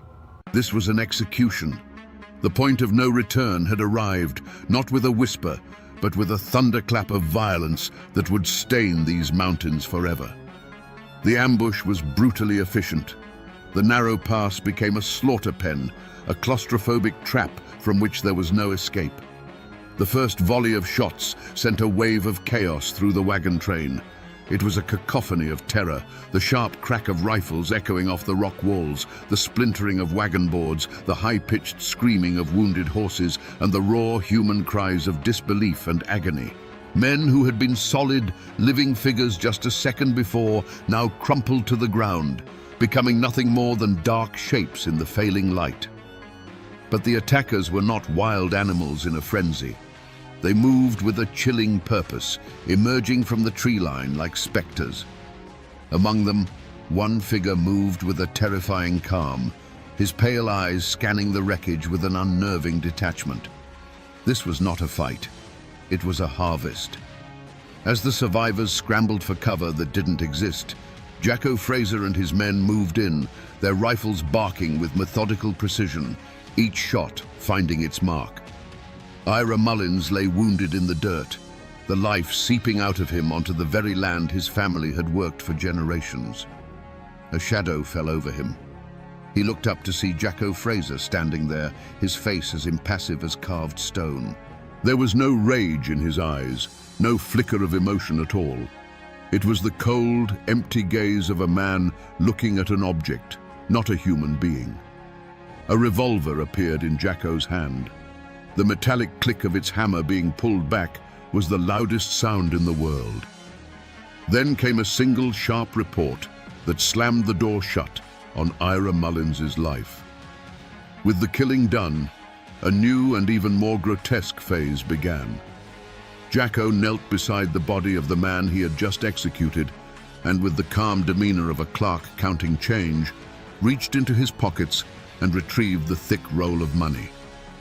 This cold ritual was repeated as the gang moved from one still form to another, their hands searching pockets and pouches. They were not just murderers, they were grave robbers, desecrating their victims before the bodies had even grown cold. When the last echo of gunfire had faded and the last coin had been pocketed, what remained was a tableau from hell. A wagon lay on its side, its contents, flour, cloth, tools, spilled across the dirt road like the entrails of a dying beast. The horses lay tangled in their harnesses, their great bodies still and silent. The air, thick with the smell of gunpowder and blood, hung heavy and motionless. It was the silence that was the worst part, a profound, deafening silence where just moments before there had been life, laughter, and hope. and as quickly as they had appeared, they were gone. Jacko and his men didn't flee in a panic. They simply stepped back into the deep woods, swallowed by the same shadows that had birthed them. It was as if the mountain itself had opened up, unleashed its demons, and then closed again, leaving behind no evidence of their passage, only the wreckage of a family and a silence that screamed. This was more than a robbery. It was more than murder. It was a statement, written in blood on a lonely mountain trail. It was a declaration that there were no safe places, that the bonds of family and community were no shield against a man with a frozen heart. On that day, in the twilight of Pound Gap, John Fraser the outlaw died, and Jacko, the White Devil, was well and truly born. The silence that followed the massacre was deeper than any grave. For a time, the only witnesses were the ancient trees and the cold, unblinking stars. It was a kinsman sent out from the Mullins homestead when the wagons failed to return, who stumbled into the nightmare. He found the scene not by sound, but by its terrible stillness. The dark, hulking shape of the overturned wagon, the pale glimmer of spilled flour on the ground looking like a dusting of snow, and then the bodies, scattered among the wreckage like fallen leaves, their stillness an affront to nature itself. The cry that broke from that man's throat was a sound of pure horror, an animal howl of grief that finally shattered the unholy calm. When the news reached the Mullins family, it was like a physical blow, a shock that left them gasping for air. But in the Appalachian heart, grief is a fast-burning fire that quickly turns to iron resolve. The women's wails of sorrow echoed through the hollows, a heartbreaking chorus for the dead. But the men's faces were a different kind of terrible. Their grief was silent, their eyes hard and cold, their hands resting on the stocks of the rifles that were never far from reach. They tenderly carried their dead home, but in their hearts, they were already carrying a vow of vengeance. News in the mountains travels not on wires, but on the wind, passed from cabin to cabin in hushed, urgent whispers. The story of the Pound Gap massacre spread like a plague of fear. It confirmed every dark suspicion, every campfire ghost story. The name Jacko Fraser was no longer just a name. It was a curse, the living embodiment of every settler's deepest fear, the fear of what lurked in the untamed wilderness just beyond the light of their lanterns. Doors were bolted earlier. Men took their rifles with them to plow the fields. The comfortable darkness of the mountains, once a familiar blanket, now felt like a shroud, filled with unseen, malevolent eyes. The sheer brutality of the attack was too much to be ignored, even by the distant and often indifferent hand of the law. The murders weren't just a crime, they were an insurrection against the very idea of society. The authorities in both Virginia and Kentucky, pressured by the influential families and a terrified populace, were finally prodded awake. A substantial reward was offered for the capture of Jacko Fraser and his gang, a fortune that could make a poor man rich for life. The notice was nailed to the courthouse doors and the sides of general stores, turning the ghost into a wanted man with a price on his head. The bodies of the Mullins family were laid to rest in the cold mountain earth, but their story refused to be buried. The massacre became a line drawn in the dirt. On one side was the world of families, faith, and hard work. On the other was Jacko Fraser. He was no longer just an outlaw. He was the White Devil, a figure of folklore born from a real-world atrocity. The hunt was now not just a matter of law, but a crusade. The question was, how do you hunt a man who is already a ghost? The bounty posters were barely dry before the hunt began. This was not going to be a simple posse of local farmers. The states of Virginia and Kentucky marshaled their forces, calling in the best they had. They hired professional detectives from the famed Baldwin Felts agency, outsiders with city methods and a reputation for ruthlessness. But the man chosen to lead the hunt was a legend in his own right, Marshal Big Ed Hall. He was a man cast from the same mountain rock as Jacko, who knew every secret trail and hidden hollow. He was Jacko's opposite, a man of the mountains who had chosen the badge over the outlaw's gun. And alongside the lawmen and hired guns rode men with faces like stone. They were the kin of the murdered Mullins family. They weren't there for the reward money. They were there to settle a family score, and their justice wasn't written in any law book. Hunting Jacko Fraser in the Cumberland Mountains was like trying to catch a whisper in the wind. He was in his element, a predator on his home ground. The very landscape that the posse found so punishing was his greatest ally. The mountains that had cradled him now conspired to hide him. For weeks, they combed the ridges and ravines, a grueling ordeal of cold nights and false trails.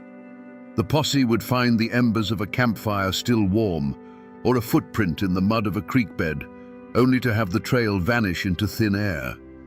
It was as if Jacko could simply dissolve into the mist. The mountains that had once been a home to the posse members had now become a deadly labyrinth, and in its center lurked a monster who knew every turn. The posse grew weary, their resolve frayed by frustration and the constant, unnerving feeling of being watched. They knew Jacko was out there, seeing them long before they saw him. Every rustle in the undergrowth could be an ambush, every shadowy rock formation a sniper's nest. But in the end, it wasn't a tracker's skill or a detective's logic that cornered the White Devil. It was human weakness. A name was whispered to the lawmen. An informant, tempted by the life-changing reward or simply terrified into submission, gave up Jacko's hiding place. The mountain's code of silence had finally been broken by the one thing stronger than loyalty: fear. The tip-off led them to a lonely, isolated cabin near the Kentucky border. They surrounded it in the dead of night, a ring of steel closing in under a moonless sky. As the first grey light of dawn touched the peaks, Big Ed Hall gave the signal. The quiet morning was torn apart by a final desperate volley of gunfire as Jacko tried to fight his way out. But it was hopeless. He was one man against a small army. When they dragged him out into the light, blinking and bloodied, the posse members steeled themselves, expecting to see a demon. Instead, they saw a man. His clothes were ragged, his body weary from weeks on the run, but his eyes were the same. In their icy depths, there was no fear, no regret, not even anger. There was only a profound, chilling emptiness, and the bottomless exhaustion of a man who knows his road has come to an end. For the lawmen, it was the end of a manhunt. But for the Mullins kin who stood there, watching the man who had destroyed their world, the look in their eyes said that true justice had not yet begun. The arrest of the White Devil was a sensation. His trial in Wise, Virginia, was a pilgrimage. People came from 3 states, on foot, on horseback, and in wagons, clogging the dusty streets of the small county seat. They weren't there to see justice done. They were there to see the monster in a cage. The courthouse stood under the watchful eye of armed guards, its lawn transformed into a sprawling camp of onlookers. The air buzzed with a carnival-like energy, a strange mix of grim satisfaction and morbid curiosity. This wasn't a legal proceeding, it was a public exorcism. Inside the courtroom, the air was thick enough to choke on.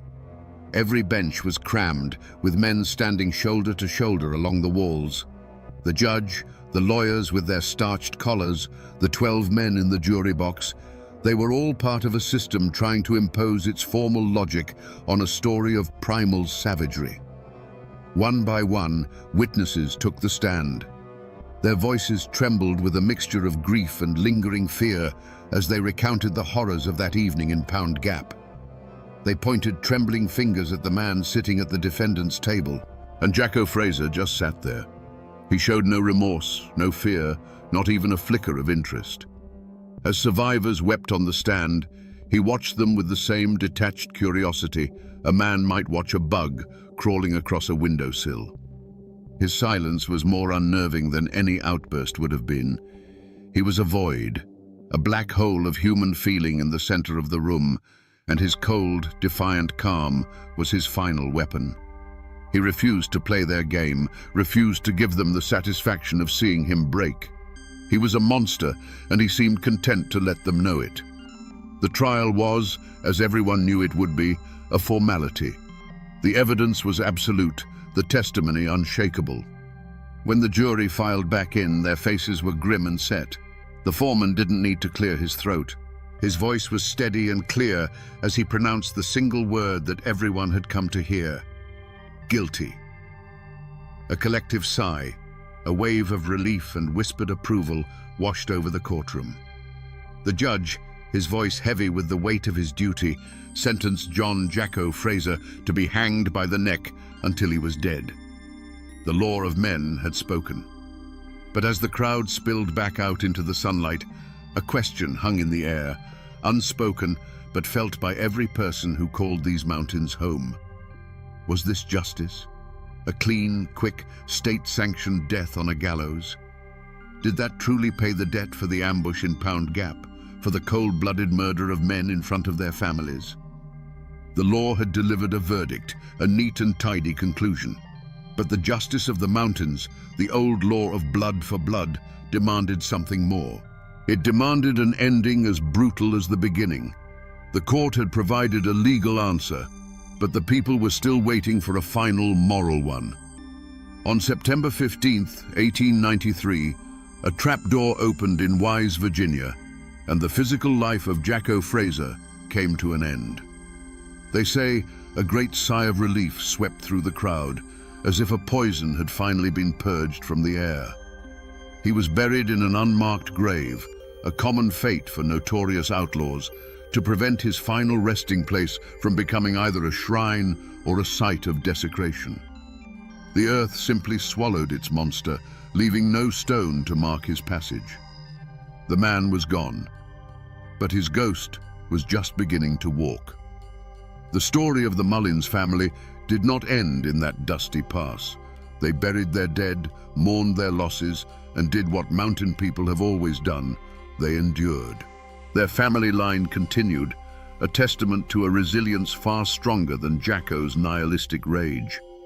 Today, their descendants still live in those hills, carrying the memory of the massacre not as a chilling legend, but as a deep and painful part of their family history.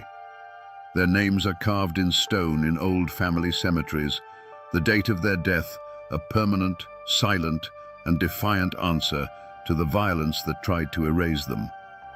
The world has changed dramatically since that bloody evening. A modern highway, US Route 23, now carves a smooth paved path through Pound Gap.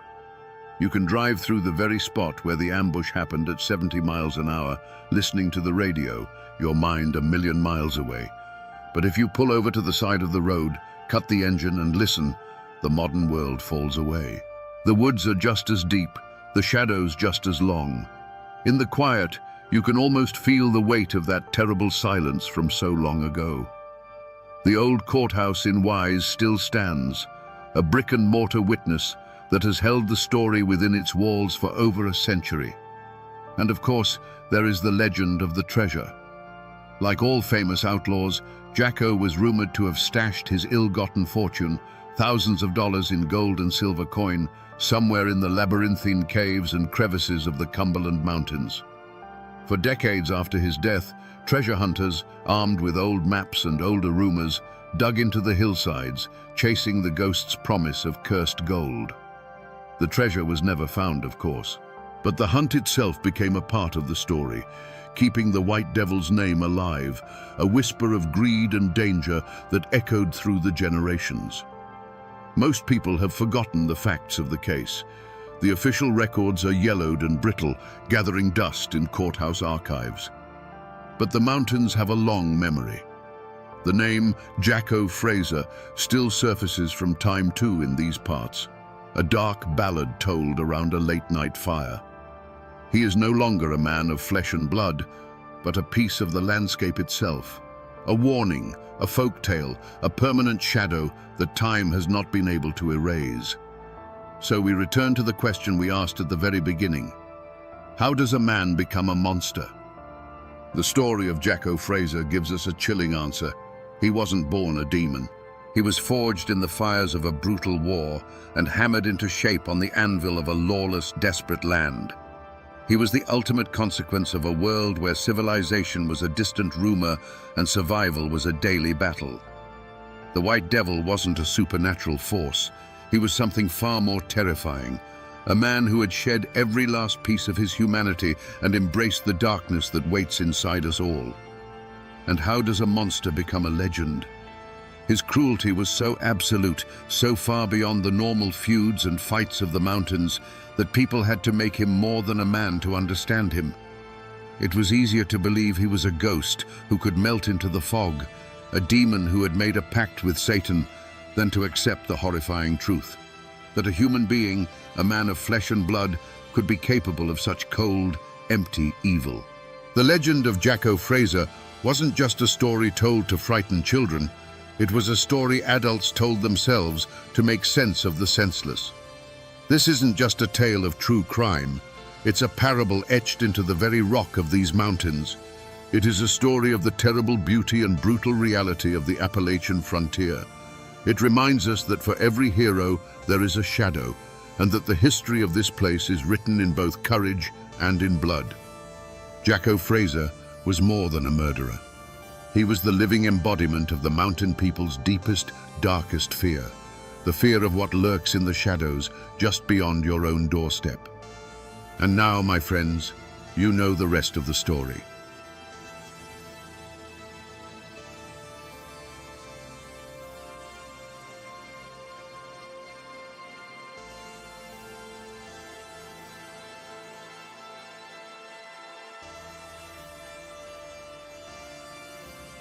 Imagine a man standing in the twilight of the Appalachian Mountains. A shotgun roars, and the buckshot tears through the air, striking him square in the face. But the man doesn't fall. He doesn't even scream. He simply spits the lead pellets onto the ground as if they were cherry pits, a cold grin spreading across his face.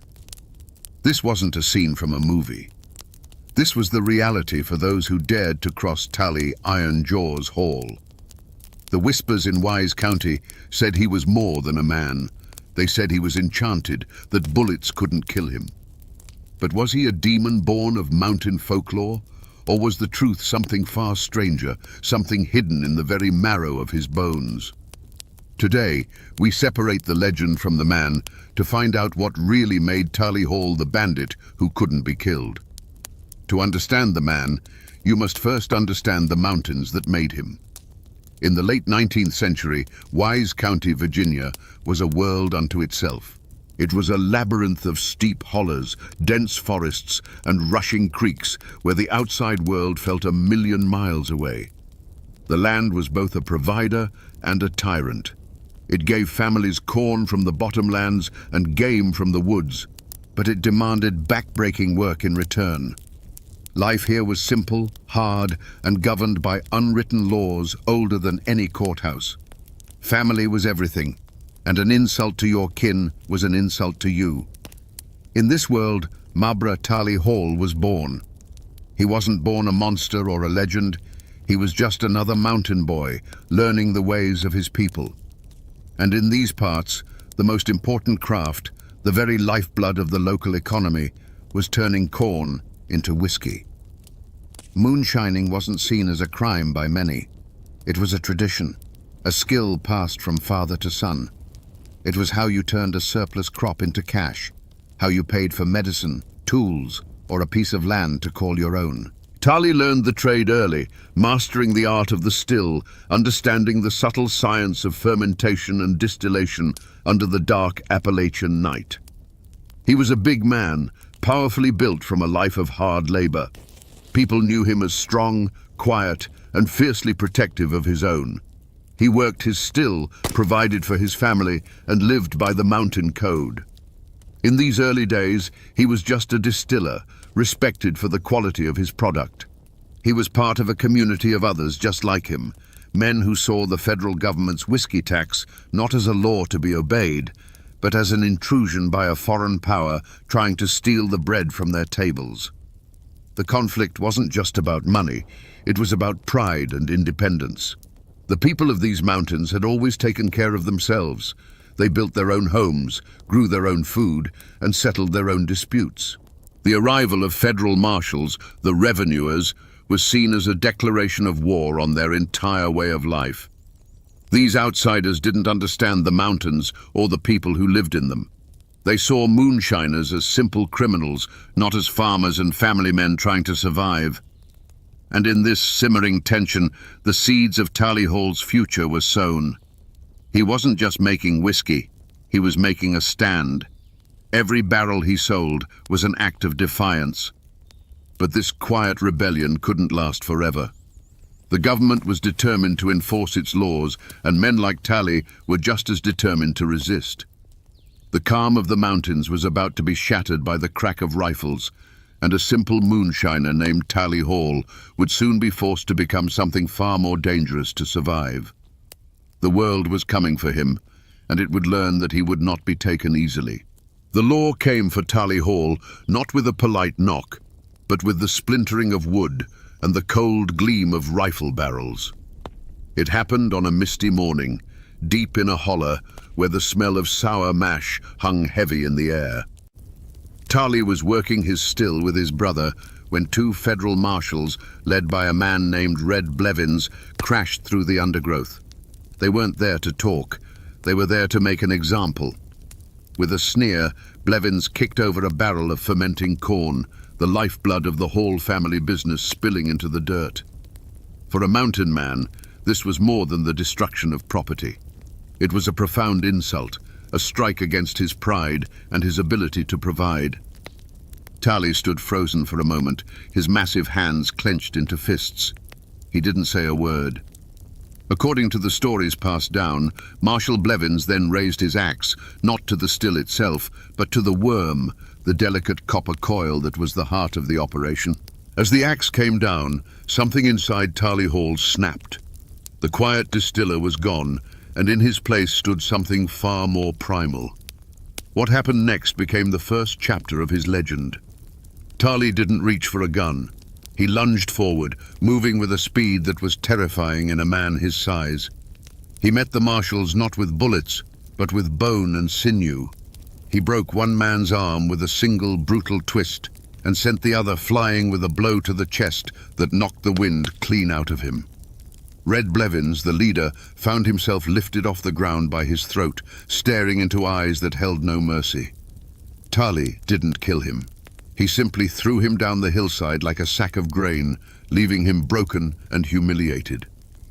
The marshals limped back to the town of Wise, carrying with them not just bruises and broken bones, but a story of a man who fought like a cornered bear. The line had been crossed. This was no longer about an unpaid tax. Tally Hall had assaulted federal officers. A warrant was issued for his arrest, and his name was no longer just whispered among moonshiners. It was now spoken with fear and anger in the courthouse. He was officially a fugitive, a wanted man with a price on his head. Tally knew what this meant. There was no going back. He couldn't return to a quiet life. He had stood his ground, and now the full weight of the law was coming for him. But instead of running, he dug in. He gathered his brothers and his kin, men who believed in the same code he did. The forest that had been his workshop now became his fortress. The first drops of blood had been shed, not by Tally, but by the government's attempt to break him. And Tally Hall had answered in the only language he knew they would understand. The war had begun. With a price on his head, Tally Hall became the most hunted man in Wise County. But hunting him and catching him were two very different things. The mountains were his kingdom, and he moved through them like a ghost. This drove his rivals, other moonshiners whose business he had crushed with his own brand of violent enforcement, to a point of desperation. They decided to do what the law couldn't. They set a trap on the Pound Gap, a treacherous road that snaked through the mountains, a place where a man could disappear without a trace. They waited in the deep shadows as Tally rode alone, a silhouette against the rising moon. As he passed a narrow bend, the night erupted. A shotgun blast, fired from less than 20 feet away, struck him full in the head and upper body. The sound echoed through the holler, a deafening roar that sent birds scattering from the trees. Tali's horse shrieked and crumpled to the ground, its legs tangled in a dying heap. The ambushers stepped out from their cover, rifles ready, expecting to see a body. But Tali Hall was still standing. He swayed on his feet, stunned by the impact, but he did not fall. The men watched in frozen disbelief as he slowly raised a hand to his face. There was a strange, gravelly sound, and then he spat something dark onto a broadleaf plant on the roadside. He did it again and again. The moonlight caught the objects, and the attackers felt a cold dread creep up their spines. They were lead pellets, buckshot. He was spitting the bullets out of his own flesh. It was in this moment that the man died, and the legend was born. The attackers weren't looking at a moonshiner anymore. They were looking at something torn from the pages of a dark folk tale, a creature the mountains themselves had made. He took a step towards them, his face a mask of cold fury. One of the men, shaking with fear, raised his rifle and fired again. The bullet slammed into Tali's chest with a sickening thud, a sound like a hammer hitting stone. It barely staggered him. The sounds that followed were not of gunfire. They were the sounds of snapping wood as Tali ripped a rifle from one man's hands and broke it over his knee like a twig. They were the dull, heavy thuds of fists meeting flesh, followed by choked-off cries of pain. He didn't use a gun. He didn't need to. He moved among them like a storm, and when the terrible, frantic noise was over, only silence remained. He left the men broken and scattered on that lonely road, a living testament to his unnatural resilience. From that night on, he was no longer just Tali Hall. He was Iron Jaws Hall. The story spread like wildfire, carried on hushed whispers from one holler to the next. They said he was protected by a witch, that he had made a pact with the devil. The truth, doctors would speculate many years later, may have been a rare medical condition called Paget's disease, which causes bones to become abnormally thick and dense, essentially creating a form of natural armor. But in the dark woods of Wise County, no one cared about a medical diagnosis. The only truth that mattered was the one they saw with their own eyes and heard in the terrified tales of the survivors. Tali Hall was enchanted. He was bulletproof, and if you shot him, you had better pray you killed him with the first shot, because you would not get a second. The silence that fell over Pound Gap after the failed ambush was deeper and more terrifying than the roar of the shotgun that had started it. The broken men who dragged themselves back to civilization did not speak of a botched attack. They spoke of a nightmare. They told a story not of a fight, but of an encounter with something inhuman, something that ate lead and paid it back with crushing force. Their words, laced with genuine terror, were far more potent than any rumor. The legend of Iron Jaws Hall was no longer a whispered bit of folklore. It was now a sworn testimony, sealed in fear. Tali Hall himself seemed to understand the power of what had happened. He didn't retreat deeper into the mountains. Instead, he did the opposite. He became more visible, more brazen. He knew that fear was a more effective weapon than any rifle. His reputation preceded him, a silent, invisible guard that cleared his path. Other moonshiners, men who had once been his rivals, now fell in line. They either paid him a tribute to operate, a tax of their own, or they got out of the business entirely. To defy Tali was to challenge a man who bullets supposedly couldn't harm. No one was willing to take that chance. The authorities were now faced with an impossible situation. The reward for Tali's capture was increased, becoming a small fortune for the time. But money meant nothing against superstition. Deputies who were brave enough to face a dozen armed men would hesitate at the thought of confronting Tali Hall alone. Informants dried up, their fear of the law replaced by a much more primal fear of iron jaws. The manhunt, once an active pursuit, became a cold case file gathering dust on a shelf. They were hunting a ghost who was very much alive, a man who ruled a shadow empire from the heart of their jurisdiction. The community became a landscape of fear and fascination. On one hand, Tali was a boogeyman. People would lock their doors a little tighter at night, and his name was used to frighten misbehaving children. He was the embodiment of the violence and lawlessness that festered in the deep woods. But on the other hand, a quiet, grudging respect grew for him in some corners. He was a mountain man, one of their own, who was single-handedly defying the federal government and winning. He was a symbol, however dark, of Appalachian grit and refusal to bow down. The ashes of that ambush on Pound Gap were not from a fire, but from the smouldering ruin of Tali Hall's mortality. What was left was a silence born of pure dread. He had become the undisputed king of the Wise County underworld, not just a criminal, but a living legend whose power was rooted in the belief that he could not be killed by ordinary means. The law was powerless, his rivals were terrified, and Tali Iron Jaws Hall walked the mountains not as a fugitive, but as a conqueror. Tali Iron Jaws Hall never stood trial in a courthouse. He was never made to sit on a hard wooden bench and listen to lawyers argue over his fate. The law of men, with its warrants, judges and juries, proved utterly powerless against him.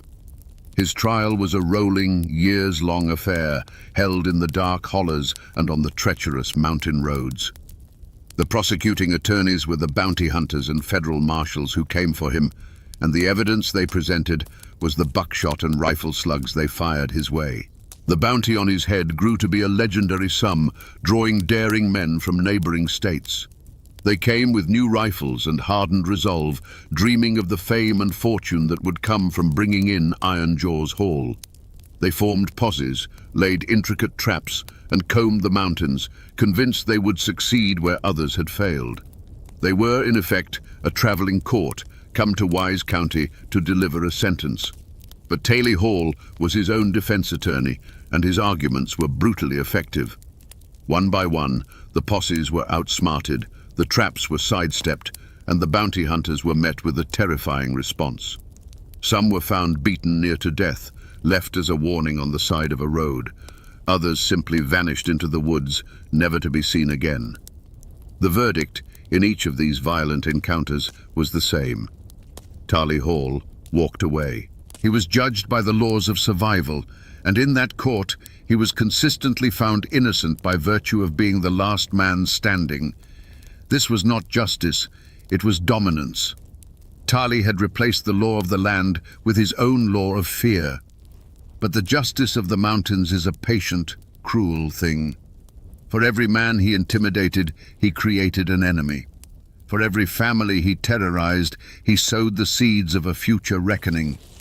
His invincibility had made him arrogant, and he had forgotten the most fundamental rule of his world. There is always someone tougher, someone more desperate, or someone with a better aim. The final trial came without warning. A lawman, some say a deputy named Doc Swindle, decided the only way to stop a legend was to meet it head-on. He didn't come with a warrant. He came with a rifle and a resolve as hard as the mountain stone. He hunted Tali not as a lawman pursuing a criminal, but as a predator stalking its prey. He found him on a lonely path, and there was no talk, no chance to surrender. The air cracked with the sound of a single, well-aimed shot. This time, Iron Jaws fell. He hit the dirt, and this time he did not get back up. The bullet, they say, was special. Some claim it was silver, others that it was filled with mercury, designed to overcome whatever magic protected him. But whether it was magic or lead, the verdict was finally in. Tali Hall was guilty, and the sentence was death. It was a verdict delivered not by a jury, but by a lone gunman, and it raises the ultimate question. Was this the law of men at last catching its fugitive? Or was it simply the brutal, unforgiving justice of the mountains finally claiming one of its own?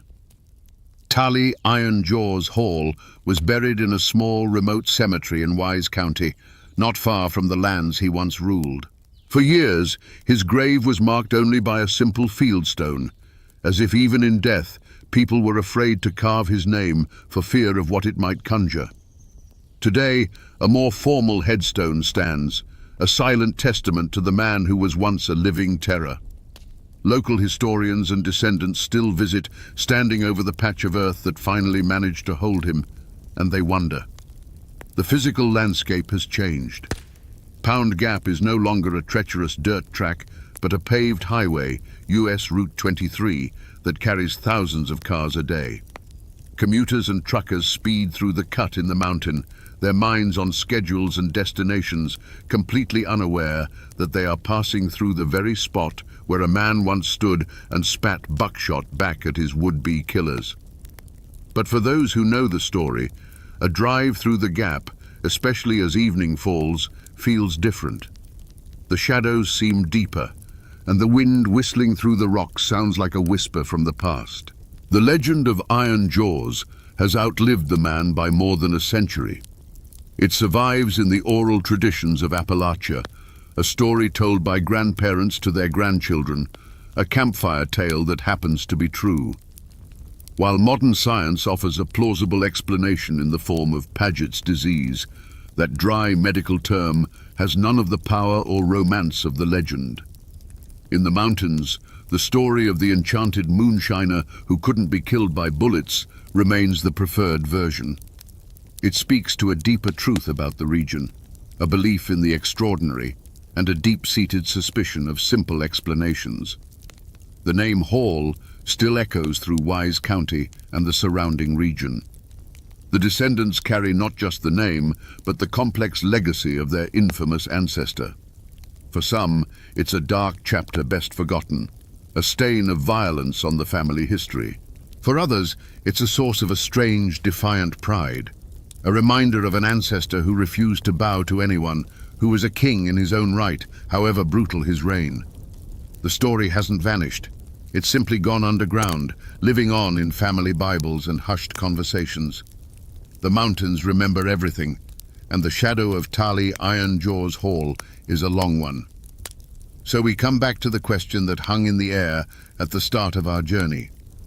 Was Tali Iron Jaws Hall truly enchanted by bullets? The logical mind points to science, to the rare bone disease that likely turned his skull and ribs into a natural, horrifying armor. And perhaps that is the simple, factual truth. But in the mountains, the truth is rarely simple. The real magic wasn't in his bones, it was in the power of belief. His legend became a weapon more potent than any gun, a shield more effective than any steel plate. The fear he created was so real, so absolute, that it may as well have been a genuine enchantment. This is a story that goes beyond a simple tale of a mountain outlaw. It is a raw and brutal lesson about the soul of Appalachia itself. It's a story about the fierce, untamable spirit of independence, but also a dark warning of what that spirit can become when it's stripped of its humanity. Tali Hall began as a man defending his way of life, a symbol of resistance against an outside world he didn't trust. But in his war against the law, he became a tyrant far more terrifying than any government agent, a monster who preyed on his own people. He is the ultimate Appalachian paradox, a folk hero and a villain forged in the same fire.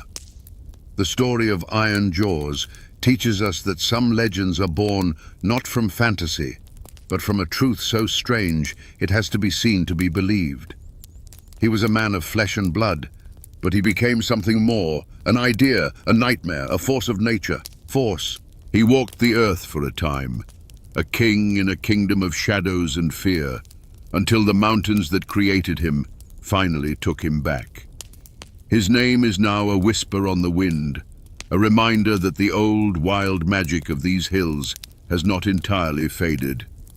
And now, my friends, you know the rest of the story. On the 4th of May, 1903, Judge James B. Markham stood on the steps of the Breathitt County Courthouse. He was a man of the law, a symbol of order in a land that had forgotten the meaning of the word. A single shot echoed from a nearby window, sharp and final. The judge staggered back into his own courthouse and fell dead, a public execution designed to send a chilling message. In this corner of Kentucky, the only law that mattered came from the barrel of a gun. This was not an isolated act. It was a declaration of war in a place that had already earned its name. Bloody Breathitt. Was this a county of savages, or was it a place where honorable men were locked in a desperate battle for the very soul of the mountains? The truth, as always, is far more complicated and far more terrifying.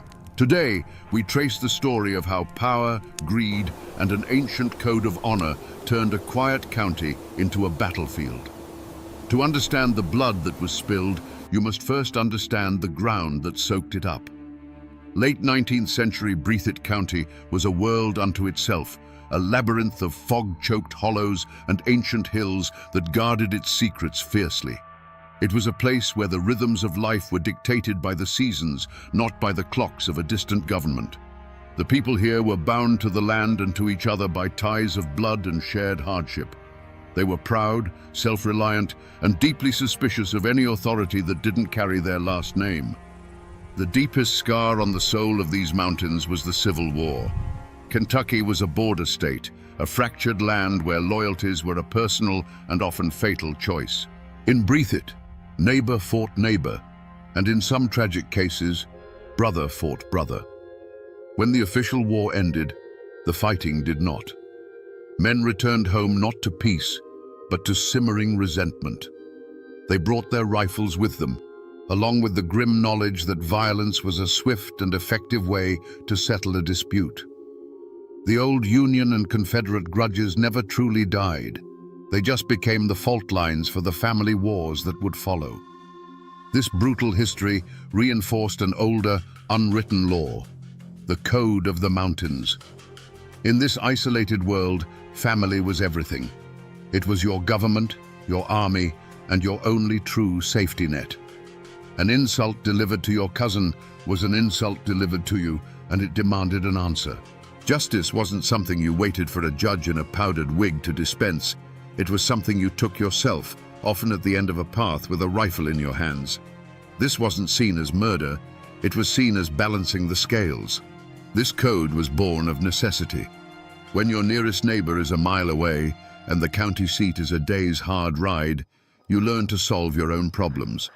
A man's word was his bond, and his honor was his most valuable possession, worth more than his land, his livestock, or even his life. To have it challenged publicly was an unforgivable offense. It was this fierce, uncompromising sense of personal honor that would serve as the trigger for so much of the violence to come. Into this crucible of old wounds and rigid honor, a new element was introduced: progress, or what passed for it. Timber and coal barons from the north began to see the mountains not as a home, but as a treasure chest to be plundered. The railroad snaked its way into the hollows, bringing with it outside money, slick lawyers, and a lust for the region's vast natural wealth. Suddenly, control of the local courthouse wasn't just about settling local disputes. It was about controlling land deeds, mineral rights, and fortunes beyond imagination. This collision of worlds created the men who would fight the Breathitt County War. They were forged by the Civil War's lingering hatreds, governed by an ancient code of clan loyalty, and now tempted by a wave of new greed. They were men who believed their honor was worth dying for, and who were now being told that their entire world was for sale to the highest bidder. The storm was inevitable. Before the assassinations and the arrival of the state militia, there was a tense, fragile peace in Breathitt County. You have to imagine the town of Jackson in those days, a place of dusty streets and watchful eyes, where the future of the entire region was being decided not in an election booth, but in the quiet conversations held in hotel lobbies and general stores. It was a community living on a powder keg, but for a time, it was still a community. At the center of one world was Judge James "Jim" Hargis. To his enemies, he was a tyrant, a corrupt political boss who ruled with an iron fist. But to his supporters, and there were many, he was the patriarch of Breathitt County. The Hargis Hotel wasn't just a building, It was the capital of an unofficial kingdom. On any given day, you could find Jim Hargis there, holding court. A farmer might come to him to settle a land dispute. A young man might ask for a loan to start a family. Hargis was the law, the bank, and the government all rolled into one. He understood the mountain people because he was one of them. He provided a kind of stability, a predictable order. It was his order, to be sure, but in a chaotic world, that was something. He had built a dynasty of power, and he aimed to protect it and the people who lived under his influence. On the other side stood men like Judge James B. Markham and Ed Callahan. They represented a different vision for the mountains. Markham wasn't a patriarch, he was a lawyer. He believed in the power of books, of precedent, of a justice that was blind and applied equally to all men, regardless of their last name. He saw the Hargis machine as a cancer, a corrupting force that kept Breathitt County trapped in a cycle of poverty and violence. He fought his battles in the courtroom, armed with legal briefs and righteous indignation, seeking to dismantle the little Tsar's empire from within. Ed Callahan was the embodiment of that same fight, but he met it on the streets. He was a respected and fearless lawman, a man who believed his badge should mean something. Where Hargis commanded loyalty through favors and fear, Callahan earned respect through raw courage.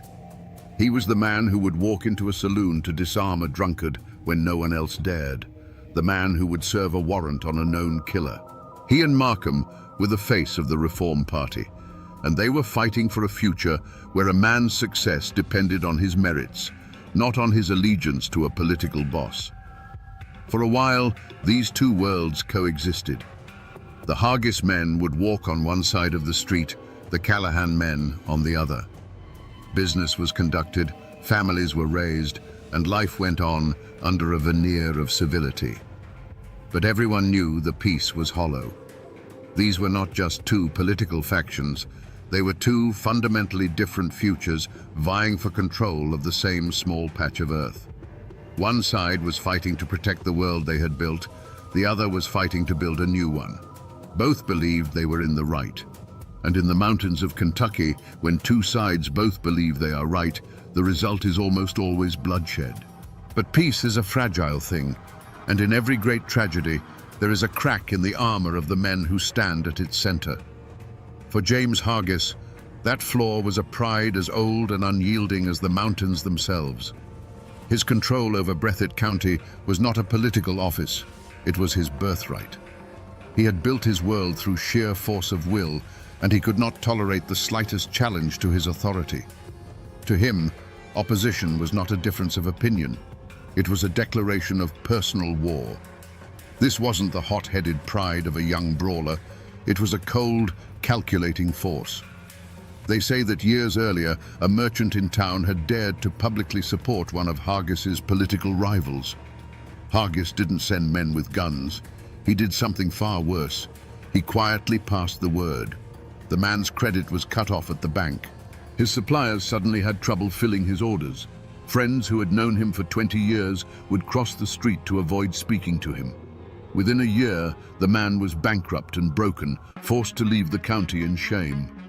Jim Hargis didn't just defeat his enemies, he unmade them. This absolute refusal to share or cede power was his great strength, and it would become the engine of the coming war. The fatal flaw of the reformers, of men like Judge Markham and Ed Callahan, was the mirror image of Hargis's pride.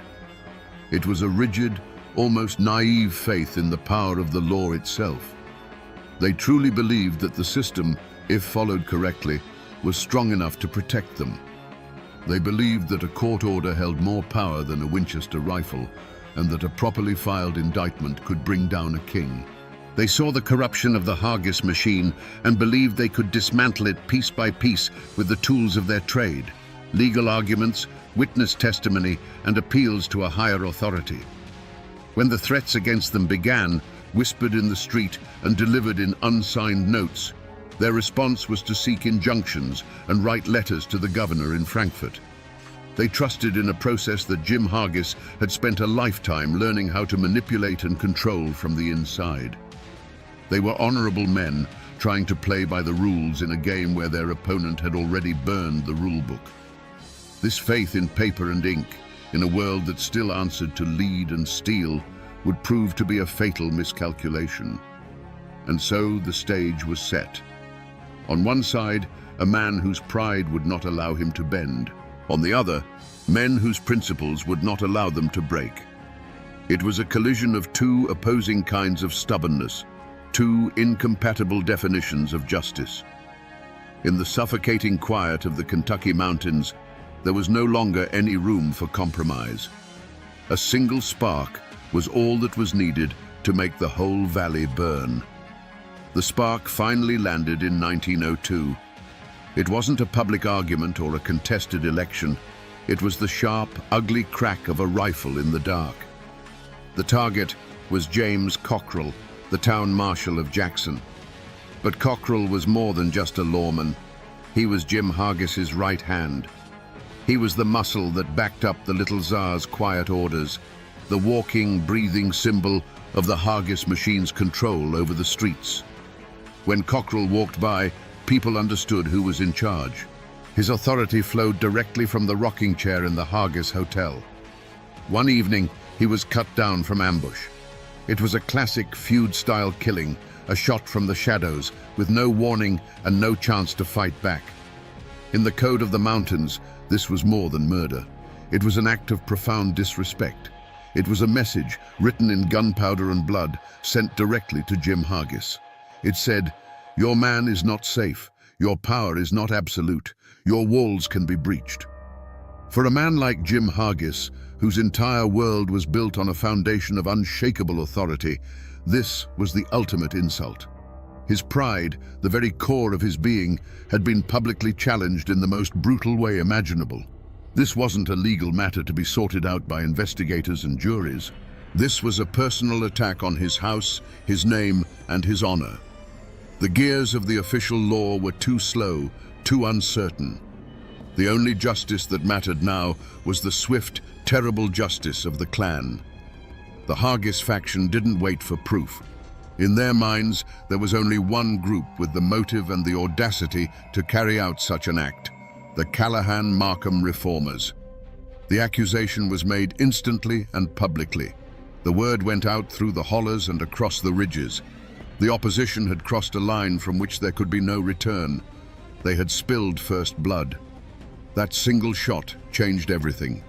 It tore away the thin veil of civility that had covered the county's tensions. The conflict was no longer about politics or legal maneuvering. It had become a blood feud. The time for filing motions in court was over.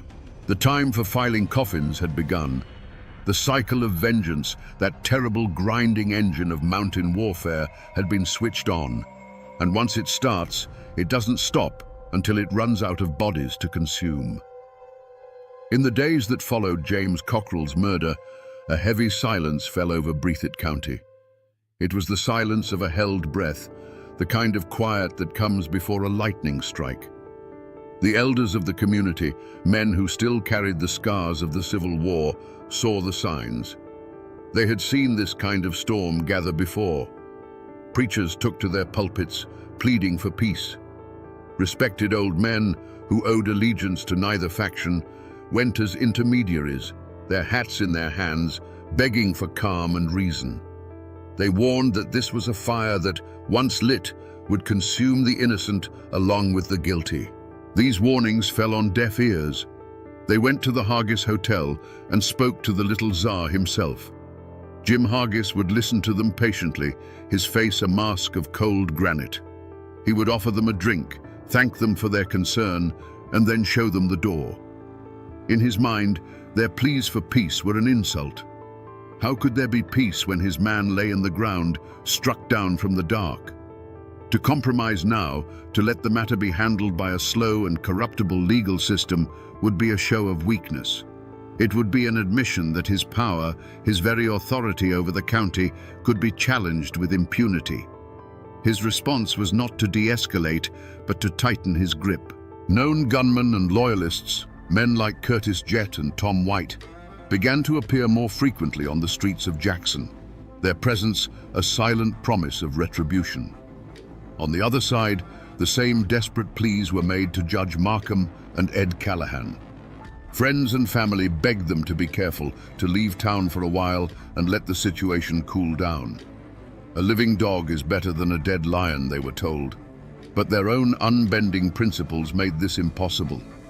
Judge Markham saw it as his sworn duty to uphold the law, especially when it was under attack. To flee would be to surrender the courthouse and the very idea of justice to the forces of intimidation.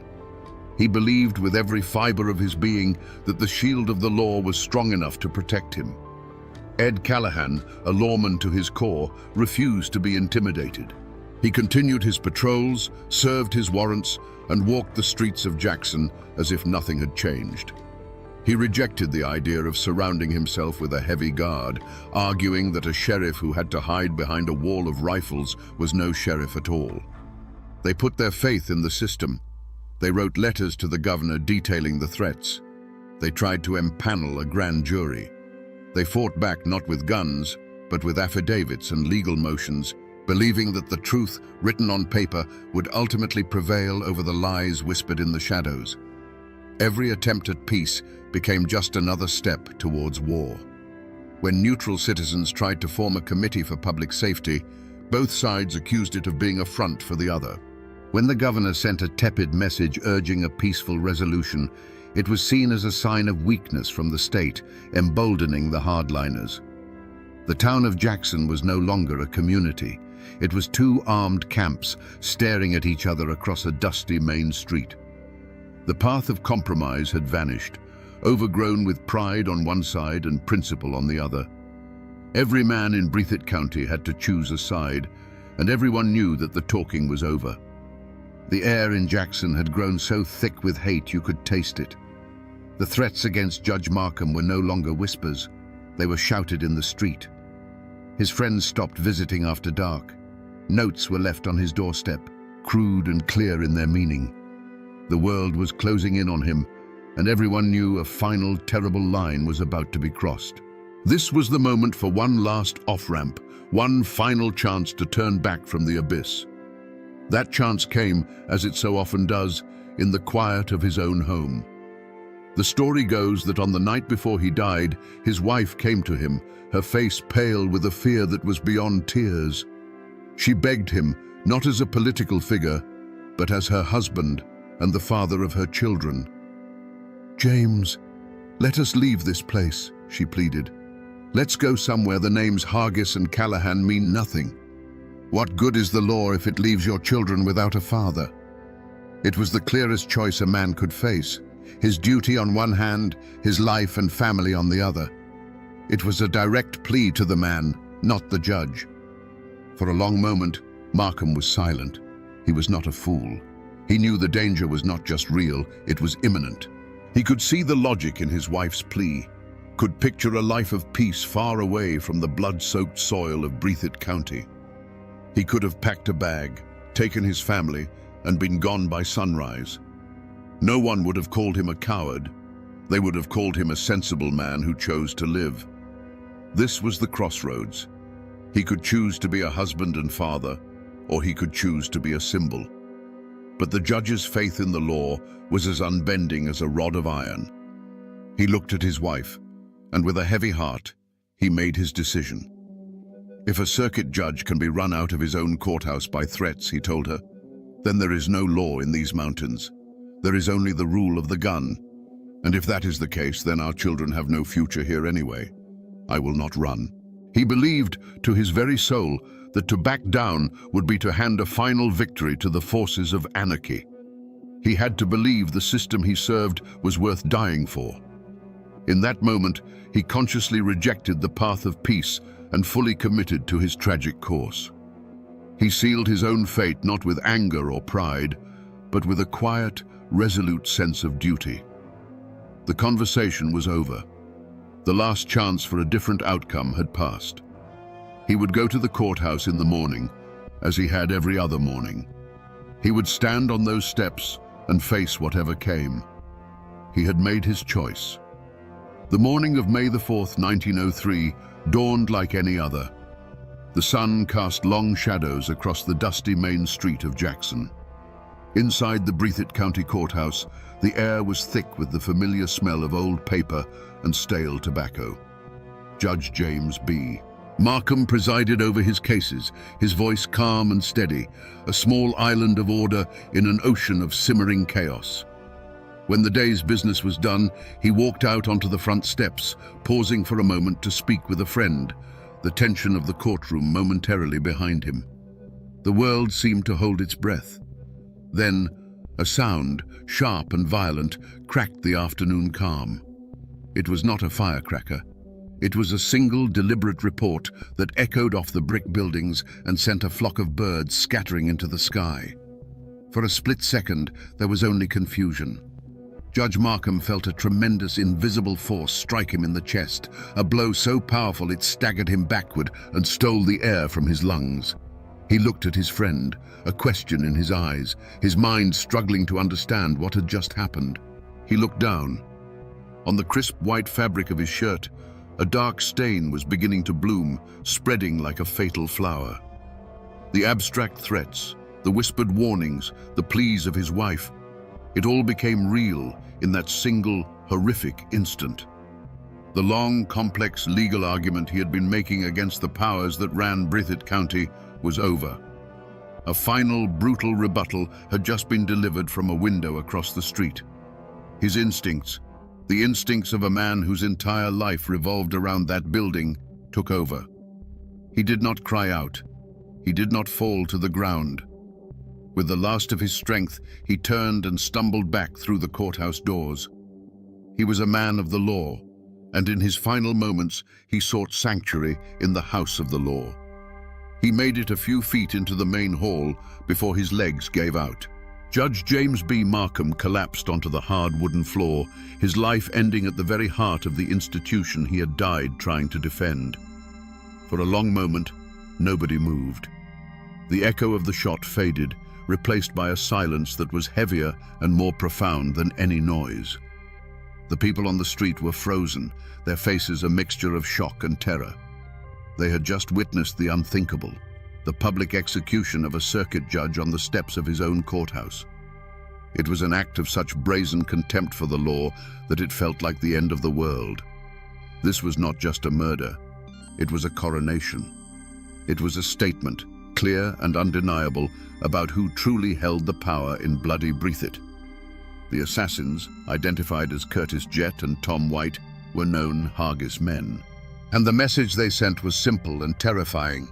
No one was safe. No office was high enough. No principle was strong enough to protect you. The little Tsar's reign was absolute, and the courthouse itself was no longer a symbol of justice, but a tombstone for the man who dared to believe in it. From the dusty window of the building across the street, Curtis Jett and Tom White watched their handiwork unfold. The sharp, acrid scent of spent gunpowder hung in the still air of the room, a smell of finality. They saw Judge Markham stagger, saw him disappear back into the courthouse he loved. There was no panic, no rush of adrenaline-fueled fear, only the cold, clean satisfaction of a job well done. They were soldiers who had just successfully completed a mission for their commanding officer. Their next move was a testament to their chilling confidence. They didn't scramble to escape into the mountains. They didn't have a fast horse waiting in a back alley. They simply broke down the rifle, wrapped it in a cloth, and walked down the back stairs. They emerged into the pandemonium of the street, not as panicked fugitives, but as silent observers. They melted into the very crowd that was gathering in horrified knots, their faces as blank and unreadable as any other bystander. They were hiding in plain sight, protected by a shield of terror so absolute that no one dared to even meet their gaze. In the hours that followed, a strange paralysis gripped the town of Jackson.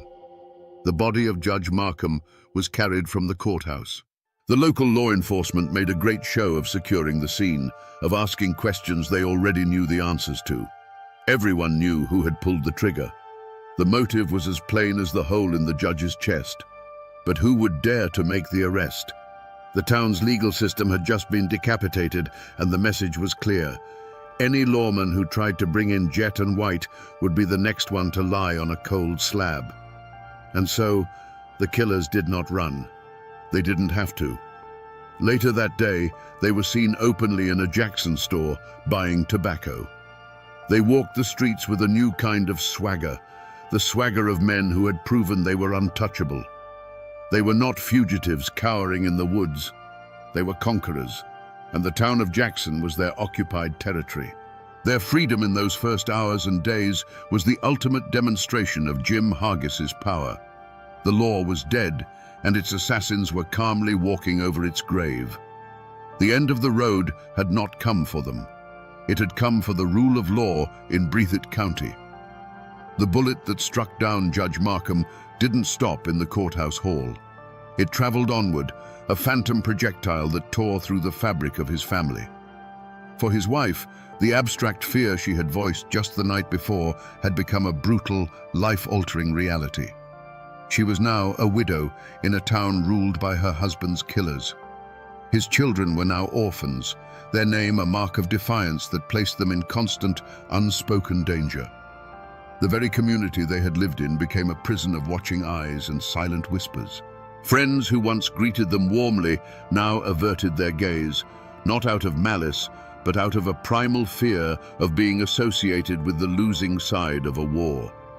For the Reform faction, Markham's assassination was a catastrophic blow.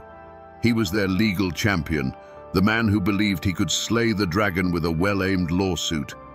His death was the brutal answer to that belief. It ripped the heart out of their movement, replacing their hope for a lawful victory with the cold, hard reality of terror. A cloud of fear, thick and suffocating as mountain fog, descended on his allies. Men who had spoken boldly of reform now fell silent. The choice they faced was stark and immediate. Flee Breathitt County, bend the knee to the little Tsar, or pick up a rifle and answer violence with violence.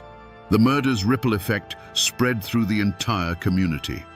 The town of Jackson became a place of profound paranoia. Shutters were bolted earlier in the evening. The streets, once a place of commerce and conversation, grew quiet and empty after dusk. Business between factions ceased entirely. A man's last name became his uniform, and the simple act of walking down the street was a declaration of allegiance. The courthouse, once the center of civic life, was now viewed with dread, no longer a house of law, but a monument to a failed idea. The assassination didn't end the violence, it guaranteed its escalation. The scales of justice, or what passed for it in the mountains, were now grotesquely unbalanced. Such a public and high-profile killing demanded an answer. The cycle of vengeance now required a blood payment of its own, and the Callahan faction, robbed of their legal path, began to see the gun as their only remaining option. The murder of the judge directly led to the murders that followed of the sitting sheriff and then of his successor, Ed Callahan himself. The tragedy of Judge Markham's death was not just his own. The wreckage left behind wasn't just a grieving family and a dead lawman. It was a shattered community, a broken faith in the idea of civilization itself. Jim Hargis had not just eliminated a rival, he had murdered hope. And in its place, he had enthroned fear as the one true king of bloody Breathitt. The murder of a circuit judge was an act so audacious it could not be ignored, not even by the distant state government in Frankfurt. The carnage in Breathitt County had become a national embarrassment. In 1904, the governor declared the county to be in a state of insurrection and sent in the militia. This was not a small detachment of men. It was an invasion force. Hundreds of soldiers armed with modern rifles and Gatling guns arrived on the train, marching through the streets of Jackson with fixed bayonets. They were a foreign army, sent to impose a foreign law. Their primary mission was to ensure that Curtis Jett and Tom White could be tried without the jury being intimidated or the courthouse being burned to the ground. The trial became a spectacle. The courthouse was no longer a public building. It was a military fortress. There were soldiers on the roof, a guard with a bayonet at every door. The proceedings inside were a perfect illustration of the clash between two worlds. The prosecution came with law books, eyewitness testimony from terrified citizens, and the complex machinery of the state's legal system. And on the other side sat Jet and White. They did not carry themselves as common criminals racked with guilt. They sat with a quiet, defiant arrogance, like captured soldiers being tried by an enemy tribunal. In their minds, and in the minds of their supporters, they had broken no real law. They had acted according to the ancient mountain code, loyalty to their chief. They had eliminated a threat to their clan and its leader. Their defense was not one of innocence, but of justification. They were merely the instruments of a will greater than their own, soldiers in a war that the men in powdered wigs could never understand. Outside the courthouse walls, Breathitt County held its breath, deeply and bitterly divided. To the Hargis loyalists, Jet and White were martyrs, loyal men being sacrificed to appease the Flatlanders in Frankfurt.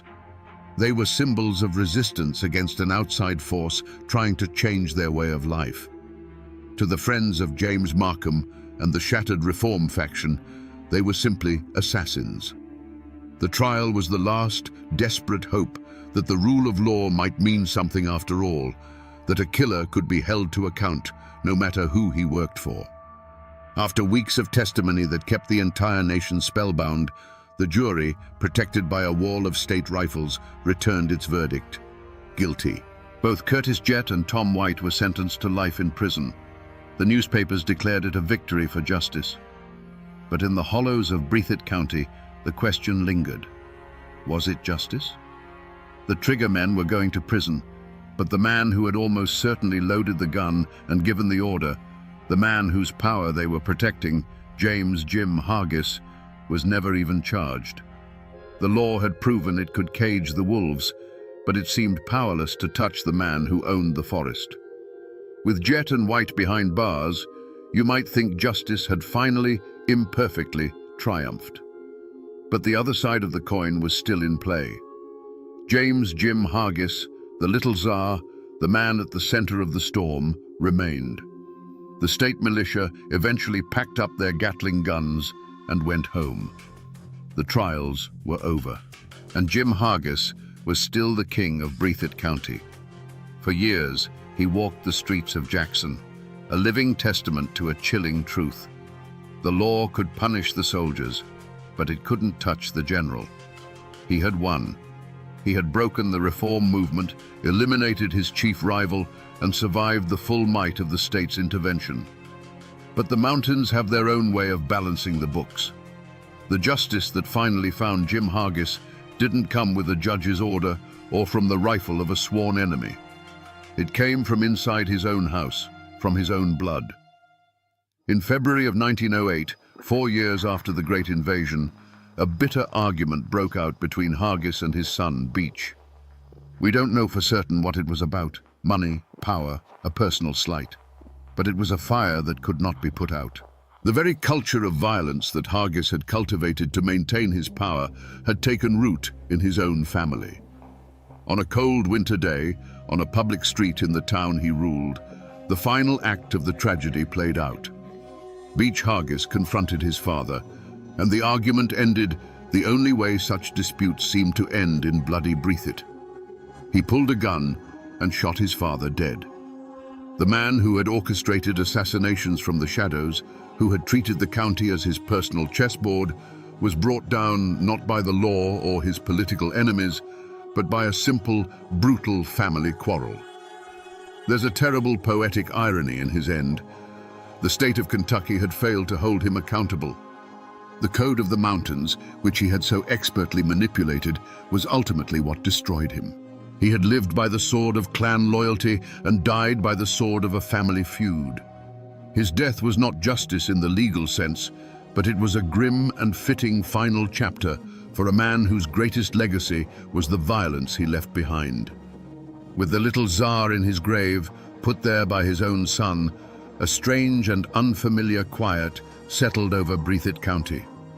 The empire Jim Hargis had built through a lifetime of cunning and intimidation crumbled like a house of sand. There was no one to inherit his throne. The machine he had created was powered by his will alone, and without him, it ground to a halt. The name Haggis, once a word of power, became a whisper of shame, a cautionary tale of a man who ruled a kingdom and lost his own family. His descendants scattered, many leaving the county to escape the long, dark shadow of their name. On the other side of the ledger, the name Markham became something else entirely. It became a symbol of a lost cause, a ghost of what might have been. Judge Markham's family, seeking the peace he could not find for them in Jackson, eventually left the mountains. But they left his name behind, etched into the memory of the place. To this day, it stands for an honorable, if tragic, idea that the law should be something more than the will of the strongest man. But for the common folk of Breathitt, the years after were not about legacies. They were about survival. A profound and deliberate silence fell over the history of the feuds. It was a collective act of forgetting, a necessary amnesia. Fathers stopped telling their sons the stories. The names of the dead were still on the tombstones, but the reasons they were there were buried deep. To speak of the war was to risk reopening wounds that had barely begun to scar over, to reignite embers of hatred that still glowed in the dark. The community healed itself by cauterizing its own memory, choosing a future of silence over a past of pain. And into this silence, a new kind of power moved in. With the old patriarchs dead or disgraced, the county was left rudderless. The timber and coal companies from the outside no longer had to negotiate with a powerful little czar.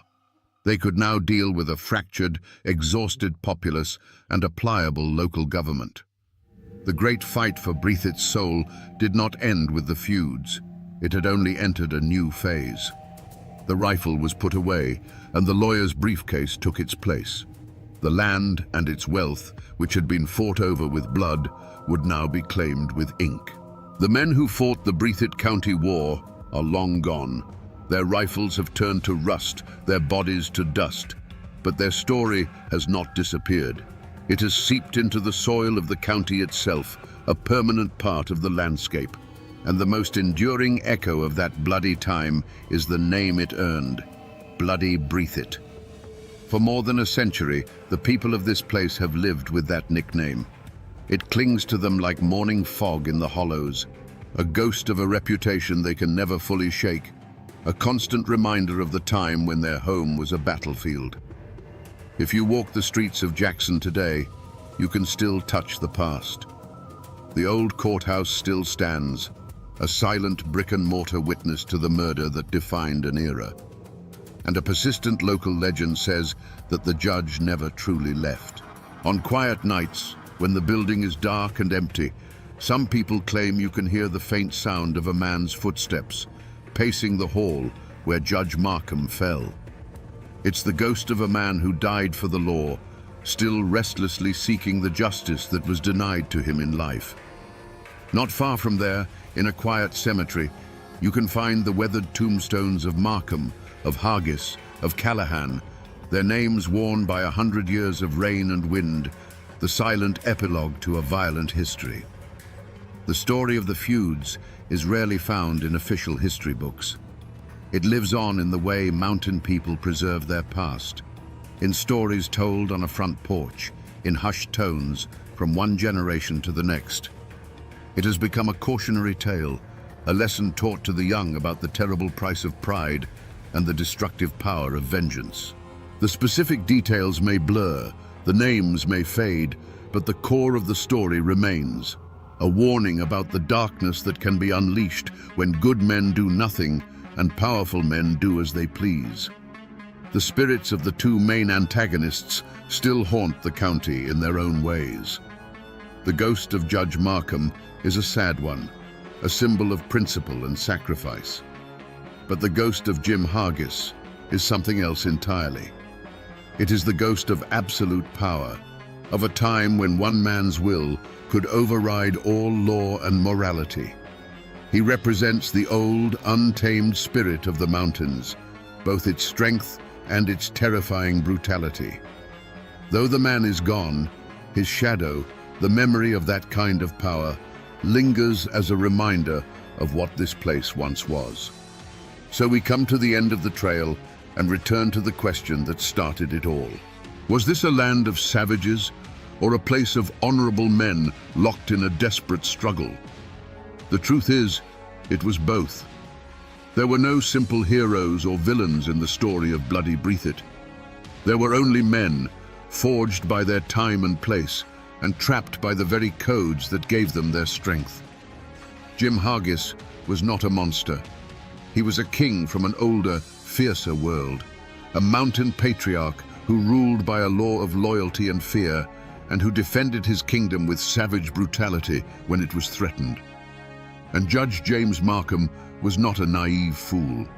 He was a prophet of a new order, a man who believed that the rule of law could tame the wilderness and bring a just peace to the mountains.